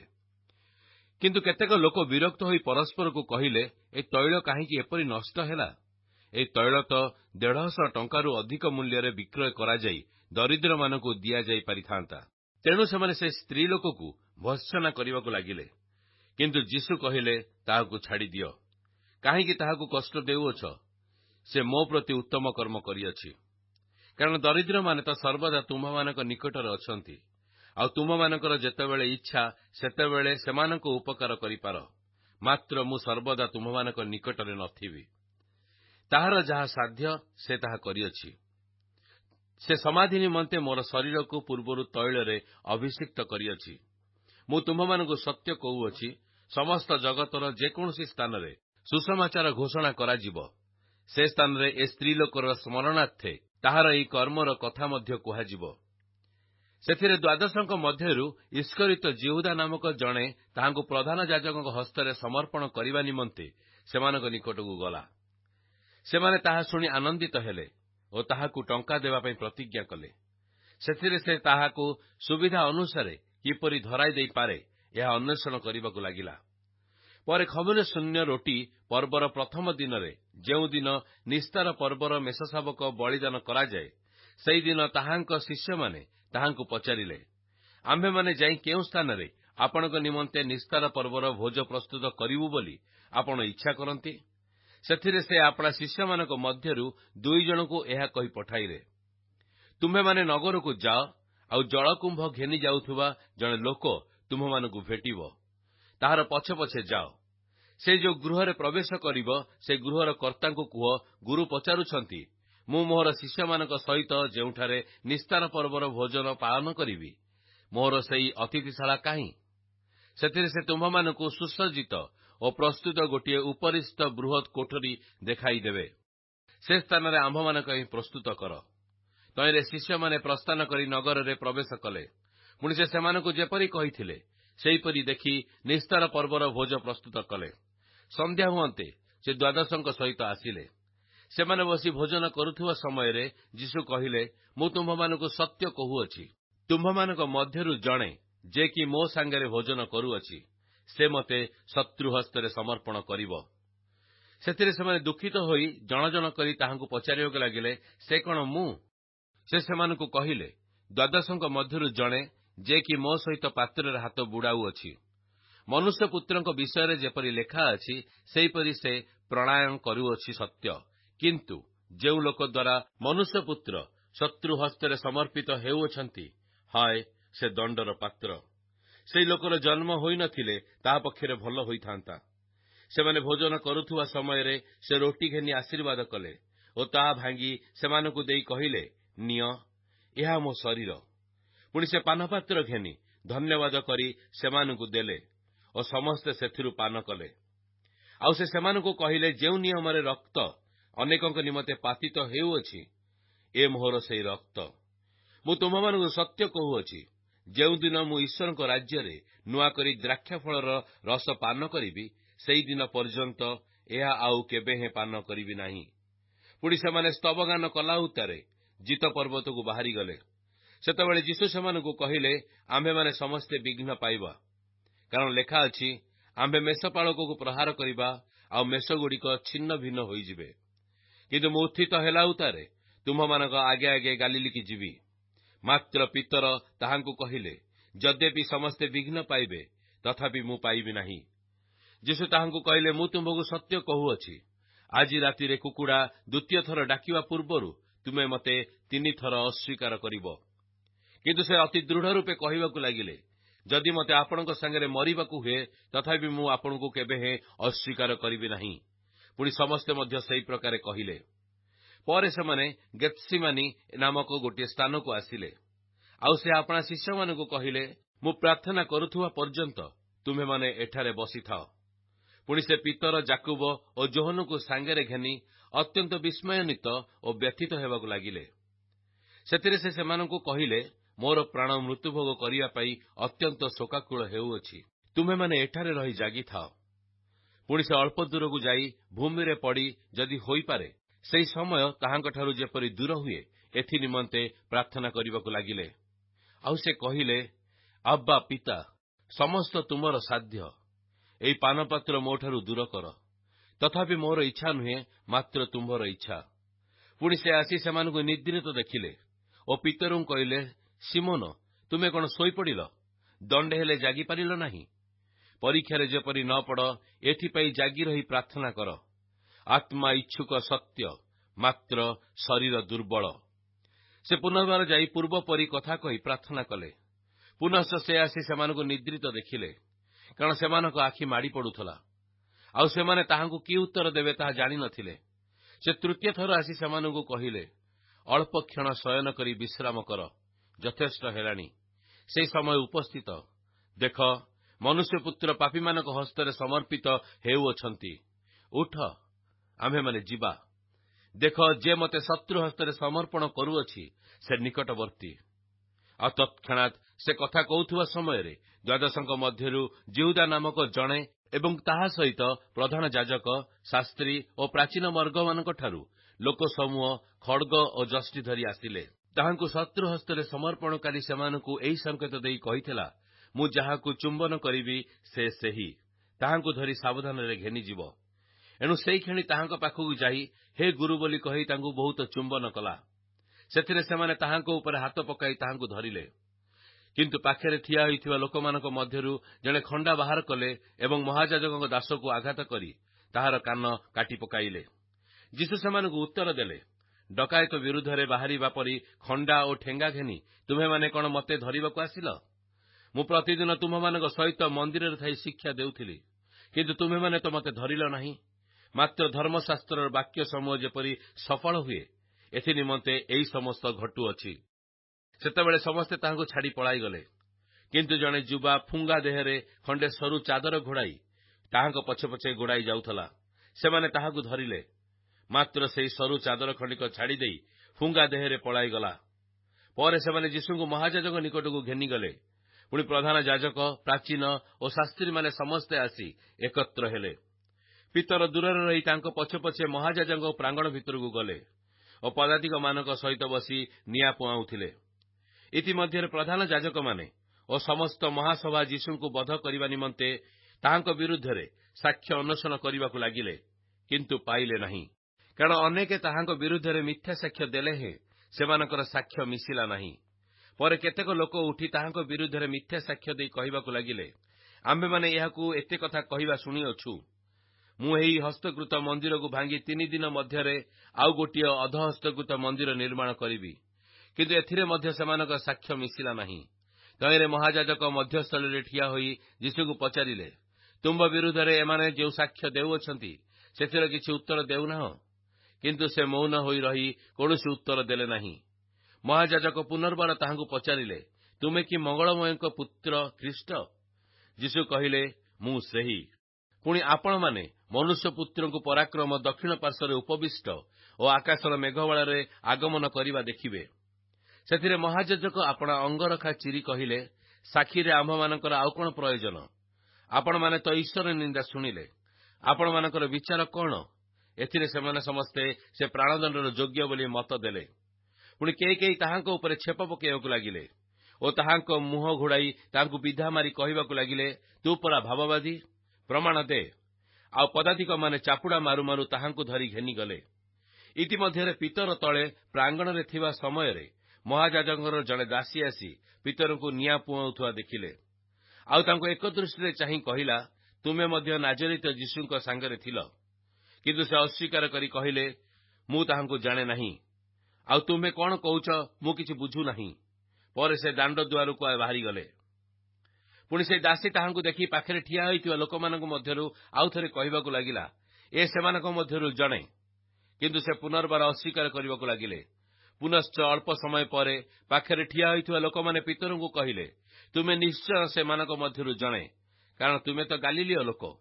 କିନ୍ତୁ ସେ ଅଭିଶାପ ଦେଇ ରାଣ ପକାଇ କହିବାକୁ ଲାଗିଲେ, ତୁମେମାନେ ଯେଉଁ ଲୋକର କଥା କହୁଛ ମୁଁ ତାହାକୁ ଜାଣେ ନାହିଁ। ସେଇକ୍ଷଣି କୁକୁଡ଼ା ଦ୍ୱିତୀୟ ଥର ଡାକିଲା। ଏଥିରେ କୁକୁଡ଼ା ଦ୍ୱିତୀୟ ଥର ଡାକିବା ପୂର୍ବରୁ ତୁମେ ମୋତେ 3 ଥର ଅସ୍ୱୀକାର କରିବ। এই ଯେଉଁ କଥା ଯୀଶୁ ପିତରଙ୍କୁ କହିଥିଲେ ତାହା ତାଙ୍କ ମନରେ ପଡ଼ିଲା। ଆଉ ସେ ସେହି କଥା ଭାବି ରୋଦନ କରିବାକୁ ଲାଗିଲେ। ମାର୍କ 15 ପର୍ବ। ପ୍ରଭାତ ହେବା ମାତ୍ର ସମସ୍ତ ମହାସଭା ଅର୍ଥାତ୍ ପ୍ରାଚୀନ ଓ ଶାସ୍ତ୍ରୀମାନଙ୍କ ସହିତ ପ୍ରଧାନ ଯାଜକମାନେ ସଭା କରି ଯୀଶୁଙ୍କୁ ବାନ୍ଧି ଘେନିଯାଇ ପିଲାତଙ୍କ ହସ୍ତରେ ସମର୍ପଣ କଲେ। ପିଲାତ ତାହାଙ୍କୁ ପଚାରିଲେ, ତୁମେ କି ଯିହୁଦୀମାନଙ୍କର ରାଜା? ସେ ତାଙ୍କୁ ଉତ୍ତର ଦେଲେ, ଆପଣ କହୁଅଛନ୍ତି। ଆଉ ପ୍ରଧାନ ଯାଜକମାନେ ତାହାଙ୍କ ବିରୁଦ୍ଧରେ ଅନେକ ଅଭିଯୋଗ କରିବାକୁ ଲାଗିଲେ। ସେଥିରେ ପିଲାତ ପୁନର୍ବାର ତାହାଙ୍କୁ ପଚାରିଲେ, ତୁମେ କିଛି ଉତ୍ତର ଦେଉନାହଁ? ଦେଖ, ଏମାନେ ତୁମ୍ଭ ବିରୁଦ୍ଧରେ କେତେ ଅଭିଯୋଗ କରୁଅଛନ୍ତି। କିନ୍ତୁ ଯୀଶୁ ଆଉ କୌଣସି ଉତ୍ତର ଦେଲେ ନାହିଁ। ସେଥିରେ ପିଲାତ ଚମତ୍କୃତ ହେଲେ। ମାତ୍ର ପର୍ବ ସମୟରେ ଲୋକମାନେ ଯେଉଁ ବନ୍ଦୀକୁ ମାଗୁଥିଲେ ତାହାକୁ ସେ ସେମାନଙ୍କ ନିମନ୍ତେ ମୁକ୍ତ କରୁଥିଲେ। ଯେଉଁ ବିପ୍ଳବୀମାନେ ବିପ୍ଳବ ସମୟରେ ନରହତ୍ୟା କରିଥିଲେ ସେମାନଙ୍କ ସହିତ ବାରଦ୍ଦା ନାମକ ଜଣେ ଲୋକ ବନ୍ଦୀ ଥିଲା। ତେଣୁ ଲୋକସମୂହ ଉପରକୁ ଯାଇ ତାଙ୍କୁ ଆପଣା ରୀତି ଅନୁସାରେ କରିବା ନିମନ୍ତେ ଅନୁରୋଧ କରିବାକୁ ଲାଗିଲେ। ସେଥିରେ ପିଲାତ ସେମାନଙ୍କୁ ଉତ୍ତର ଦେଲେ, ତୁମେମାନେ କଣ ଇଚ୍ଛା କରୁଅଛ? ଆମ୍ଭେ କଣ ତୁମମାନଙ୍କ ନିମନ୍ତେ ଯିହୁଦୀମାନଙ୍କ ରାଜାଙ୍କୁ ମୁକ୍ତ କରିଦେବା? କାରଣ ପ୍ରଧାନ ଯାଜକମାନେ ଯେ ଈର୍ଷାରେ ତାଙ୍କୁ ସମର୍ପଣ କରିଥିଲେ ସେ ତାହା ବୁଝିଲେ। ମାତ୍ର ସେ ଯେପରି ସେମାନଙ୍କ ନିମନ୍ତେ ବରଂ ବାରବ୍ବାକୁ ମୁକ୍ତ କରନ୍ତି ସେଥିପାଇଁ ପ୍ରଧାନ ଯାଜକମାନେ ଲୋକସମୂହକୁ ମତାଇଲେ। କିନ୍ତୁ ପିଲାତ ପୁନର୍ବାର ସେମାନଙ୍କୁ ଉତ୍ତର ଦେଲେ, ତେବେ ଯାହାକୁ ତୁମେମାନେ ଯିହୁଦୀମାନଙ୍କ ରାଜା ବୋଲି କହୁଅଛ ତାହା ପ୍ରତି ଆମ୍ଭେ କଣ କରିବା? ସେମାନେ ପୁଣି ଚିତ୍କାର କଲେ, ତାହାକୁ କ୍ରୁଶରେ ଚଢ଼ାଅ। ସେଥିରେ ପିଲାତ ସେମାନଙ୍କୁ ପଚାରିଲେ, କାହିଁକି? ସେ କି ଦୋଷ କରିଅଛି? କିନ୍ତୁ ସେମାନେ ଅତ୍ୟନ୍ତ ଚିତ୍କାର କଲେ, ତାହାକୁ କ୍ରୁଶରେ ଚଢ଼ାଅ। ଏଣୁ ପିଲାତ ଲୋକସମୂହକୁ ସନ୍ତୁଷ୍ଟ କରିବାକୁ ଇଚ୍ଛା କରି ସେମାନଙ୍କ ନିମନ୍ତେ ବାରବ୍ବାକୁ ମୁକ୍ତ କଲେ। ପୁଣି ଯୀଶୁଙ୍କୁ କୋରଡ଼ା ପ୍ରହାର କରାଇ କ୍ରୁଶରେ ଚଢ଼ାଇବା ନିମନ୍ତେ ସମର୍ପଣ କଲେ। ସେଥିରେ ସୈନ୍ୟମାନେ ତାହାଙ୍କୁ ପ୍ରାଙ୍ଗଣ ଅର୍ଥାତ୍ ପ୍ରାସାଦ ଭିତରକୁ ଘେନିଯାଇ ସମସ୍ତ ସୈନ୍ୟ ଦଳକୁ ଡାକି ଏକତ୍ର କଲେ। ସେମାନେ ତାହାଙ୍କୁ କୃଷ୍ଣ ଲୋହିତ ବର୍ଣ୍ଣର ବସ୍ତ୍ର ପିନ୍ଧାଇଲେ ଓ କଣ୍ଟାର ମୁକୁଟ ବନାଇ ତାହାଙ୍କ ମସ୍ତକରେ ଦେଲେ। ଆଉ ହେ ଯିହୁଦୀମାନଙ୍କ ରାଜା, ନମସ୍କାର ଏହା କହି ତାହାଙ୍କର ବନ୍ଦନା କରିବାକୁ ଲାଗିଲେ। ପୁଣି ସେମାନେ ଗୋଟିଏ ନଳ ଘେନି ତାହାଙ୍କ ମୁଣ୍ଡରେ ମାଇଲେ ଓ ତାହାଙ୍କ ଉପରେ ଛେପ ପକାଇଲେ ଆଉ ଆଣ୍ଠୁମାଡ଼ି ତାଙ୍କୁ ପ୍ରଣାମ କରିବାକୁ ଲାଗିଲେ। ସେମାନେ ତାହାଙ୍କୁ ପରିହାସ କଲାଉତାରେ ସେହି କୃଷ୍ଣ ଲୋହିତ ବର୍ଣ୍ଣର ବସ୍ତ୍ର କାଢ଼ି ନେଇ ତାହାଙ୍କର ନିଜ ବସ୍ତ୍ର ପିନ୍ଧାଇଲେ। ପୁଣି ସେମାନେ ତାହାଙ୍କୁ କ୍ରୁଶରେ ଚଢ଼ାଇବା ନିମନ୍ତେ ବାହାରକୁ ଘେନିଗଲେ। ସେତେବେଳେ ଆଲେକଜାଣ୍ଡାର ଓ ରୁଫ୍ଙ୍କ ପିତା ସିମୋନ ନାମକ ଜଣେ କୁରୁଣୀୟ ଲୋକ ପଲ୍ଲୀ ଗ୍ରାମରୁ ଆସି ସେହି ବାଟ ଦେଇ ଯାଉଥିଲେ। ସେମାନେ ତାଙ୍କୁ କ୍ରୁଶ ବହିବା ପାଇଁ ବାଧ୍ୟ କଲେ। ସେମାନେ ତାହାଙ୍କୁ ଗଲଗଥା ଅର୍ଥାତ୍ କପାଳସ୍ଥ ନାମକ ସ୍ଥାନକୁ ଆଣିଲେ। ପୁଣି ସେମାନେ ତାହାଙ୍କୁ ଗନ୍ଧରସ ମିଶ୍ରିତ ଦ୍ରାକ୍ଷାରସ ଯାଚିଲେ, କିନ୍ତୁ ସେ ତାହା ଗ୍ରହଣ କଲେ ନାହିଁ। ପରେ ସେମାନେ ତାହାଙ୍କୁ କ୍ରୁଶରେ ଚଢ଼ାଇଲେ। ପୁଣି କିଏ କଣ ପାଇବ ତା ଗୁଲିବାଣ୍ଟ ଦ୍ୱାରା ସ୍ଥିର କରି ତାହାଙ୍କ ବସ୍ତ୍ର ସବୁ ଆପଣା ଆପଣା ମଧ୍ୟରେ ଭାଗ କରିନେଲେ। ଦିନ 9 ଘଣ୍ଟା ସମୟରେ ସେମାନେ ତାହାଙ୍କୁ କ୍ରୁଶରେ ଚଢ଼ାଇଲେ। ଆଉ ତାହାଙ୍କ ଅଭିଯୋଗ ଲିପିରେ ଏହା ଲେଖା ଥିଲା, ଯିହୁଦୀମାନଙ୍କର ରାଜା। ପୁଣି ତାହାଙ୍କ ଦକ୍ଷିଣ ପାର୍ଶ୍ୱରେ ଜଣେ ଓ ବାମ ପାର୍ଶ୍ୱରେ ଜଣେ, ଏପରି 2 ଜଣ ଡକାୟତଙ୍କୁ ସେମାନେ ତାହାଙ୍କ ସହିତ କ୍ରୁଶରେ ଚଢ଼ାଇଦେଲେ। ସେଥିରେ ଧର୍ମଶାସ୍ତ୍ରର ଏହି ବାକ୍ୟ ସଫଳ ହେଲା, ସେ ଅଧାର୍ମିକମାନଙ୍କ ସହିତ ଗଣିତ ହେଲେ। ସେହି ବାଟ ଦେଇ ଯାଉଥିବା ଲୋକମାନେ ଆପଣା ଆପଣା ମୁଣ୍ଡ ହଲାଇ ତାହାଙ୍କର ନିନ୍ଦା କରି କହିବାକୁ ଲାଗିଲେ, ବାରେ, ମନ୍ଦିର ଭଗ୍ନକାରୀ ଓ 3 ଦିନରେ ତାହା ନିର୍ମାଣକାରୀ, କ୍ରୁଶରୁ ଓହ୍ଲାଇ ଆପଣଙ୍କୁ ରକ୍ଷା କର। ପ୍ରଧାନ ଯାଜକମାନେ ମଧ୍ୟ ସେହି ପ୍ରକାର ଶାସ୍ତ୍ରୀମାନଙ୍କ ସହିତ ପରସ୍ପର ମଧ୍ୟରେ ତାହାକୁ ପରିହାସ କରି କହିବାକୁ ଲାଗିଲେ, ସେ ଅନ୍ୟମାନଙ୍କୁ ରକ୍ଷା କଲା, ନିଜକୁ ରକ୍ଷା କରିପାରୁନାହିଁ। ଇସ୍ରାଏଲର ରାଜା ଖ୍ରୀଷ୍ଟ ଏଇକ୍ଷଣି କ୍ରୁଶରୁ ଓହ୍ଲାଇ ଆସନ୍ତୁ। ଯେପରି ଆମ୍ଭେମାନେ ତାହା ଦେଖି ବିଶ୍ୱାସ କରିବା। ପୁଣି ଯେଉଁମାନେ ତାହାଙ୍କ ସହିତ କ୍ରୁଶରେ ଚଢ଼ା ଯାଇଥିଲେ ସେମାନେ ସୁଦ୍ଧା ତାହାଙ୍କୁ ନିନ୍ଦା କରିବାକୁ ଲାଗିଲେ। 12 ଘଣ୍ଟା ସମୟରେ ଦେଶଯାକ ଅନ୍ଧକାର ଘୋଟିଯାଇ 3 ଘଣ୍ଟା ପର୍ଯ୍ୟନ୍ତ ରହିଲା। 3 ଘଣ୍ଟା ସମୟରେ ଯୀଶୁ ଉଚ୍ଚ ସ୍ୱରରେ ଡାକି କହିଲେ, ଏଲି ଏଲି ଲାମା ସବକ୍ଥାନି, ଅର୍ଥାତ୍ ହେ ମୋହର ଈଶ୍ୱର, ହେ ମୋହର ଈଶ୍ୱର, ତୁମେ ମୋତେ କାହିଁକି ପରିତ୍ୟାଗ କଲ? ଏହା ଶୁଣି ପାଖରେ ଠିଆ ହୋଇଥିବା ଲୋକମାନଙ୍କ ମଧ୍ୟରୁ କେହି କେହି କହିଲେ, ଦେଖ, ସେ ଏଲିୟଙ୍କୁ ଡାକୁଛି। ପୁଣି ସେ ଦୌଡ଼ି ଯାଇ ଗୋଟିଏ ସ୍ପଞ୍ଜ ଅମ୍ଳ ରସରେ ପୂର୍ଣ୍ଣ କରି ତାହା ଖଣ୍ଡିଏ ନଳରେ ଲଗାଇ ତାହାଙ୍କୁ ପାନ କରିବାକୁ ଦେଇ କହିଲା, ରୁହ, ଏଲିୟ ଏହାକୁ ଓହ୍ଲାଇବାକୁ ଆସୁଛନ୍ତି କି ନାହିଁ ଦେଖିବା। କିନ୍ତୁ ଯୀଶୁ ଉଚ୍ଚ ସ୍ୱର କରି ପ୍ରାଣତ୍ୟାଗ କଲେ। ପୁଣି ମନ୍ଦିରର ବିଚ୍ଛେଦ ବସ୍ତ୍ର ଉପରୁ ତଳ ପର୍ଯ୍ୟନ୍ତ ଚିରି 2 ଖଣ୍ଡ ହେଲା। ତାହାଙ୍କ ସମ୍ମୁଖରେ ଠିଆ ହୋଇଥିବା ଶତ ସେନାପତି ତାହାଙ୍କର ଏହି ପ୍ରକାର ପ୍ରାଣତ୍ୟାଗ ଦେଖି କହିଲେ, ସତ୍ୟ, ଏ ବ୍ୟକ୍ତି ଈଶ୍ୱରଙ୍କ ପୁତ୍ର ଥିଲେ। କେତେକ ସ୍ତ୍ରୀ ଲୋକ ମଧ୍ୟ ଦୂରରୁ ଦେଖୁଥିଲେ। ସେମାନଙ୍କ ମଧ୍ୟରେ ମଗ୍ଦଲିନୀ ମରିୟମ, ସାନ ଜାକୁବ ଓ ଯୋଶୀଙ୍କ ମାତା ମରିୟମ, ପୁଣି ସଲୋମୀ ଥିଲେ। ସେ ଗାଲିଲୀରେ ଥିବା ସମୟରେ ସେମାନେ ତାହାଙ୍କ ପଶ୍ଚାତଗମନ କରି ତାହାଙ୍କର ସେବା କରୁଥିଲେ। ତାହାଙ୍କ ସହିତ ଜେରୁସାଲେମକୁ ଆସୁଥିବା ଆହୁରି ଅନେକ ସ୍ତ୍ରୀ ଲୋକମାନେ ମଧ୍ୟ ଦେଖୁଥିଲେ। ବେଳ ଗଡ଼ି ଆସନ୍ତେ ସେହିଦିନ ଆୟୋଜନ ଦିନ, ଅର୍ଥାତ୍ ବିଶ୍ରାମବାରର ପୂର୍ବଦିନ ଥିବାରୁ ହାରାମାଥିଆର ଯୋସେଫ ନାମକ ମହାସଭାର ଜଣେ ସମ୍ଭ୍ରାନ୍ତ ସଭ୍ୟ, ସେ ନିଜେ ଈଶ୍ୱରଙ୍କର ରାଜ୍ୟର ଅପେକ୍ଷାରେ ଥିଲେ। ସେ ସାହସପୂର୍ବକ ପିଲାତଙ୍କ ନିକଟକୁ ଯାଇ ଯୀଶୁଙ୍କ ଶରୀର ମାଗିଲେ। କିନ୍ତୁ ସେ ଯେ ମରିଗଲେଣି ଏହା ଶୁଣି ପିଲାତ ଚମତ୍କୃତ ହେଲେ। ଆଉ ଶତ ସେନାପତିଙ୍କ ନିକଟକୁ ଡକାଇ ତାହାଙ୍କୁ ପଚାରିଲେ, ସେ କଣ ବହୁତ ବେଳ ହେଲା ମଲେଣି? ଶତ ସେନାପତିଙ୍କଠାରୁ ତାହା ଜ୍ଞାତ ହୋଇ ସେ ଶବଟି ଯୋସେଫକୁ ଦେଲେ।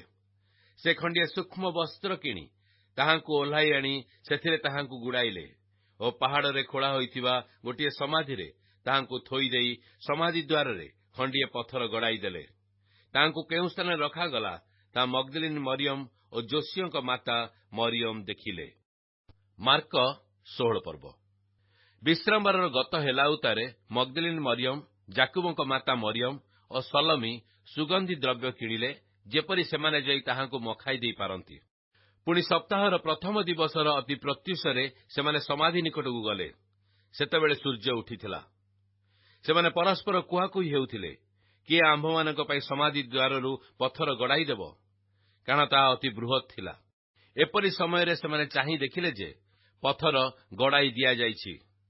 ସେମାନେ ସମାଧି ମଧ୍ୟରେ ପ୍ରବେଶ କରି ଶୁକ୍ଳ ବସ୍ତ୍ର ପରିହିତ ଜଣେ ଯୁବାଙ୍କୁ ଦକ୍ଷିଣ ପାର୍ଶ୍ୱରେ ବସିଥିବା ଦେଖି ଅତି ବିସ୍ମୟାନ୍ୱିତ ହେଲେ। ସେଥିରେ ସେ ସେମାନଙ୍କୁ କହିଲେ, ବିସ୍ମୟାନ୍ୱିତ ହୁଅ ନାହିଁ। ତୁମେମାନେ କ୍ରୁଶରେ ହତ ନାଜରିତ ଯୀଶୁଙ୍କର ଅନ୍ୱେଷଣ କରୁଅଛ। ସେ ଉଠିଅଛନ୍ତି, ସେ ଏଠାରେ ନାହାନ୍ତି। ଦେଖ, ଏହି ସ୍ଥାନରେ ସେମାନେ ତାହାଙ୍କୁ ରଖିଥିଲେ। କିନ୍ତୁ ତୁମେମାନେ ଯାଇ ତାହାଙ୍କ ଶିଷ୍ୟମାନଙ୍କୁ ଓ ପିତରଙ୍କୁ କୁହ, ସେ ତୁମ୍ଭମାନଙ୍କ ଆଗେ ଆଗେ ଗାଲିଲୀକୁ ଯାଉଅଛନ୍ତି। ସେ ତୁମ୍ଭମାନଙ୍କୁ ଯେପରି କହିଥିଲେ ସେପରି ତୁମ୍ଭେମାନେ ତାହାଙ୍କୁ ସେଠାରେ ଦେଖିବ। ସେଥିରେ ସେମାନେ ବାହାରି ସମାଧି ନିକଟରୁ ପଳାଇଗଲେ, କାରଣ ସେମାନେ ଭୟରେ କମ୍ପୁଥିଲେ ଓ ବିସ୍ମୟରେ ଅଭିଭୂତ ହୋଇଥିଲେ। ପୁଣି କାହାରିକୁ କିଛି କହିଲେ ନାହିଁ, ଯେଣୁ ସେମାନେ ଭୀତ ହୋଇଥିଲେ। ସପ୍ତାହର ପ୍ରଥମ ଦିବସର ପ୍ରତ୍ୟୁଷରେ ସେ ପୁନରୁତ୍ଥାନ କରି ଯାହାଙ୍କଠାରୁ 7 ଭୂତ ଛଡ଼ାଇଥିଲେ ସେହି ମଗ୍ଦଲିନୀ ମରିୟମକୁ ପ୍ରଥମରେ ଦର୍ଶନ ଦେଲେ। ସେ ଯାଇ ଯେଉଁମାନେ ତାହାଙ୍କ ସଙ୍ଗୀ ହୋଇଥିଲେ ସେମାନଙ୍କୁ ସମ୍ବାଦ ଦେଲେ। ସେମାନେ ଶୋକ ଓ ରୋଦନ କରୁଥିଲେ। ସେ ଯେ ଜୀବିତ ଅଟନ୍ତି ଓ ତାହାଙ୍କୁ ଦର୍ଶନ ଦେଇଅଛନ୍ତି, ଏହା ଶୁଣି ସେମାନେ ବିଶ୍ୱାସ କଲେ ନାହିଁ। ଏହି ସମସ୍ତ ଘଟଣା ଉତ୍ତାରେ ସେମାନଙ୍କ ମଧ୍ୟରୁ 2 ଜଣ ଗୋଟିଏ ପଲ୍ଲୀ ଗ୍ରାମକୁ ଯାଉଥିବା ସମୟରେ ସେ ଅନ୍ୟ ରୂପରେ ସେମାନଙ୍କୁ ଦର୍ଶନ ଦେଲେ। ପୁଣି ସେମାନେ ଯାଇ ଅନ୍ୟମାନଙ୍କୁ ସମ୍ବାଦ ଦେଲେ, କିନ୍ତୁ ସେମାନଙ୍କ କଥା ସୁଦ୍ଧା ସେମାନେ ବିଶ୍ୱାସ କଲେ ନାହିଁ। ଏଥି ଉତ୍ତାରେ 11 ଶିଷ୍ୟ ଭୋଜନରେ ବସିଥିବା ସମୟରେ ସେ ସେମାନଙ୍କୁ ଦର୍ଶନ ଦେଲେ ଏବଂ ସେମାନଙ୍କର ଅବିଶ୍ୱାସ ଓ ହୃଦୟର କଠିନତା ହେତୁ ସେମାନଙ୍କୁ ଅନୁଯୋଗ କଲେ, କାରଣ ଯେଉଁମାନେ ତାହାଙ୍କୁ ପୁନରୁତ୍ଥିତ ଦେଖିଥିଲେ ସେମାନଙ୍କ କଥା ସେମାନେ ବିଶ୍ୱାସ କରିନଥିଲେ। ପୁଣି ସେ ସେମାନଙ୍କୁ କହିଲେ, ତୁମେମାନେ ସମୁଦାୟ ଜଗତକୁ ଯାଇ ସମସ୍ତ ମାନବ ଜାତି ନିକଟରେ ସୁସମାଚାର ଘୋଷଣା କର। ଯେ ବିଶ୍ୱାସ କରି ବାପ୍ତିଜିତ ହୁଏ ସେ ପରିତ୍ରାଣ ପାଇବ, କିନ୍ତୁ ଯେ ଅବିଶ୍ୱାସ କରେ ସେ ଦଣ୍ଡାଜ୍ଞା ପାଇବ। ଆଉ ବିଶ୍ୱାସୀମାନଙ୍କର ଏହିସବୁ ଚିହ୍ନ ଅନୁବର୍ତ୍ତୀ ହେବ। ସେମାନେ ମୋ ନାମରେ ଭୂତ ଛଡ଼ାଇବେ, ନୂତନ ନୂତନ ଭାଷାରେ କଥା କହିବେ, ହସ୍ତରେ ସର୍ପ ଧରିବେ, ପୁଣି ପ୍ରାଣନାଶକ କୌଣସି ପଦାର୍ଥ ପାନ କଲେ ସେମାନଙ୍କର କିଛି କ୍ଷତି ହେବ ନାହିଁ। ସେମାନେ ପୀଡ଼ିତମାନଙ୍କ ଉପରେ ହସ୍ତ ଥୋଇଲେ ସେମାନେ ସୁସ୍ଥ ହେବେ। ଏହି ରୂପେ ପ୍ରଭୁ ଯୀଶୁ ସେମାନଙ୍କୁ କଥା କହିବା ପରେ ସ୍ୱର୍ଗରେ ଗୃହୀତ ହୋଇ ଈଶ୍ୱରଙ୍କ ଦକ୍ଷିଣ ପାର୍ଶ୍ୱରେ ବସିଲେ। କିନ୍ତୁ ସେମାନେ ପ୍ରସ୍ଥାନ କରି ସର୍ବତ୍ର ପ୍ରଚାର କଲେ। ଆଉ ପ୍ରଭୁ ସେମାନଙ୍କର ସହକର୍ମୀ ହୋଇ ଅନୁବର୍ତ୍ତୀ ଚିହ୍ନଗୁଡ଼ିକ ଦ୍ୱାରା ସେହି ବାକ୍ୟ ପ୍ରମାଣ ସିଦ୍ଧ କଲେ।